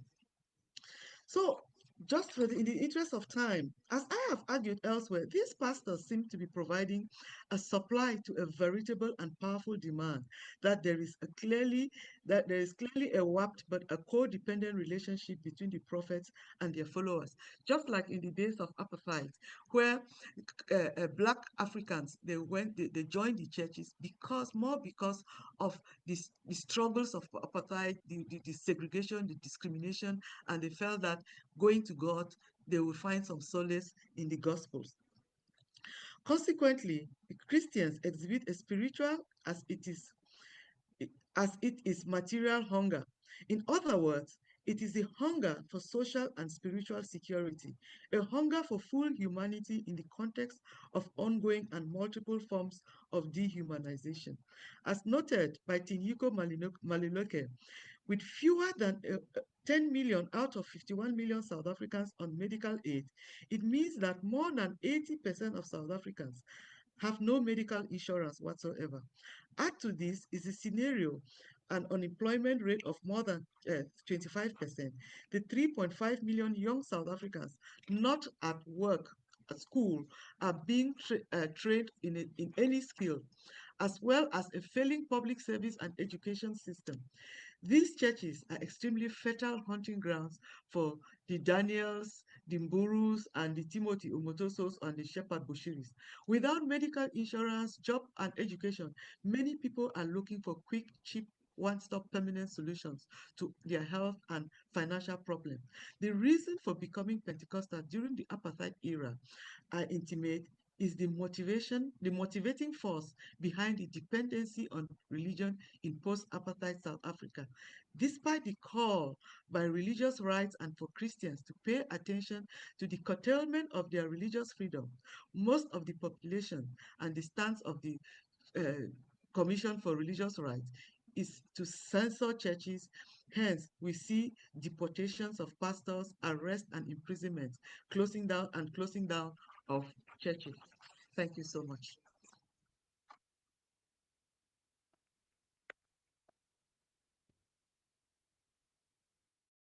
So thank you so much. We've been feasting on a comparative variety of Christianity and nationalism in Africa, Zambia, Zimbabwe, and South Africa, the old South Africa and the new South Africa. And now it's your time to offer questions and engage the conversation. So we invite you to stand up behind the microphone, develop a line there, and we'll chair the Q&A where you hopefully prepare some questions. Also want to both welcome and acknowledge Professor Abimbola Adelakun, who is the Associate Professor of Global Christianity, the intellectual power and strategic visionary, not just for this conference, but directing the entire University of Chicago toward global Christianity. And some of us have been, maybe not 30 years, but we have been working on this, and this is the fruit. So we want to stand. We are so happy that she is here. I can't express in words how happy with that she is here for the next 40 years, we'll say.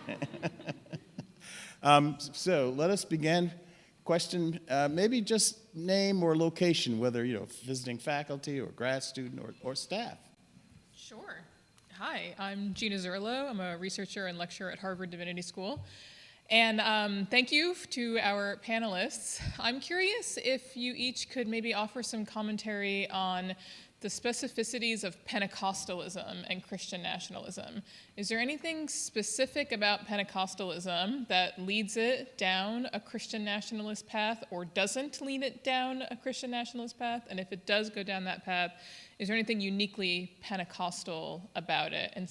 We talk a lot about broad Christian nationalisms, but is there diversity within it as it relates to Pentecostalism in each of these countries? Thanks. The virtual ones first, because it's so easy to go first.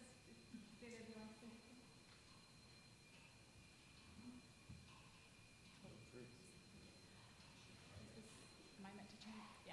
Okay. Now is it on now? There we go. Really good question, Gina, about so I'm not sure if there's anything you know better than anyone that there are many kinds of Pentecostalism as well, right? So what are we talking about?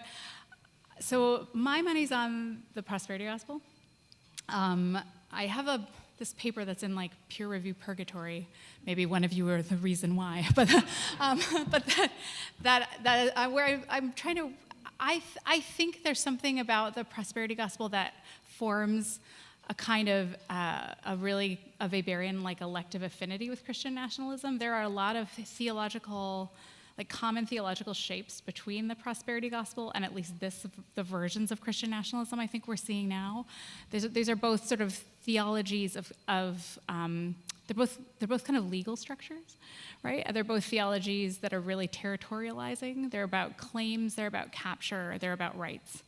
And insofar as that's the case, I think that you can argue, at least I would like to argue, that the prosperity gospel structures, or at least lends the energy of an elective affinity to Christian nationalist practice. That's certainly the case in the Zambia situation. The language of the declaration as it's issued by Chiluba is emphatically prosperity gospel language. And it's immediately understood in those terms by the people who hear it. And those terms continue to dictate people's expectations of the declaration in terms of, for example, they regard it to be a kind of guarantor of future prosperity for the country.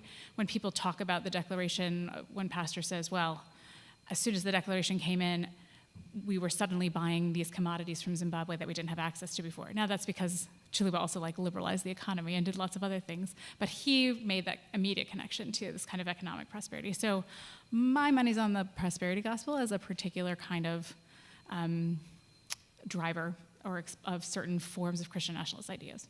So, but I don't know if other people had other thoughts.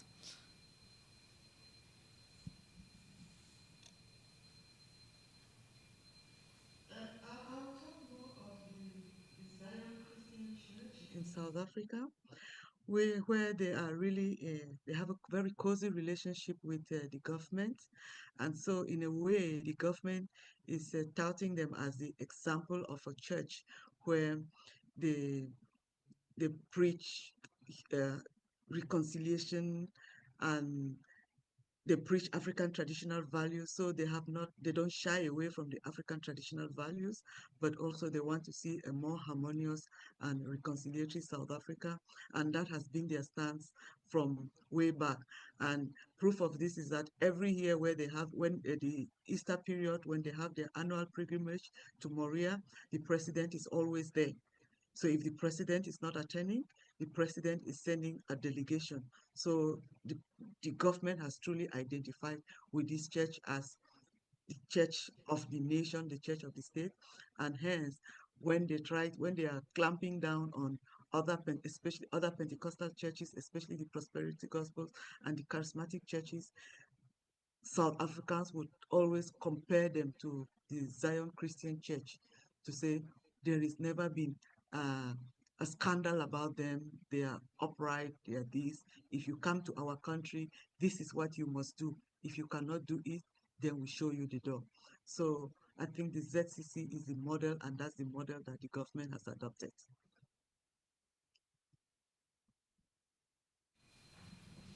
I would just add, as someone who works on non-Pentecostalism particularly, I do wonder,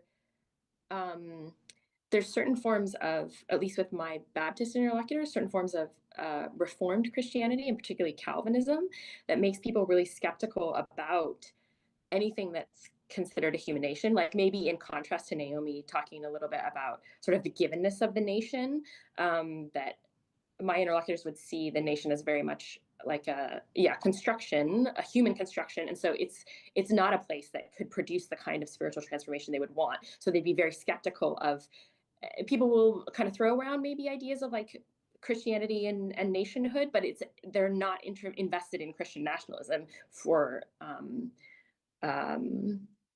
because they're very skeptical about the possibilities of human political change. And I don't know, I that's something I'm playing with too. I don't know, again, that's sort of pushing a different direction than the question about Pentecostalism, but thinking about, well, are there forms of Christianity that are amenable to Christian nationalism in particular ways? But I would also ask them too about location, because I think there are forms of Reformed Christianity in the US that doctrinally look very similar to ones in Zimbabwe that actually produce very different politics. So I think that the Reformed movements in the United States, particularly like neo-Reformed and neo-Calvinist movements, a lot of those would actually, I think, have more of an elective affinity to forms of American Christian nationalism than I think that they produce in Zimbabwe, for reasons that are things we can explore. It's a great question. Thanks. My name is Creighton Coleman. I'm a lecturer at the University of Virginia. My question is most immediately for Professor Haynes. But I'd be curious what the others think as well.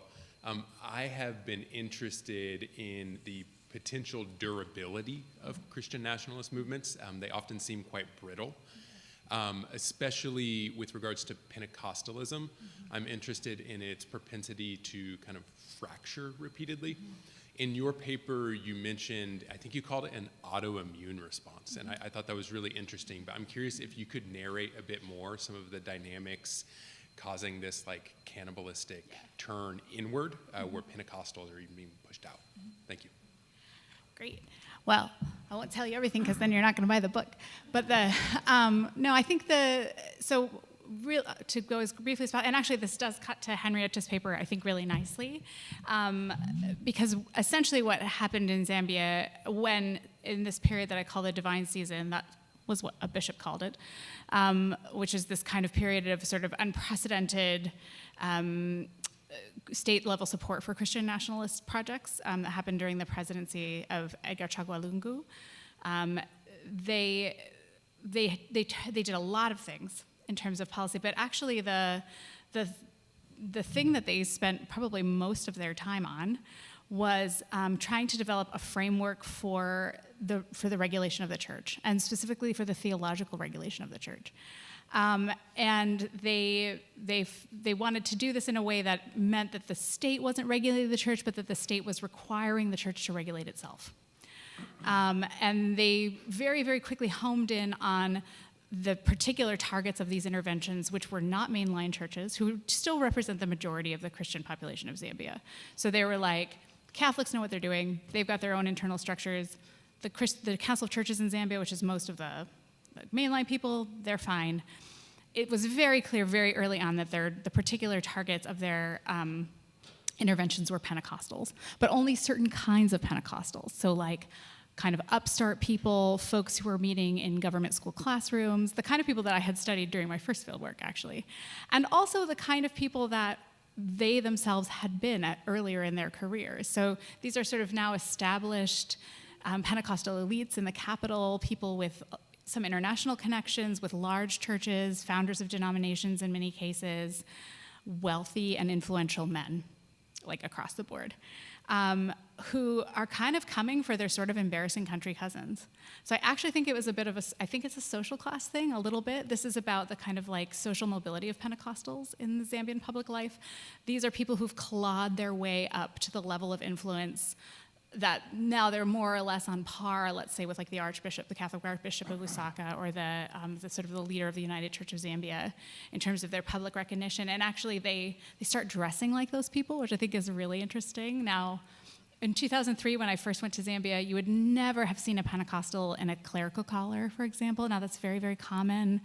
Other forms of clerical dress as well, like cassocks, even like the big hats, like all of these like very kind of traditional markers of ecclesiastical authority are being adopted by these like Pentecostal elites.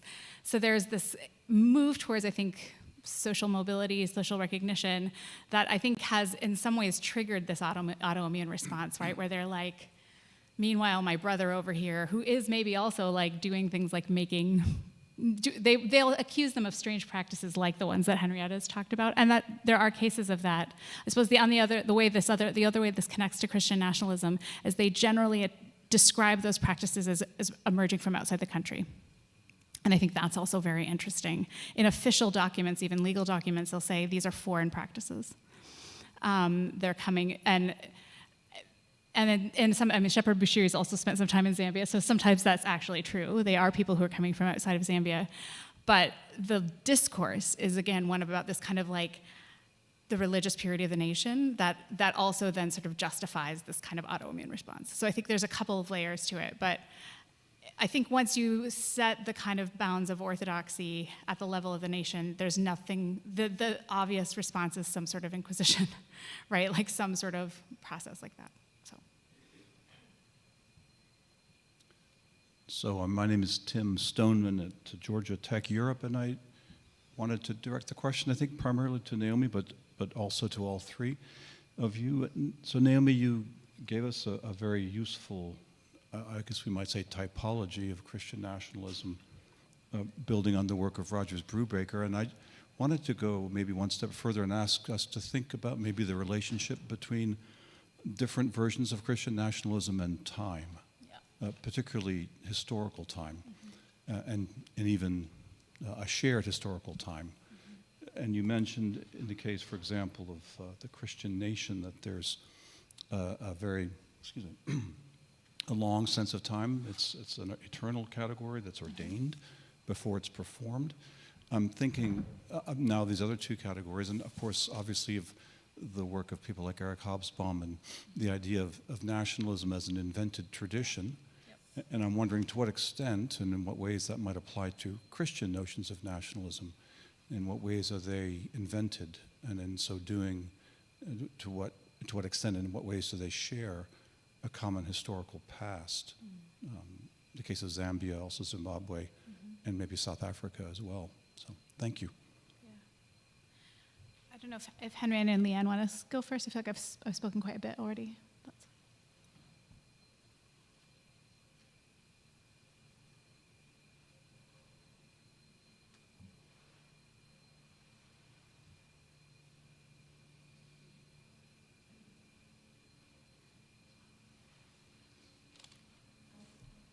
Okay.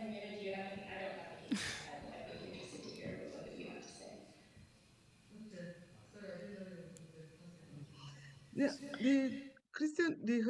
if you look at the historical trajectory of South African Christianity and Pentecostalism, it's been one of turbulence, where people accept the new wave of Christianity, the new way, once a new church or a new Pentecostalism comes to town, they have this cozy relationship with them, and all of a sudden when they start doing things that they are aversive to, the immediate response is to call on the government to step in. That's always South Africa's response. Say, oh no, the government must come in. The government must take these people out of South Africa. So as much as you have this, even with the Dutch Reformed Church then, they couldn't handle that because they didn't have the resources then to handle it. So the best alternative for them was to have these breakaway Reformed churches and breakaway Pentecostal churches, and to have their own services according to the African tradition. But then in post-apartheid South Africa, you now have a new form of Pentecostals who came, and they were very political. They were parliamentarians who owned churches. And so the population looked up to these people to say, you are in there as a member of parliament. You need to use your authority as a South African to help us clamp on these people who are not supposed to be here, who have come for the money and who have come to doing all sorts of unscrupulous worship in the name of Pentecostalism. So the new Pentecostal pastors like Robert Mashwe and even the then Frank Chikane in Parliament and becoming the Secretary General of the ANC, they were a real force to rely on within South Africa's history, because they helped the government to shape the laws against or the religious rights and freedom.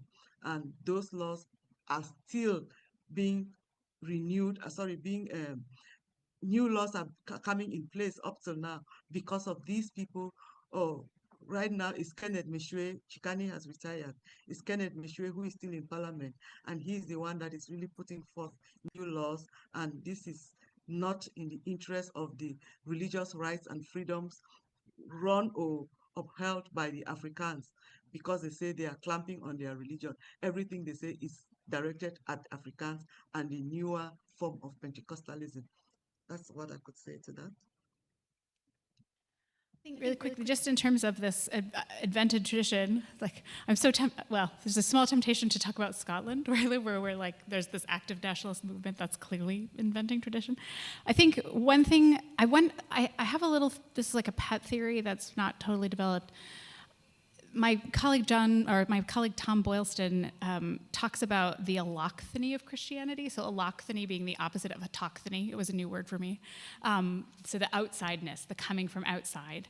And I think there's something maybe about Christianity's outsideness, at least in an African context, that does give it a certain kind of productivity when you're working with nationalist projects that have a lot of anxiety about autochthonous categories, right? Anxieties around ethnicity or language or things like that that are seen, certainly in the Zambian case, were seen to be the enemies of the nationalist project, right? The nationalist project as such was very much an anti-ethnic project. So you have things like the Nationalist Service, the National Broadcasting Service. What's called the National Service is English only. So things that are, again, which is this allochthonate, right? It's the colonial language. That seems kind of weird for like an independent project, but it's this neutral outside. That's how even like the Minister of Education in the 60s says, I know it's weird. This is the colonial language. It's weird that we're using it, but we're using it because it's sort of something we can all share equally. It doesn't have these kind of like ethnic markers that we're anxious about and worried about. I kind of wonder if Christianity does something similar. Over time, Christian nationalists have emphasized the role of David Livingstone in Zambia's Christian nationalist past more and more, to the point where now, during my fieldwork, they built a new monument to Livingstone. Livingstone died in what's now Zambia. I can geek out on David Livingstone over coffee. He's a fascinating figure. But Livingstone is sort of renamed the author of the Declaration. Some of that's moving away from Chiluba, who turns out is super corrupt and not maybe the person they want to be like totally associated with. But it's also, again, I think it's this outside. In anthropology, we have a stranger king, right? You get that in other things too. He becomes a stranger king that can kind of you can disrupt and reestablish the political order in a different way. So I think there's something about that outsideness that is maybe especially productive. So.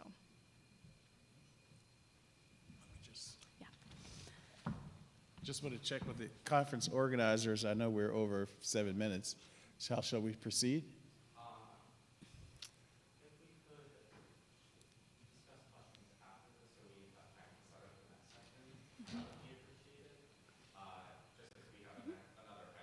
Sure.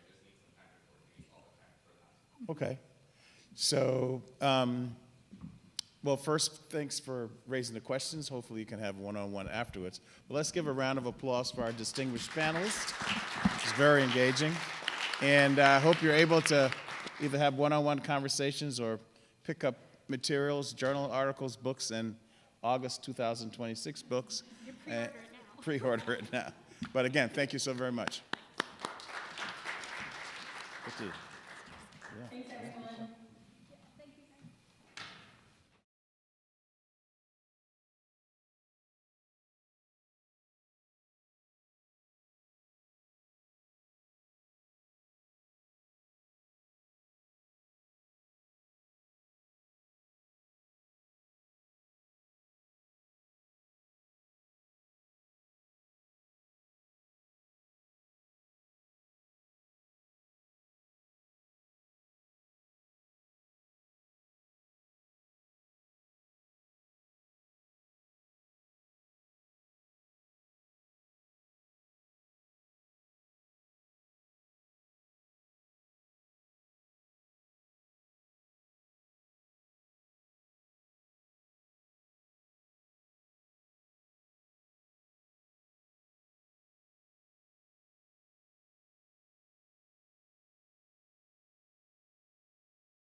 on politicizing spirituality and spiritualizing politics.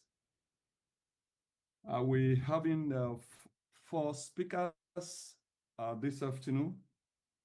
We have, pardon me if I can't really pronounce your name very correctly.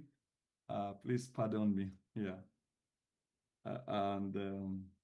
So we have Guillermo Flores Borda, who will be presenting, is an in-person participant. I think he will be the first person to present, after which we'll be having Creton Coleman.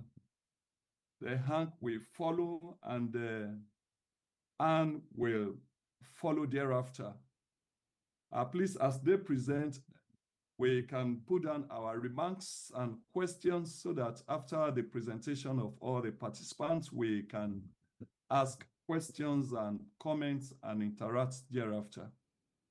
So we'll have 10 minutes to present, and so we'll be calling on Borda to speak to us on his work, One Region Under God, the impact of US Christian nationalism in Latin American conservative campaigns. Please, Borda, speak to us in the next 10 minutes. Thank you. Good afternoon. Just a quick change. My name is Creton Coleman. I'll be going first. I was easier because I don't have a PowerPoint. And I'm tall, so we're going to move this up. Thank you. The title of my paper is Pentecostal Contempt and Religious Knowledge, and I believe my paper was in some ways preempted by Gina's question in the last session about the relationship between Pentecostalism and some nationalist movements. So this paper contains many of the theoretical contributions that I've been developing into a monograph, and at its core, I'm seeking to offer an account of a political theological phenomenon that I see as widespread among Pentecostalized Christians. For instance, as Matthew Taylor and others have shown, Pentecostal leaders in the U.S. conducted spiritual warfare in support of Donald Trump's attempt to overturn the results of the 2020 presidential election. Those efforts would fan the flames of an insurrection at the U.S. Capitol. The act of a post-election insurrection was not unique to the U.S., as Pentecostal leaders in Brazil attempted to overthrow the results of a presidential election in an insurrection of their own. Beyond electoral conflicts, Pentecostal leaders worldwide took COVID-19 restrictions as part of an attack on Christians by conspiring demonic forces. They would demonize public health officials and encourage the violation of those restrictions. The Pentecostal Prime Minister of Ethiopia stoked ethnic conflict with dehumanizing language and brutal violence targeting Tigrayan minorities. A South Korean Pentecostal pastor rallied support of an impeached president's martial law order, declaring it an act of cleansing the country. These are only a sample, but I think they illustrate the type of Pentecostal action I analyze here. What, though, ties together these geographically and politically disparate episodes? There are, as indicated, Pentecostals involved in each. More importantly, though, there exists a specific type of contempt that these Pentecostals display. Rather than disparate examples of Pentecostals behaving badly, these episodes demonstrate a type of contemptuous political theology that is widespread, though not universally held, among Pentecostal Christians. That political theology of contempt is the subject of this paper. Contempt, roughly put, to contemn another or hold them as beyond consideration, even worthless, is neither distinct to nor ubiquitous among Pentecostals. However, as I argue here, understanding Pentecostal relationships to outgroups, as well as the ongoing Pentecostal attraction to populist and authoritarian political figures, requires that scholars take contempt and the political theology supporting that contempt more seriously. Now, contempt here it's not intended as a jeer, but it's an analytical category that sheds light on the formation of Pentecostal knowledge and authority. So, seeking to offer analytical clarity on the theological dynamics of Pentecostal contempt, this paper is divided into 2 parts. Part 1 outlines 3 interrelated theological dynamics at work in this type of Pentecostal political theology that I name Pentecostal contempt. 1, a closed pneumatology. 2, ethical exceptionalism. And 3, a threatened posture.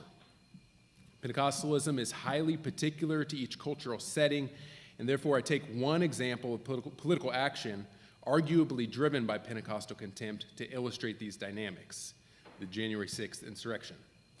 A very brief part 2 then considers the epistemic effects of Pentecostal contempt. Here, Pentecostal contempt it forms what the philosopher Elizabeth Anderson calls epistemic bubbles, where internal theological dynamics create bulwarks against experiences or information that might challenge contempt. The result is a religious knowledge concerning God, others, and figures of authority that's shaped by the particular contemptuous social relations in which Pentecostals find themselves. I now move to part 1, which uses the January 6th insurrection to demonstrate the interrelated theological dynamics of Pentecostal contempt. Many have considered the events of the insurrection through the lens of white Christian nationalism, and this lens certainly reveals a great deal. However, this lens and lexicon can miss the extent to which the insurrection was a Pentecostal event, and a relatively ordinary one at that. This is not to name the storming of the U.S. Capitol as mundane, but to say that the theological conditions motivating that action are themselves quite common among Pentecostals. Damon Barry, writing in a U.S. context, names the groups working from these theological politics as, quote, prophecy voters.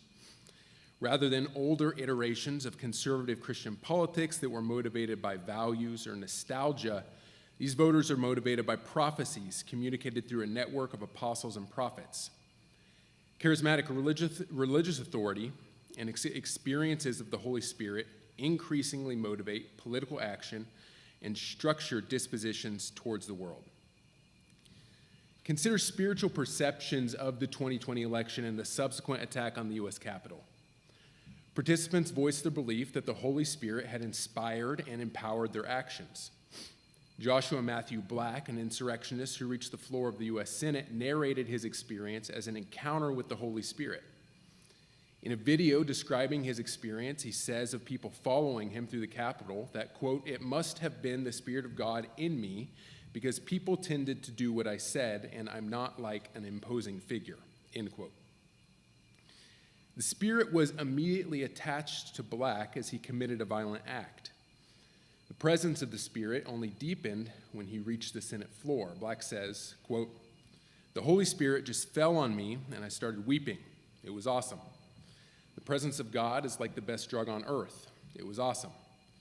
If I had to do it over again, though, I would have prayed about the evil spirits that were in there.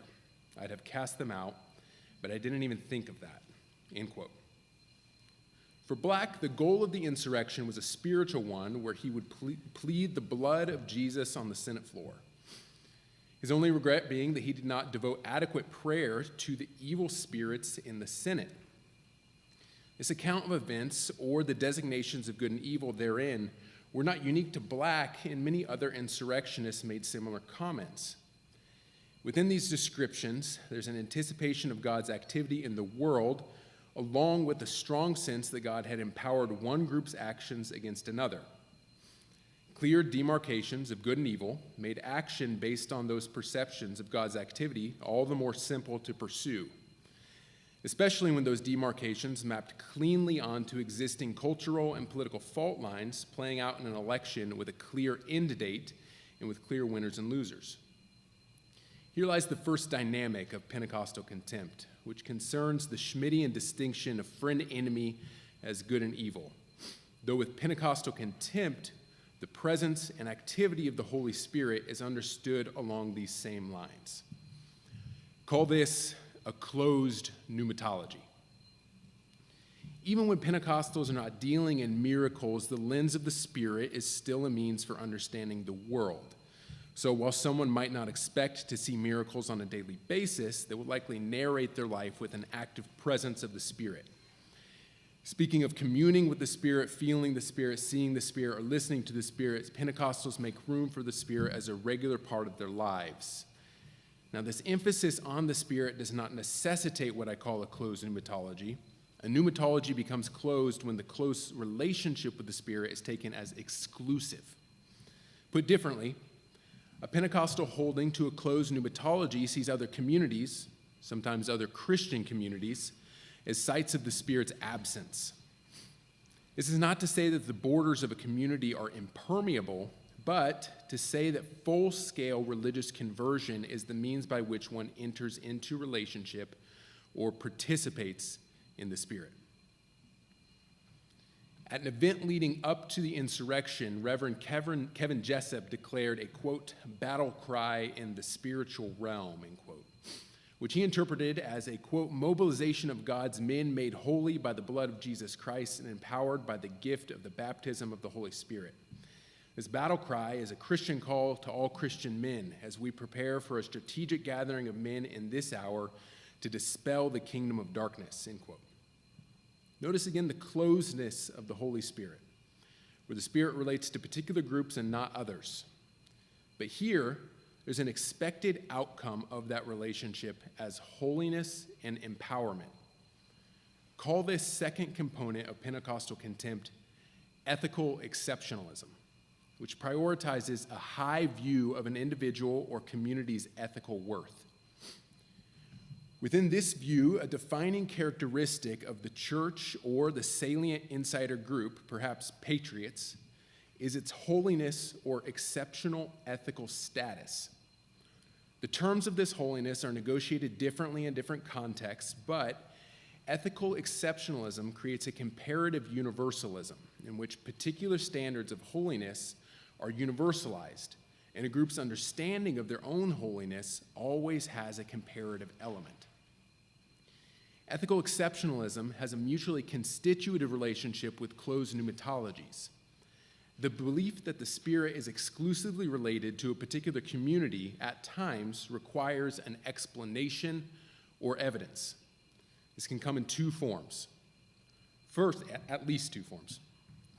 First, one can prove the presence of the Spirit within their community by emphasizing the work of the Spirit there, which includes the moral superiority of that group. As such, a belief in a closed pneumatology can cultivate a sense of superbia for an individual or a group. A second way one can prove the exclusive presence of the Spirit is by demonstrating the depravity of those outside of their communities.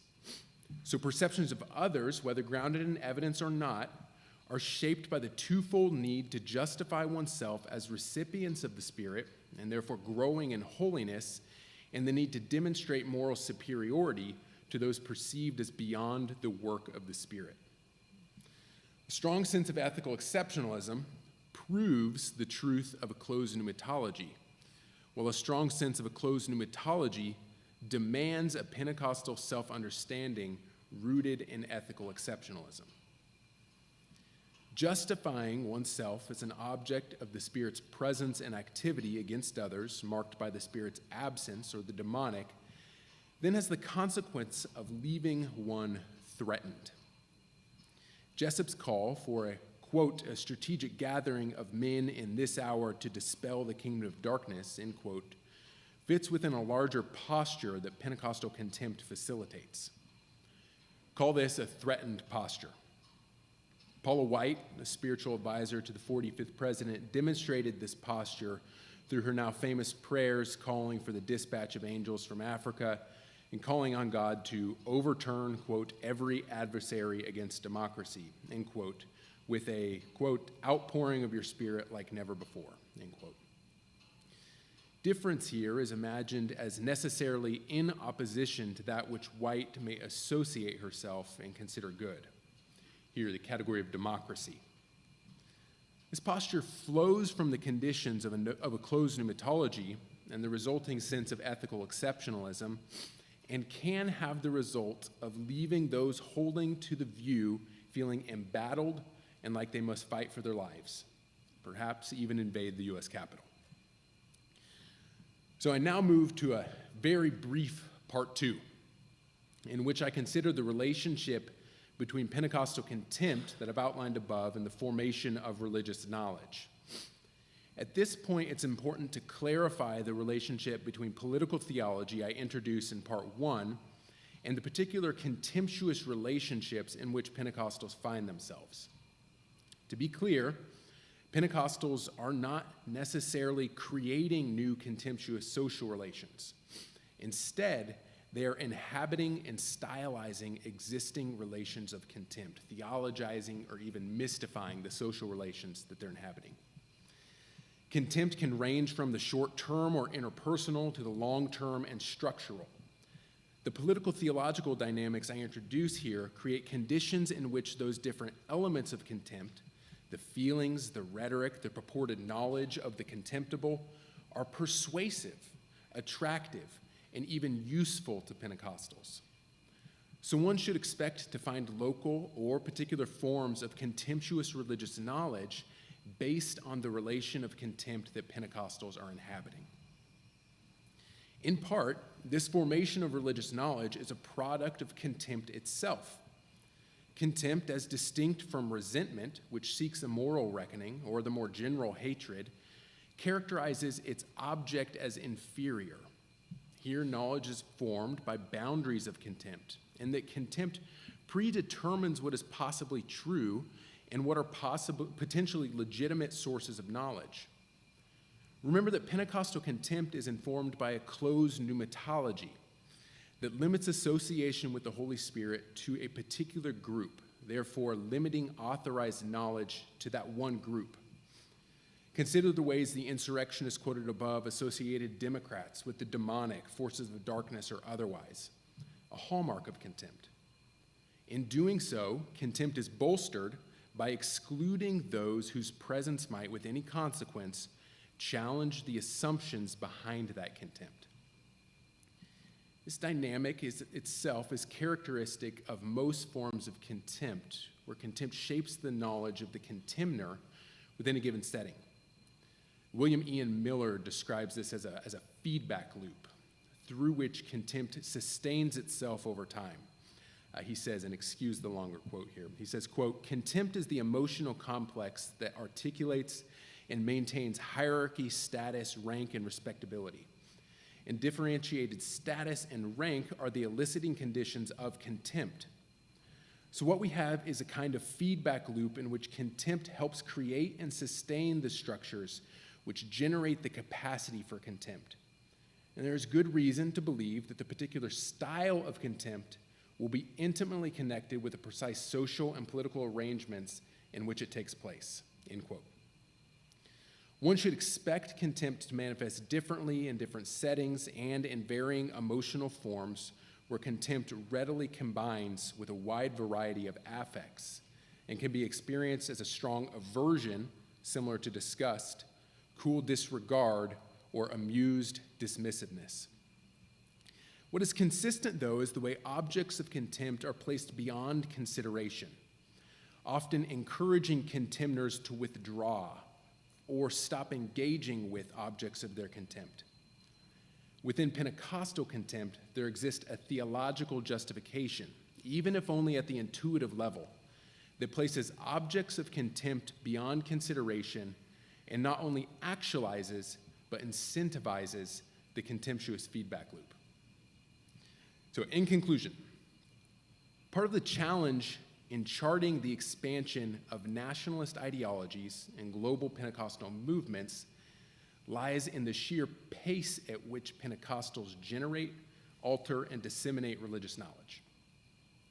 Networks of prophets make prophecies and coin new terminology, only to pivot and abandon those terms for the sake of generating something new. So the New Apostolic Reformation now does not use the title, the New Apostolic Reformation. It can be nearly impossible to know the origins of each turn in Pentecostal claims to knowledge. But perhaps turning our attention to contempt and the ways Pentecostals use that contempt can give some insight into one way this knowledge forms. There exist different forms of both durable and fleeting contempts all around us. Not all forms of contempt are as readily available or easily inherited. So we should not expect to see all Pentecostals experiencing contempt in the same ways.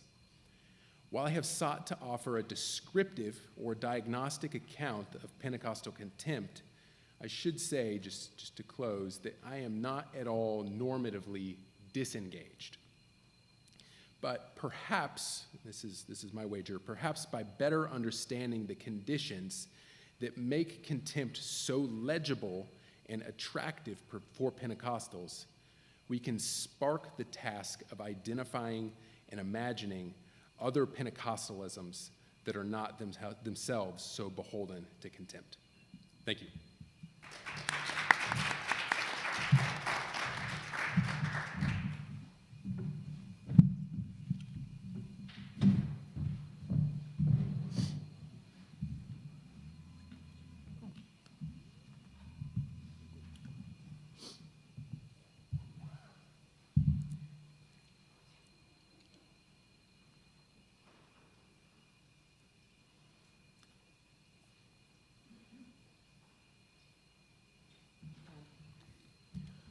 Okay, I'm going to start with my presentation. This is about Latin America, and basically I'm going to discuss how Christian nationalism is looking in Latin American politics, mostly in campaigning. I'm going to make a disclaimer because I think it's important. I'm going to discuss two cases, basically Peru and Brazil. And as we discussed, the two main Christian nationalist candidates that are in Peru, well, former candidate, now in prison, Bolsonaro, and then the current candidate, López Aliaga in Peru. I must say that I am also a politician in Peru. I am running. I'm going back next week to Peru to run. I have run against this person before. I do feel that we should also think like, if we feel that Christian nationalism is as pervasive as we say it is, then we should be doing something about stopping what we think is wrong, advancing what we think is right, and we also need to start thinking that these are not only ideas, these ideas are also important, but politics actually forms reality. And if we can get involved in politics, we do have social capital as academics, we should try to do so, because there would be a point in which we probably will regret that these ideas were not the reality that we expected to be. With that, I'm going to go to the academic part of my presentation, but I wanted to make that disclaimer.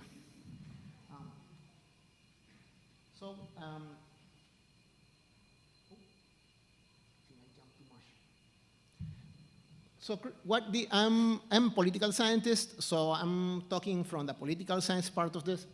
So for us, Christian nationalism or US Christian nationalism is basically a worldview that proposes an exclusivist orientation that separates groups that belong and do not belong to the nation.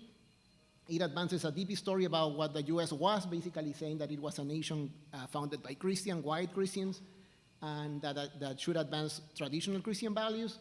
It's also a political vision of what the US should be, and it also introduces the idea that the US should be a Christian nation or should be ruled by Christian rulers. It also establishes a hierarchical order between insiders and outsiders, insiders being men, Protestant or Christian, straight, native born, and then outsiders being everyone else, at this point, for the most part, Latinos. And then it establishes a difference between heroes and others that are like opposed to these heroes, and these heroes are supposed to be defending the Christian nation with violence if necessary. And the Christian nationalism concept is also understood in political science as a good voting MAGA indicator, at least for the elections of 2020 and 2024. So the existing literature on Christian nationalism on our fields, which is social sciences, sociology, and political science, is very much focused on the experience of white evangelicals in the US and how they adhere to US Christian nationalist beliefs. Also, it is mostly focused on trying to understand the US Christian nationalism in the US, so there is not many works discussing it as a transnational movement. I think that there is more work on that on the humanities, not as much on the social sciences. Then there are two works in Latin America talking about Christian nationalism, but very generally, in very general terms, and also there are mostly, the two of those, which are the only two, are focused on the Brazilian experience because of Bolsonaro. but they only superficially engage with Christian nationalism, and they just mentioned the concept there is no development of trying to engage with existing scholarship in the US. And then in a forthcoming book chapter, me and my advisor were classifying contemporary religious parties in Latin America, and we classify one group as Christian nationalist parties, and that includes Bolsonaro in Brazil, that includes the Peruvian one I'm going to talk about, and also the Chilean one that just won the elections in Chile. But then you will think, because of the scholarship in social sciences, that Christian nationalism doesn't exist necessarily in Latin America or beyond the US, but it does, and this is what is happening in Latin America right now. On one side, you can see Bolsonaro making a gun with his hand, and you can see that he's wearing a March for Jesus t-shirt. On the other side, you can see that there is a Make America Great Again cap, and then a t-shirt about Charlie Kirk. You may think that that is the US, that is Peru.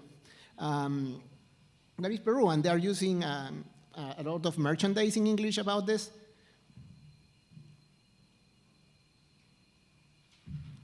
You can also see again, like this is Bolsonaro, and you can see that he's using a flag there with the US, and you can see Trump raising his fist. This is after the shooting that he survived. So he's trying to connect himself to the idea of Trump and the idea of the US. And on the other side, that is the actual ad that the municipality of Lima, because the person that is now topping the polls for like president of Peru, he is the current mayor of Lima, and he's very Christian nationalist, and he is trying also to connect himself to the US and other symbols related to Christian nationalism in the US. As you can see, there is, in this ad, there is Charlie Kirk, and then also the flag of Peru next to the flag of the US.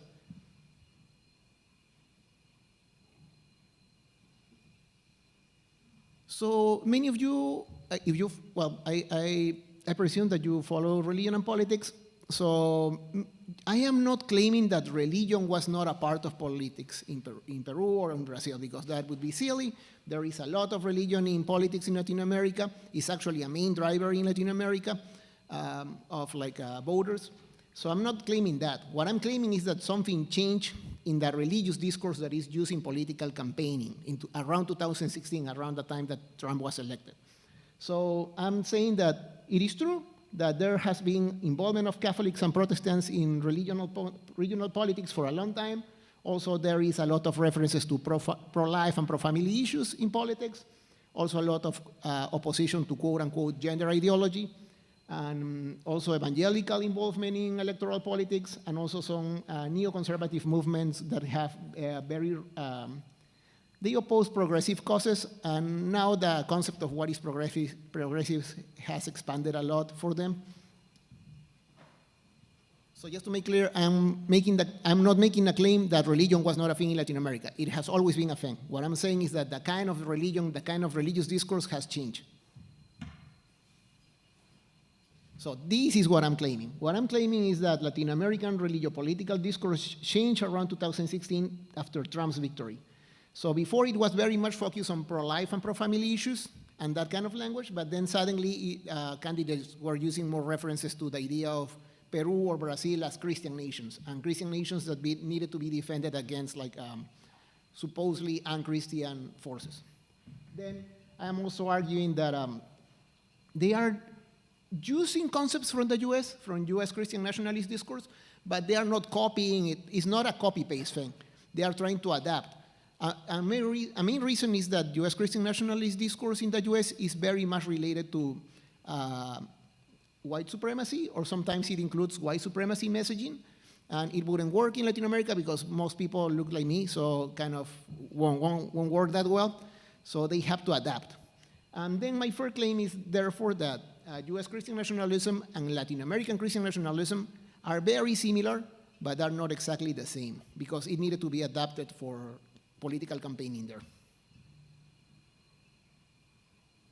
So what changed? This is what changed. So after Trump employed Christian nationalist rhetoric during his 2016 presidential campaign, many Latin American conservative politicians started using a similar rhetoric. You may ask yourselves, why would they use this kind of rhetoric? I would tell you, as someone that does politics, it's cheap. It's cheap because it's easier for us to copy rhetoric that has worked in other countries, has worked well, rather than produce our own. Running a campaign is very expensive. So if we can save on some things, it's like, we are going to do that, and I guess that's what's happening here. So they claim to be defending the Christian identity of their Christian nations by opposing quote-unquote non-Christian policies. What that is very ample, very broad. It could be whatever they are opposed, but usually is related to progressive causes. So in Brazil, for instance, Bolsonaro started using references to Brazil being a Christian nation around 2016, April 2016, and he started using this quote in every single speech, that it is like Brazil above everything, God above everyone, and that he closed his speech, his ads during the campaign with that quote. And then he mentioned something like, to be a great nation, Brazil needs an honest Christian and patriot president. These are just examples because I have a huge Excel of data showing how many times he has used it, because he ran for president twice. On the side of Peru, that was an even more dramatic case, because there was a party called National Solidarity, and it was not related to anything religious at all. They just took that party and they realized, oh, this doesn't sell anymore. So they rebranded it and they said, now it's going to be called People's Renewal. And then they said, oh, how we introduce this new party? First of all, they changed all the colors. Now it's all like a light blue, because in Latin America, light blue is the color of the pro-life movement. And they said, we're doing this because this is the color, quote unquote, the color of life. And then after doing that, they presented the party and they say, this is a Christian party with a Christian doctrine. And then they say, Christ will be the center, root, and heart of the party, which is why the party's philosophy, ideology, and government plan are founded on Christian principles. So in this way, they were able to access a new kind of rhetoric, because it's different to say, to do a personal attack against another politician, saying, I very much dislike that politician. It's very different to do that than say, I'm doing this because I'm a patriot, and that person is not a patriot person, so I must attack it because he is against the nation. So it kind of allowed them to tap on a new kind of discourse that presented like their, I don't know, sometimes hateful speech as patriotic fervor, basically.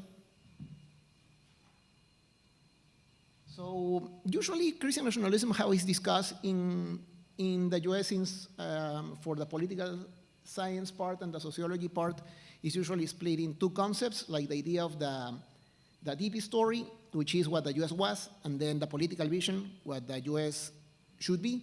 So for what it was, well, for the US it's very simple, because they have been arguing that the US was founded as a Christian nation by white Christian men under Christian principles, but we do not have white Christian founders in Latin America. So they base this, the rhetoric that they sell is mostly based on the idea of Catholicism being a huge part of like the founding of not the nations themselves, because of course Peru was Inca, but it's not that. They are claiming that the republic, the existence of the republic, is very much based on Catholicism, and that's true. You can see it also in founding documents that there is a lot of Catholic references and the Catholic God being mentioned in these constitutional organizational documents. So they basically claim that they are fighting to defend the quote-unquote Christian nations that must keep their Christian identity, and then Bolsonaro said to rescue a country massacred by moral degradation, and in the case of López Aliaga, the Peruvian, he said, for the love of God and my country. So this is based, as I said, on the history of Catholicism in Latin America, and also the fact that a lot of Catholic and Christian references are instituted in public, in the public sphere, basically. Like if you would go into a classroom in Peru, for instance, you would find that there is a huge cross here. You would say, what is it making there?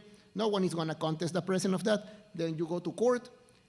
You are usually going to see a cross and a Bible in front of the judge. No one contests that. Also, when you are swearing in, you are a president or a congressman, you have to swear on the Bible and declare that you're doing this by God, the Christian God. And if you don't want to do that, you can also say, I don't want to do that, but then the media is going to destroy you. So you'd rather do that. So Bolsonaro said something very interesting about this myth. He said, there is no historical record of a secular state.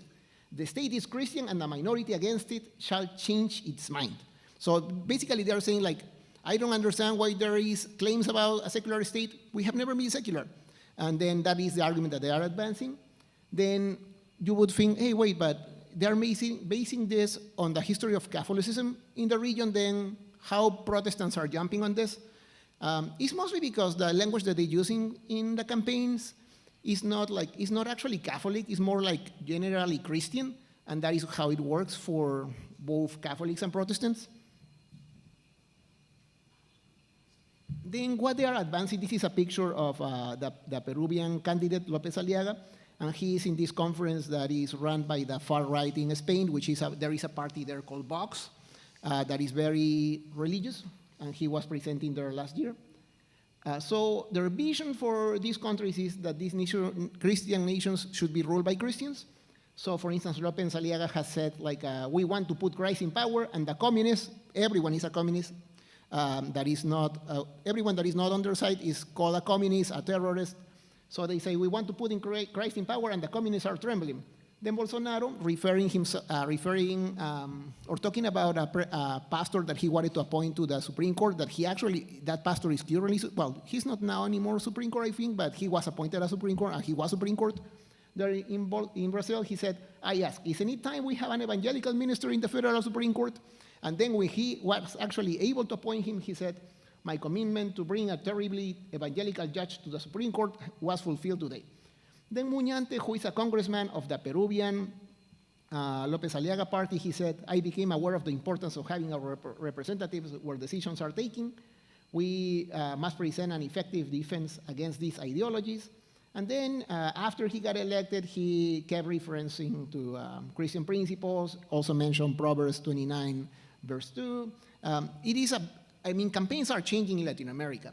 The parties that are actually leading the polls are actually leading the polls on the basis of Christian nationalist discourse. And that was proven for Bolsonaro. Cast just won in Chile. And in Peru, López Aliaga right now is actually the first in the poll. In the most recent, he has been the first, taken the first spot in the last 5 polls.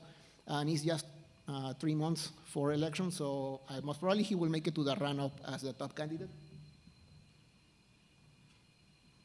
So what is their political vision? Is that they are also splitting people into insiders and outsiders, insiders being those Christian social conservatives that are opposed to non-Christian policies, and they are usually called being pro-life, pro-family, who believe in God, patriots, or in the case of Peru, true Peruvians. Outsiders are basically everyone that is opposed to this, and they are, for instance, the wife of Bolsonaro, who is there, Michelle Bolsonaro, he talked about Lula as being the devil or the leader of darkness. They call everyone else atheist. They have also expanded their criticisms also against like multilateral organizations like the World Health Organization, also against the UN, saying that they are quote unquote foreign Christian interference, and that they are trying to bring like non-Christian values into their Christian nations. And they are also attacking NGOs, calling them byproducts of communism and global progressivism. And there is also a lot of messaging about like supposedly persecution. There is not actual persecution to Christians in Latin America, but they claim to be being persecuted by the quote unquote communists. You would ask also, what about race? What else I mentioned is like, there are some references to race, but most of the Christian nationalist speech in Latin America doesn't discuss race at all, because as I mentioned, it would be very difficult for them to do that, since we, Latin Americans, mostly look like me, so white supremacy discourse won't work for them.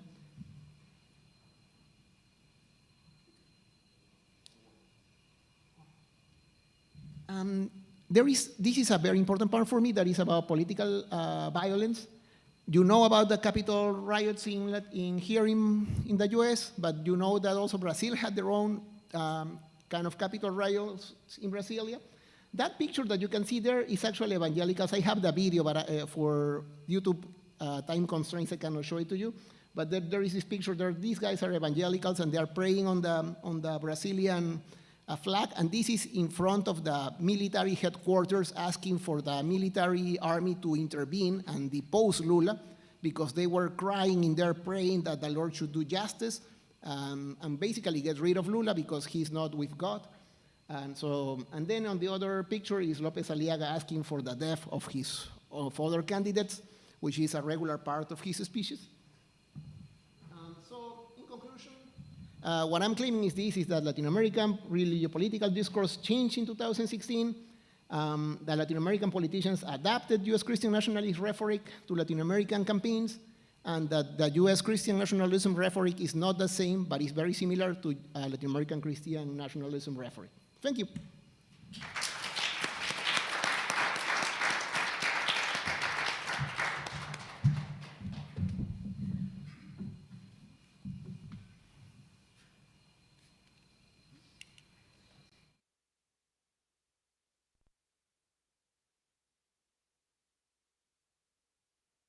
So, unfortunately, surprise, I'm back here. Unfortunately, Benson is having some internet difficulties, so I'm helping chair the session. Surprise and welcome. So we are going to start our next session with Hank Willebrink. That is your introduction. I will leave it to Hank. If you would like to start sharing your screen. Thank you.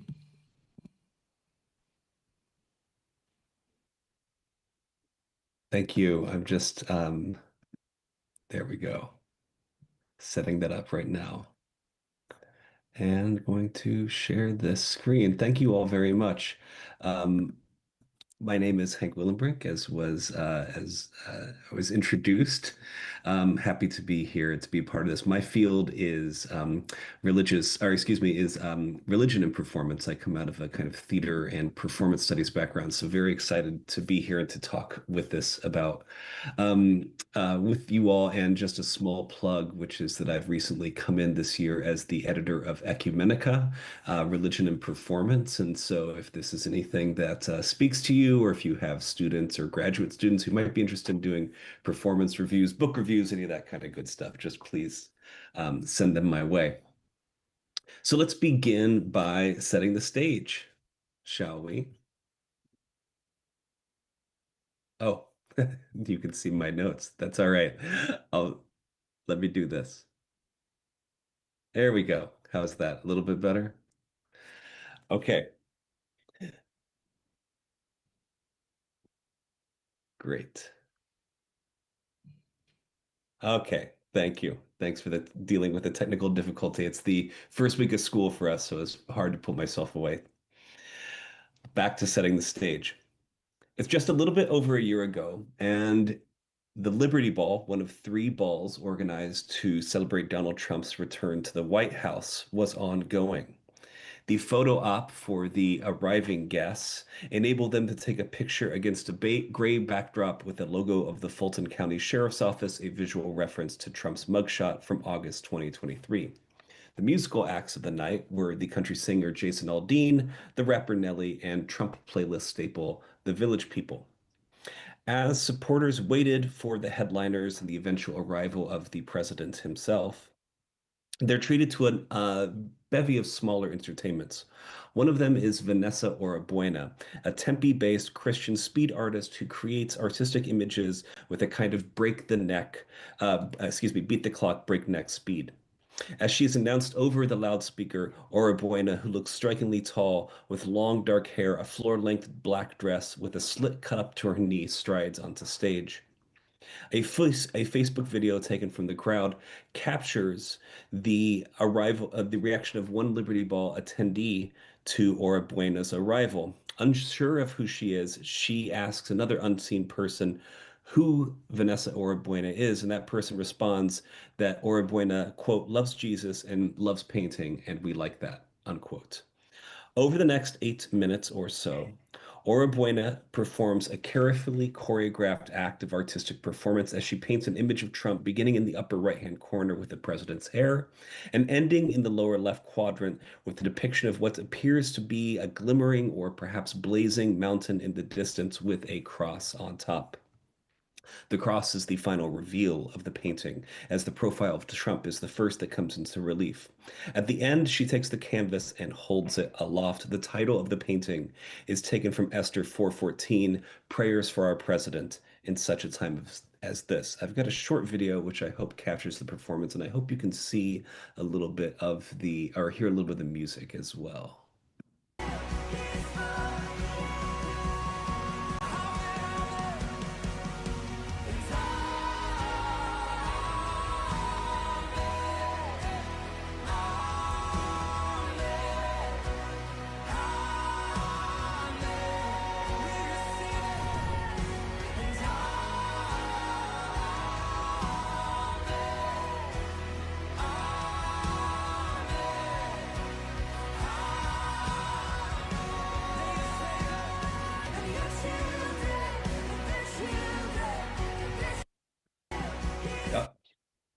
Believe it or not, oh, excuse me, I had lost my notes. Believe it or not, speed painting, also called live painting or platform painting, is on the rise in the United States. Oribuena was in fact just profiled in a piece on speed painting by the New York Times on January 20th. That piece points to how speed painters have become regular parts of family-friendly entertainments, particularly in the Midwest and South. They're being incorporated into halftime shows for football and basketball games at the secondary and collegiate level. They're also in demand for corporate gigs. The article accentuates the cheap magic that's used by speed painters to keep their audiences guessing by likening them to, quote, a modern day vaudeville circuit, unquote, where artists can use, quote, gimmicks in their display. Certainly part of the fun of speed painting is the anticipation and reveal, that caption, wait for it in the video, which is often achieved through theatrical means. One case is the artist Scott Labadio, who, as you can see here, did a portrait of Corey Comptoir, who was killed during the assassination attempt on Donald Trump in Butler, PA. When Trump returned with a rally, Labadio did a live painting where he painted the flag, that's kind of his trademark, and then there was a literal reveal as he pulled down an image that had been hidden on the canvas, excuse me. Rather than use a loaded term like gimmick, I'd like to point out that anticipation and reveal is a deeply ingrained dramatic technique dating back to the Greeks that's also shown itself to be incredibly adaptive and perfect for our short form video era. Oribuena's Liberty Ball performance did not feature in this kind of obfuscation. It's clear from the very beginning who she's painting. In fact, if there is a dramatic revelation, it isn't Trump, it's what he's looking at, the cross on the mountain in the distance, which points to another genesis for these sorts of performances, which are worship services. They're featured in J. Scott McElroy's Creative Church Handbook, who writes that, quote, watching artists paint live can be magical. The anticipation of the blank canvas, the dance of brushstrokes and color choices, the vision that materializes through the artist's intense attention. When the painter is in tune with the Holy Spirit and asking God to give images that speak to the congregation, you may see reactions like tears, repentance, joy, affirmation, and more from viewers. Live painting in this usage is one of the various sorts of art forms that McElroy is trying to get incorporated into more worship services. And Oribuena's art clearly comes out of this tradition. In a biographical video, she describes how a difficult upbringing left her on her own by the age of 15. Though she showed artistic promise in her adolescence, she fell away from artistic expression until she rediscovered her faith and the Church for the Nations in Phoenix, Arizona. And it's this that she credits with giving her the ability to return to art. Her first artwork was a speed painting of Bob Marley. As she describes in that video, she sees herself as an instrument of the divine. Quote, God is the master creator. As long as we stay, as long as we stay on, as long as we stay on the canvas, he's the one who's going to bring it to completion, unquote. Her Liberty Ball performance has all the markings of an act of worship as well as an act of artistic performance. She's clearly a showwoman and uses this throughout the painting. The choice of clothing, the sleeveless black dress, allows her arms to become the focus of what she does. The large gestures, the black canvas, which can also be a way for them to get away, speed painters to get away from doing too much shading. From time to time, she even lifts her head to the sky and shakes her head enthralled. This act of worship doesn't seem confined to the painter as well. One of the reasons that I like that video is you get to see the audience engaging in this too. And there's the component of music. The chosen songs don't really accompany the painting as much as Oribuena seems to choreograph her performance to them, especially Kari Job's The Blessing, which is the song that you hear there.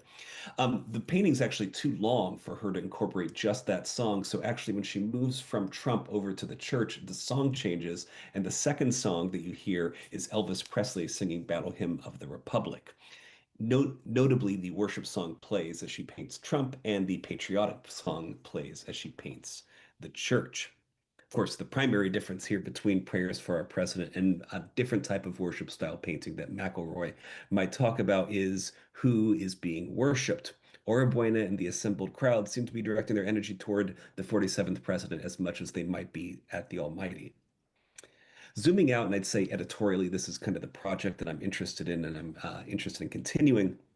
I think we can see Oribuena's performance as one part of a larger MAGA art ecosystem, which encompasses anything from Trump's particular ideas about neoclassical architecture and interior design to the kind of puckish work of the alt-right and quote-unquote trollish art, which we can see in the photographic series Twinks for Trump, to AI slop, which has been dominating various forms of social media.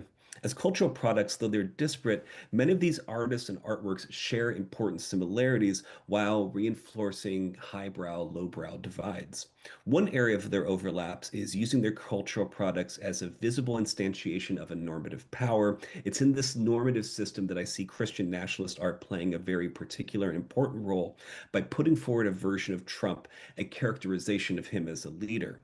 We can see this in how Oribuena decides to portray Trump and in this painting that I just showed you, and the commonalities that her depiction has with other images of Trump, especially those promulgated by Christian media.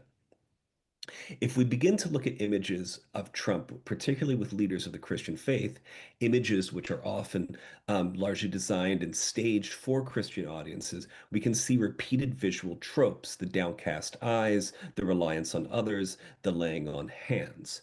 These stand in stark contrast to the ways that Trump prefers himself to be portrayed in other places, like notably his official portrait. You might recall the kerfuffle that Trump caused over his dislike of his portrait that was in the Colorado state capitol. When he demanded that the image be replaced, they replaced it with a portrait by Vanessa Oribuena. It might be too far to take this, but particularly in the framing of many of these images for religious audiences, I can't seem to shake the way they mimic the perspective of something like Da Vinci's Last Supper, where the perspective of the viewer is designed to fall squarely onto Trump. Prayers for Our President in such a time as this clearly falls into similar visual tropes as this type of photography. The downcast eyes, the perspective of the viewer seemingly looking over Trump's shoulder from a slightly askew angle as Trump looks into the distance, creates the suggestion of Trump as beholden to a higher power. Something that Oribuena speaks about directly on her blog. She says, quote, "The pieces were created to reflect back to him a place where he can always turn when he needs a word from God, a touch from heaven, or wisdom from our awesome creator." In the keynote yesterday, Professor Wariboko spoke about the kind of gap between the promise of nationalism and the community that it needed to be performed. And I think that this type of art speaks directly into that gap. In Oribuena's, through these imaginative renderings of Trump, in Oribuena's depiction, he's guided and beholden to a God who is an awesome creator. It reinforces this version of political leadership based on patriarchal, white Christian norms, while also suggesting a divine inspiration for Trump's mission. In this artistic representation and in Oribuena's performance, Trump becomes a Christian nationalist icon, a visual symbol for the power that he wants to exert, which is rendered into a normative Christian vocabulary by the art and artist itself.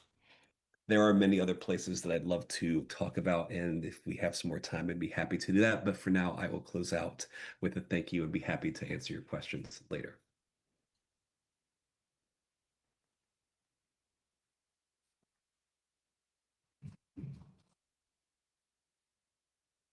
Thank you, Hank. And now we move on to Anna. Anna, if you could share your screen. Thank you so much. The floor is yours.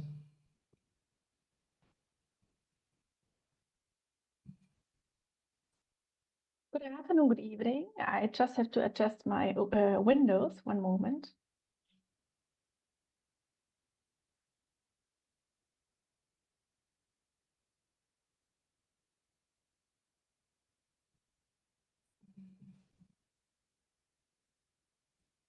Great.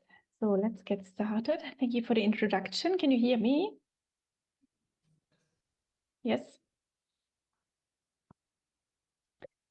So here's the roadmap for today. I want to begin with a case study, the relocation of the US Embassy in Jerusalem in 2018. From there, I'll introduce the broader context and develop my research question. Why do Arabic-speaking evangelicals in Israel remain silent on Israel-Palestine? And how should we understand this silence? Let's get started. A great day for Israel. So posted US President Donald Trump on May 14, 2018. It's the 17th anniversary of the State of Israel. On that day, the US Embassy in Jerusalem was inaugurated. International law considers East Jerusalem occupied territory. Consequently, foreign embassies had been located in Tel Aviv. Trump nevertheless proceeded with the relocation, a decision critics interpreted as an offering on the evangelical altar, a deliberate appeal to white evangelical voters, 80% of whom had voted for him in 2016. The inauguration ceremony was framed by prayers from two pastors, John Hagee and Robert Jeffress. Hagee is the founder of Christians United for Israel, one of the largest Christian Zionist organizations worldwide. He described the embassy relocation as biblical timing of absolute precision. Now, what is Christian Zionism? Just a quick overview. Christian Zionism is a theological political current especially influential within evangelical and Pentecostal charismatic Christianity. It sees the modern state of Israel as the fulfillment of biblical prophecy and divine promise.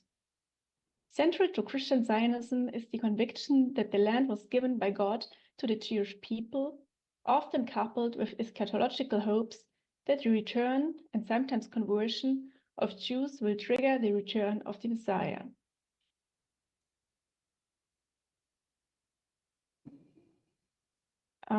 This is just a very rough sketch that of course flattens a lot of internal diversity within Christian Zionism. And let me be clear, being evangelical does not automatically mean being Zionist. There are substantial critical evangelical voices. Yet Christian Zionism remains a highly influential force within global evangelical and Pentecostal charismatic Christianity.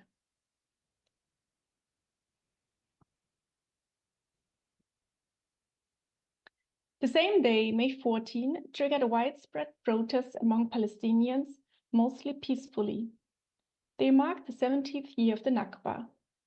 Since March 30, thousands had gathered daily at Gaza's border under the banner of the Great March of Return. They demanded an end to the Israeli blockade and recognition of the right of return. On May 14 alone, 58 Palestinians were killed and more than 2,700 were injured by Israeli forces. Human rights organizations strongly criticized the excessive use of force.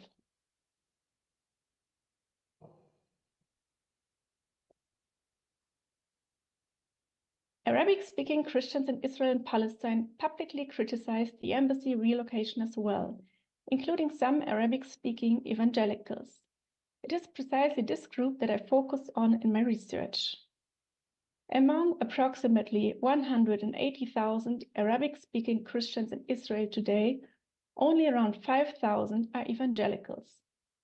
They are united under the Convention of Evangelical Churches in Israel, which includes Baptists, Church of the Nazarene, Assemblies of God, Open Brethren, and several parachurch institutions.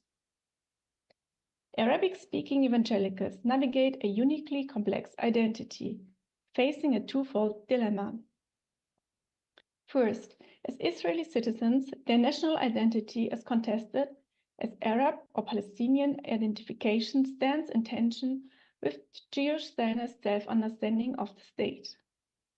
As you might know, the Arabic-speaking population lived as Palestinians in this territory until 1948, when the State of Israel was founded. Since then, they have been officially classified as Arab Israelis. Both Palestinian and Arab stands in tension with Jewish Zionist self-understanding of the state. Second, as evangelicals, they are especially exposed to Christian Zionism, which is, as I said, widely associated with evangelical Christianity globally. Johanna Catanaccio, theologian and academic dean at Nazareth Evangelical College, describes this dilemma in his article, Am I Palestinian or Israeli?, referring to the struggle to define the complex identity of Palestinian Israelis. Palestinian identity struggles against Israeli identity as both compete to deny the other. On one hand, some Israelis try to Israelize Palestinian Israelis and root out any Palestinian traits. On the other hand, some Palestinians tend to remove any connection to the State of Israel, ignoring the uniqueness of Palestinian Israelis. In his article, Evangelical Obsession with Israel, written in direct response to Trump's announcement of the embassy relocation, Catanaccio forcefully addresses this tension. He argues that Arabic-speaking evangelicals are perceived as being on the wrong team and thus framed as enemies of God, asking pointedly, what do they need to do in order to please the evangelical God? Should they abandon their homes, their history, their culture, and their call to serve their Muslim and Jewish neighbors? Should they betray their nation because being a Palestinian is by definition evil?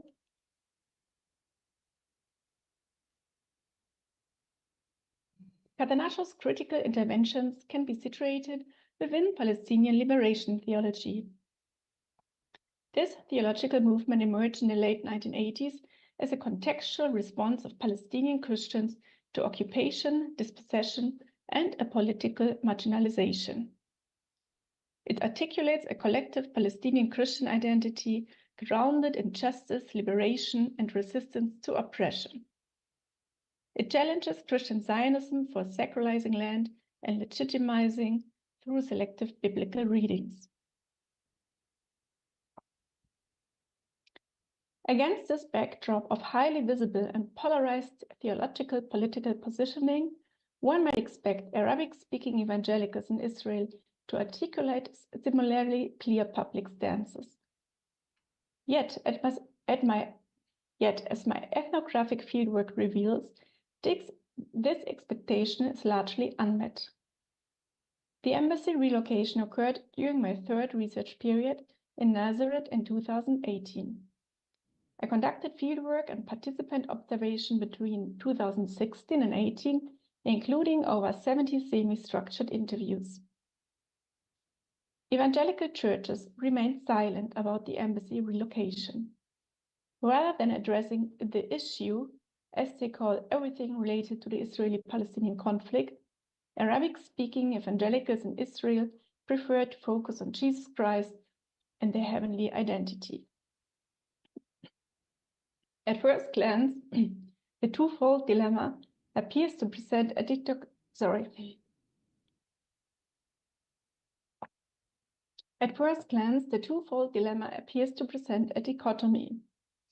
Public resistance, as demonstrated by Catanaccio's vocal critique of Christian Zionism, or submission manifested in silence. But does this silence necessarily constitute submission? And should this be understood as an escape from the world? To understand this silence, I draw on Saba Mahmoud's concept of agency. Mahmoud challenges the frequently employed dichotomy between resistance and submission. She emphasizes that agency does not exist outside of particular structures of power, but only within them.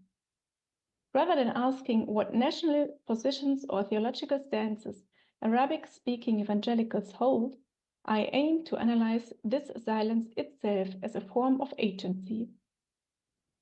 For Arabic-speaking evangelicals, these structures include the theological debates and contested national identity discourse I've outlined, severely constraining the space to negotiate their identity.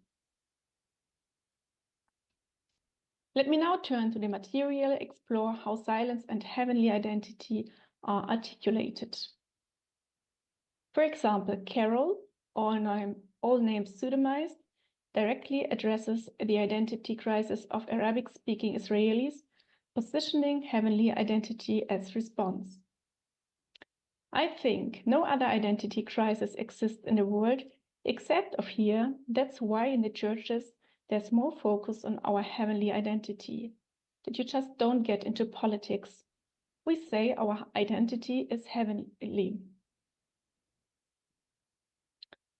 Michel radically prioritizes Christian identity over national or ethnic categorizations. I think my first identity is Christian. It's my first passport. We have another homeland and we are here on earth ambassadors. It's complicated. So yes, I'm Palestinian, and yes, I'm an Israeli. Yes, I'm an Arab, but the only thing I chose to be is a Christian. This positioning is frequently coupled with an intense piety.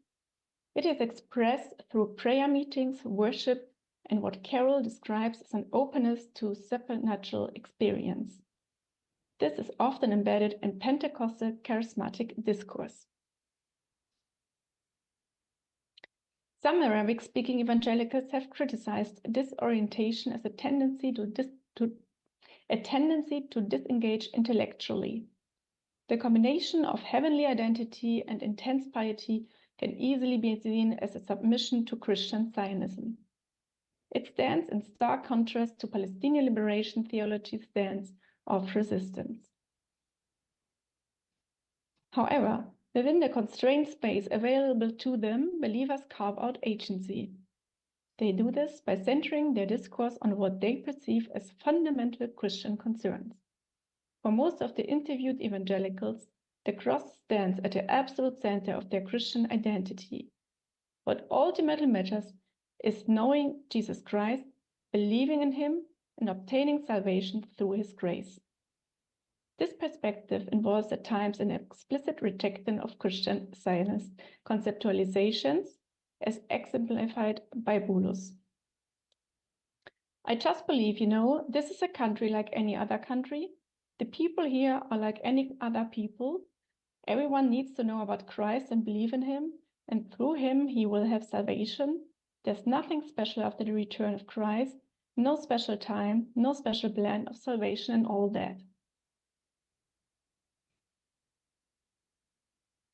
By transcending this conflict and centering their discourse on personal salvation, Christ-centered faith, and biblical authority, Arabic-speaking evangelicals resist dual appropriation by both Christian Zionism and Palestinian liberation theology. In doing so, they endeavor to construct an alternative theological reality. This reality emphasizes the transcendent and universal dimensions of Christian identity. This is not passive withdrawal. Rather, by centering Christ and heavenly identity, Arabic-speaking evangelicals in Israel articulate a subversive critique. They critique global evangelicalism's ideological entanglements. They refuse to let their faith be instrumentalized for either side of a political conflict. Yet, while the interviewees prioritize a heavenly identity, some are painfully aware of the limitations this approach imposes. They complain about being unable to discuss the issue in the church. Bulus says, "Oh, it's too bad, we cannot teach this, we cannot explain this." Carol felt jealous when in the World Cup everyone is rising up their flags, but they cannot do so because they are neither Israeli nor Palestinian. Others lament a fundamentalization expressed through attitudes of not thinking or not following the mind, but the Holy Spirit. These limitations show a factual, differentiated debate at both local and global level would expand their scope of agency. So let me conclude. Arabic-speaking evangelicals face a twofold dilemma: contested national identity and being caught between Christian Zionism and Palestinian liberation theology. My research shows that silence predominates, but this is not submission. Drawing on Mahmoud, I argue that by centering Christ and heavenly identity, they exercise agency within severe constraints, resisting appropriation from both sides. Yet their frustrations reveal limits. Listening carefully to what they do say and what they cannot say reveals the urgent need for a more differentiated, depoliticized discourse within global evangelicalism. This paper aims to advance such contribution. Thank you very much, and if you'd like to read more, my research is available in a German monograph and a series of English articles. So thank you for your attention. I'm looking forward to our discussion.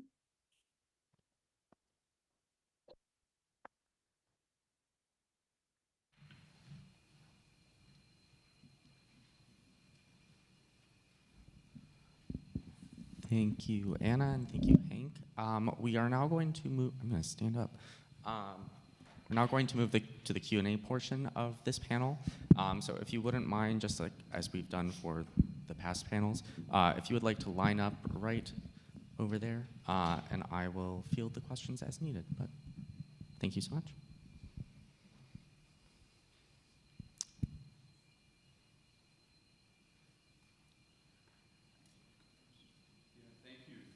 Thank you all, panelists. That was a great session again. My question goes to our first speaker, because I've found it fascinating, your emphasis on the content, and I think it's very worthwhile to describe the Pentecostal movement by the help of this concept. And at the same time, I was wondering how we should assess this movement against a historical backdrop, because Pentecostalism is not the first spiritualized version of Christianity. I just had to think of the Puritans and their spiritual, very moral and spiritualized version of Christianity, that carried also traits of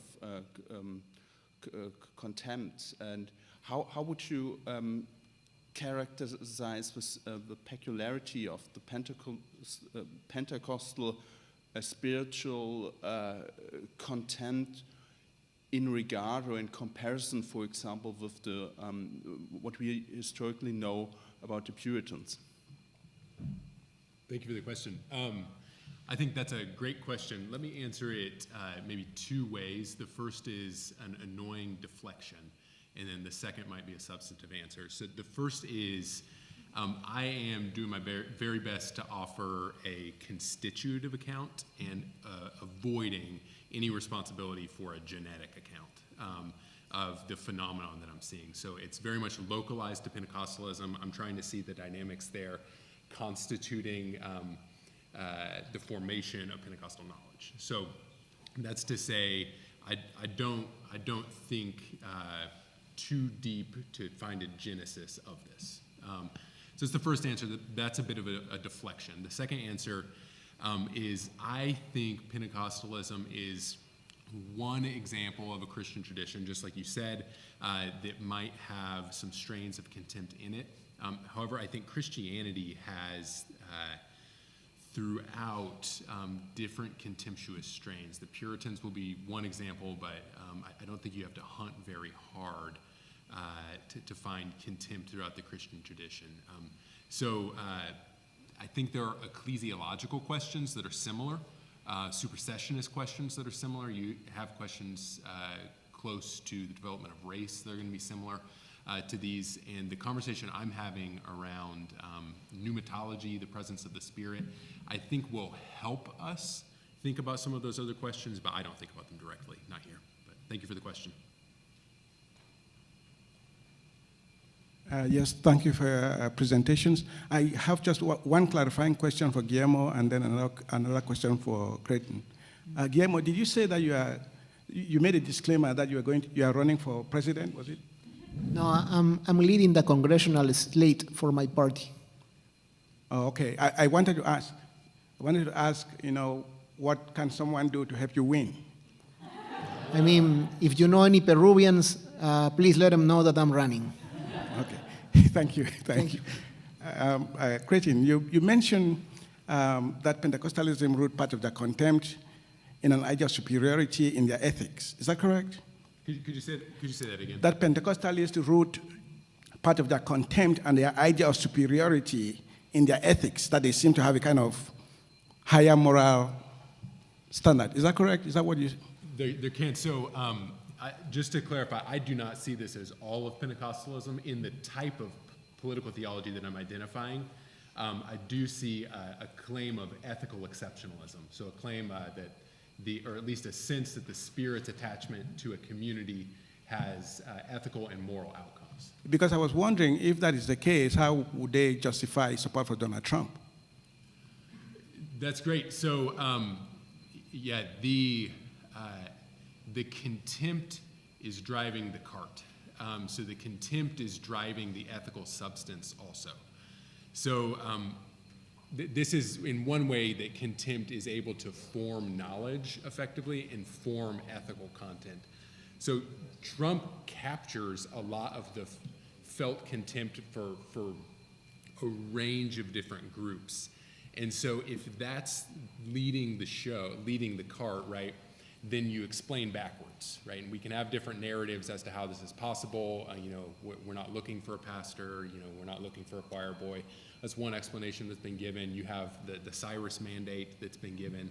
But the religious knowledge seems to follow from the sense of contempt, at least as the account that I'm giving. And so when you move backwards from that, Trump captures a lot of that contempt. This is why he's kind of an international figure. You have Nigerian prayer movements in the street praying for Donald Trump's victory. But then you just create an explanation backwards. And that at least, I'm saying that the contempt forms that religious knowledge. Thank you.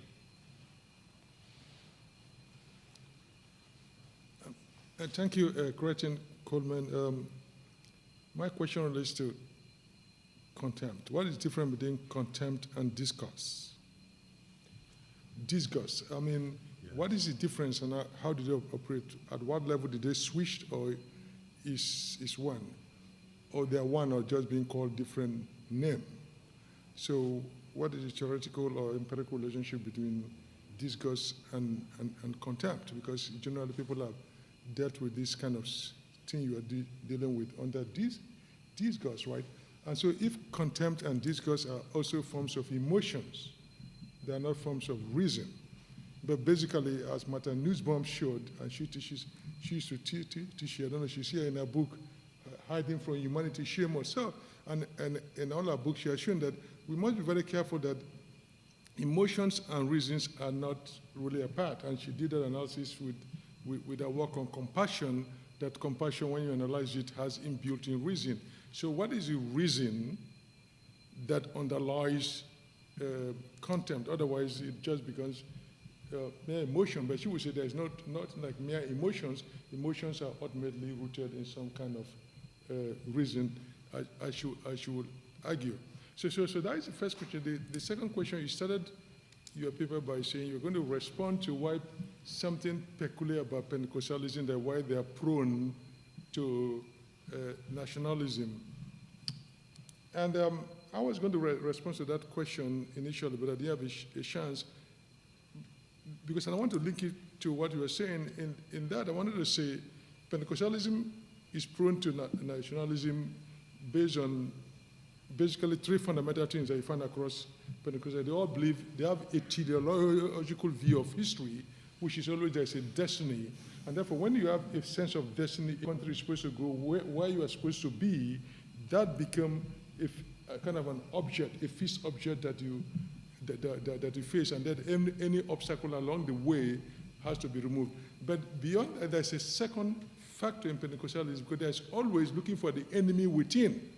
There's always a spiritual warfare enemy. So when you get the sense that this is the good place you want to go, and then your theology, basically what generally we call the spiritual warfare, is rooted in the question that there's always an enemy within, either around you or somewhere. And so that enemy has to be eliminated. If they're liberals or immigrants or something, there's always somebody spoiling or fouling the water and has to be removed. So you could see, so once you get that, and then there's a third element, which the South African lady speaking from Tokyo, that connection should be clear, that there's also the element of separation and mountains. As you see, the Christian nationalism in America, Christian nationalism use the term mountains, that they have 7 mountains. But that is actually Kuyper's language about spheres of influence, that the society has spheres of influence, and all those spheres of influence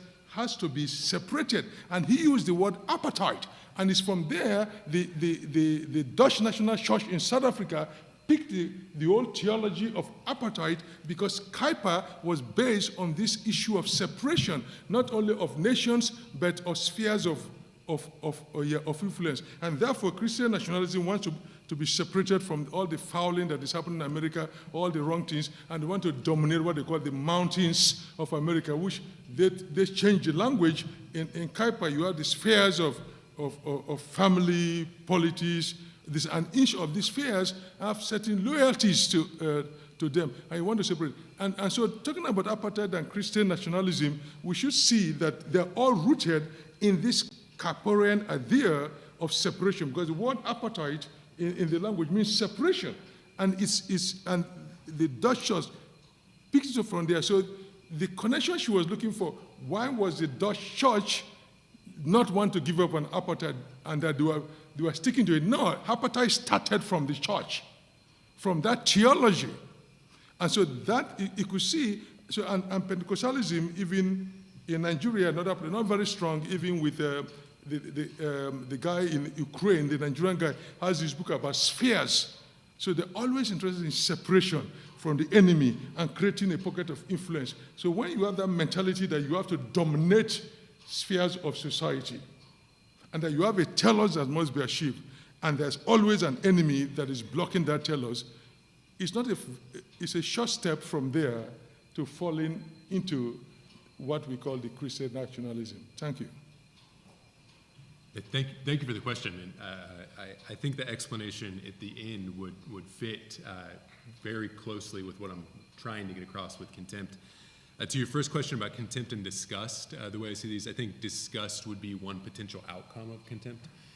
You can have forms of contempt that are kind of withdraw from, cool disregard. I think pity is probably a form of contempt. But really the key marker is the distance from and the removal from consideration. So disgust might be one means by which that happens. Fear could be potentially another.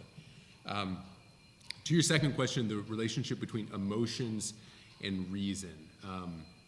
If contempt is an emotion, right, then what's the relationship to the reasons that I'm giving?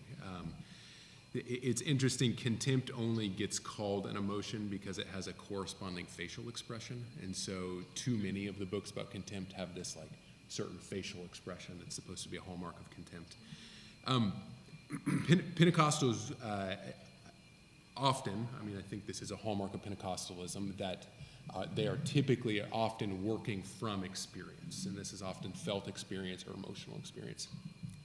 Contempt is such that it creates a position and behaviors from which people are going to reason. So one way this can happen is that contempt is going to create distance from an object of contempt, even if that's emotional or affectionate distance.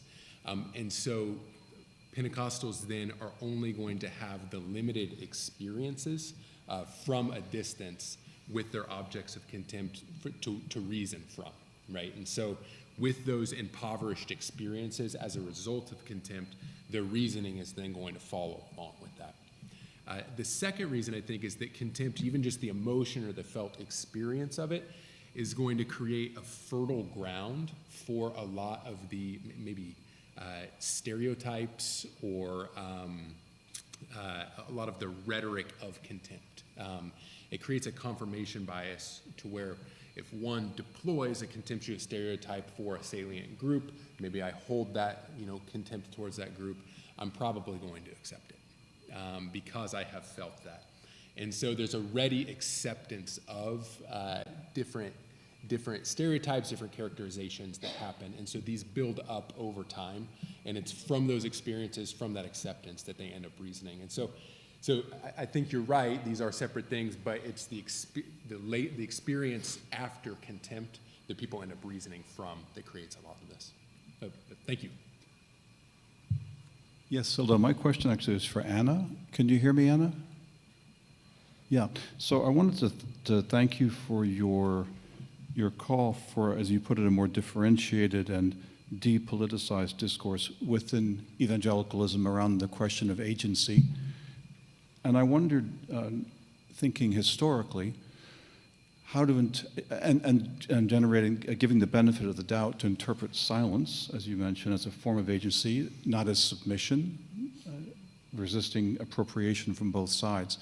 I wondered, first of all, how does one adequately account for structures of power that constrain that agency? And then secondly, if you're moving from an anthropological approach where you've been able to go to Israel and interview and speak with people so they're not silent, they have a voice that you were able to record, how do you translate that historically into situations where you have to read the historical record, which is silent often, and particularly I wondered in missionary contexts where, as we, to use a term I learned today, where Christianity is allochthonous, if I got that right, yeah, is coming in from outside, where it's not something that's autochthonous or native, local, indigenous. So that's my question. So it's a methodological one, I think, in large part, because I'm grappling with these issues myself in an historical context.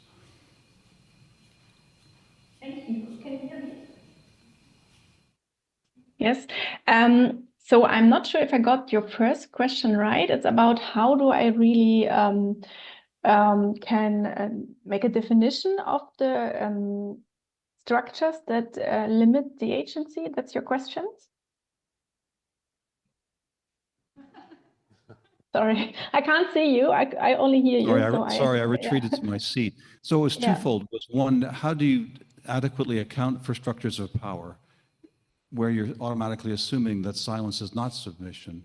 So how does that balance work? And then secondly, how do you operationalize that in historic setting where you're not able to talk to your subjects directly, but have to rely on an archival record, which almost by definition will be silent.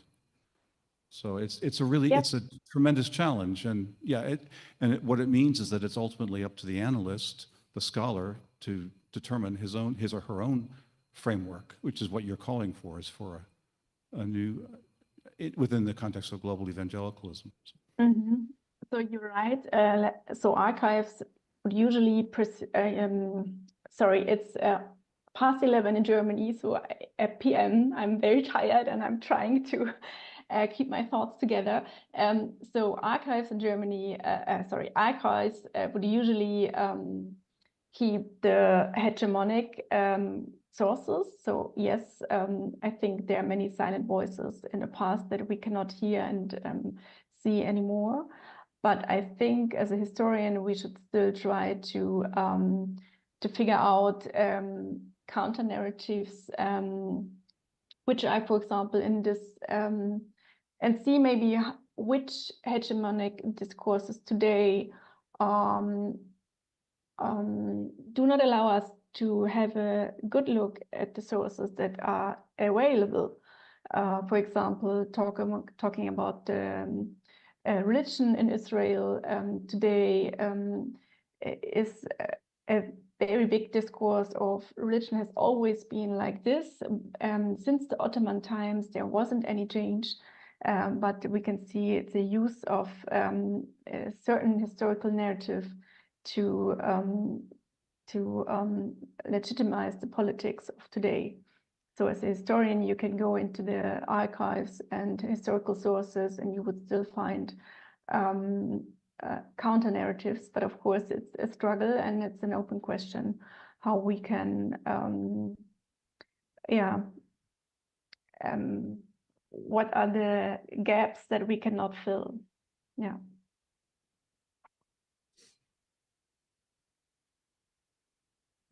So we have people in the room can see. We have 3 more questions. So what we'll do, we'll have each question be posed. Panelists will take note.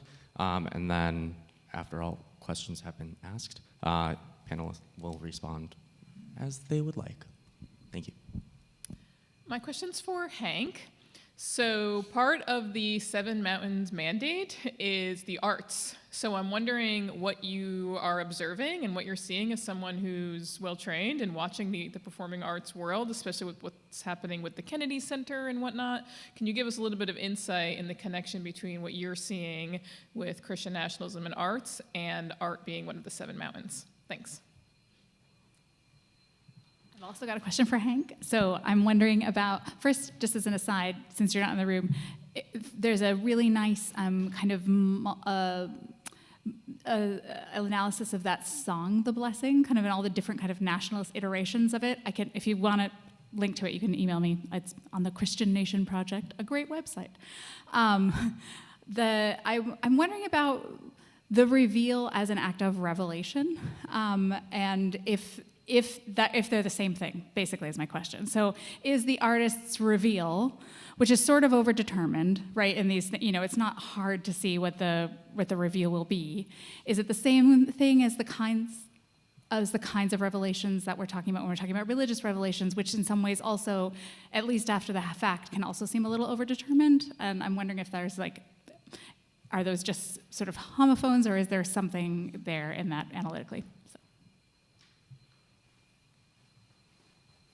Yeah, thank you to all of you, your presentation, who are really engaging and stimulating. My question was first to Hank as well, about the making of an icon. And there was also this other painting, I'm just curious, of the painting of Jesus that was sold at Mar-a-Lago for, I think, $2.75 million by the help of Trump, I believe.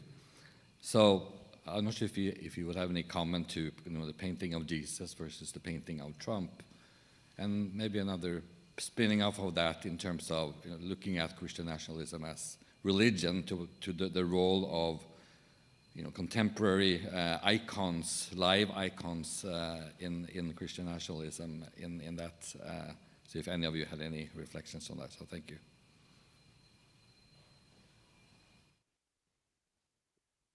Yeah, thank you all. Sorry, I'm also handing off childcare, which is always the fun of these sorts of things. Yeah, I'd love to just take up a couple of those. And thank you all. I'm really honored to be here.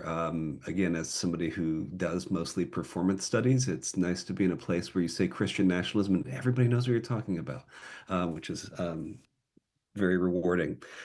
The arts in the Seven Mountains mandate, I'll start there. It's interesting because I think that there has been a tradition in evangelical discourse kind of pre our particular moment, which was to cleave things into two different sides and to have a kind of secular space and then a sacred space. You can think about the Left Behind books, I think, as that. And so there's a lot of different ways to that I see the arts working, but I would say they oftentimes fly underneath the radar. But now that they're really hooking up into this MAGA right-wing populist movement, there have been some really interesting ways that they are mixing. And I think one of the things that's fascinating to me about Ora Buena that I like to continue to think about is ways that MAGA use what I would call the kind of effective language of emotion that Creighton was talking about, how they use that sort of emotion in their performance and kind of how they stand. And that's one of the things in that kind of section where I'm talking about the different types of MAGA art. I think that there is an aesthetic of evangelical Christianity that people are working with. And I think you can see that in things like different trends of beauty, for example, etc. So there's a lot of different ways that are there. So I don't know if that answers the arts as much. The Kennedy Center thing actually hadn't occurred to me, mostly because I don't really understand or think about how much Trump thinks about church and his name. He seems to not think about it actually quite a bit, but that could just be me maybe being a little cynical about it. Disclaimer, and respect Anna's way to kind of point her research forward. I have a book that's about artistic performances in support of Trump that ends right around the 2020, and I talk about things like The Apprentice and Mark Burnett's evangelical background, which I think is something that not a lot of people talk about. Reveal and revelation is also really fascinating to me. I tend to come at it with my dramaturgical hat on, and so the reveal is generally to a person. In this case, the reveal very much seems to be like, oh my God, is that cake? That seems to be the kind of reveal that these folks, the kind of the vocabulary that they're dealing with. And so um, I'm not sure that that takes on any other dimension other than maybe the food of the spirit, although now I'm going to think about that for a very long time. And then last one, I'd love to hear other folks join in. Yeah, so that portrait that was in the thing was Vanessa Orabuena. It's kind of amazing that she continues to turn up into these different things. And one of my interests for her in particular is how she is, I mean, she's essentially an influencer, right? Like that's the kind of, outside of a conference like this, we would just call her an influencer. And if you go to her website, you can find everything from paintings of Trump to, of course, paintings of Charlie Kirk to, of course, paintings of Jesus, Bob Marley, et cetera, et cetera, et cetera. I'm on her text message list. She's texted, flash sale as we've been talking. She kind of like is in a very commercial mode. And so that was something that was really interesting to me. And Trump has all this kind of like a charity auction portrait stuff that I've got to now I think about a little bit more. But I guess the last thing I would say is that what's interesting to me about this sort of art is that it's meant to be taken literally. There's no room for interpretation in this type of art. And that for me is very fascinating because it plays, at least again, from someone who's coming from a kind of theater background, the taking out the role of interpretation really has an idea about who your audience is. And maybe going back to that idea of revelation, the point is is not to reveal something about someone, but to rather get an audience to understand what you're saying rhetorically. Maybe. So that's where my thoughts are at, but I'll stop and then again just thank you all for being on this panel and for this fantastic conference.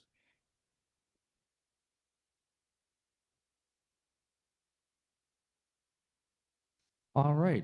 With that, we will conclude this panel. So if you could, please give a round of applause for everyone. Thank you, Hank, and thank you, Anna, and thank you, panel, for all of your patience with us, and thank you to you all.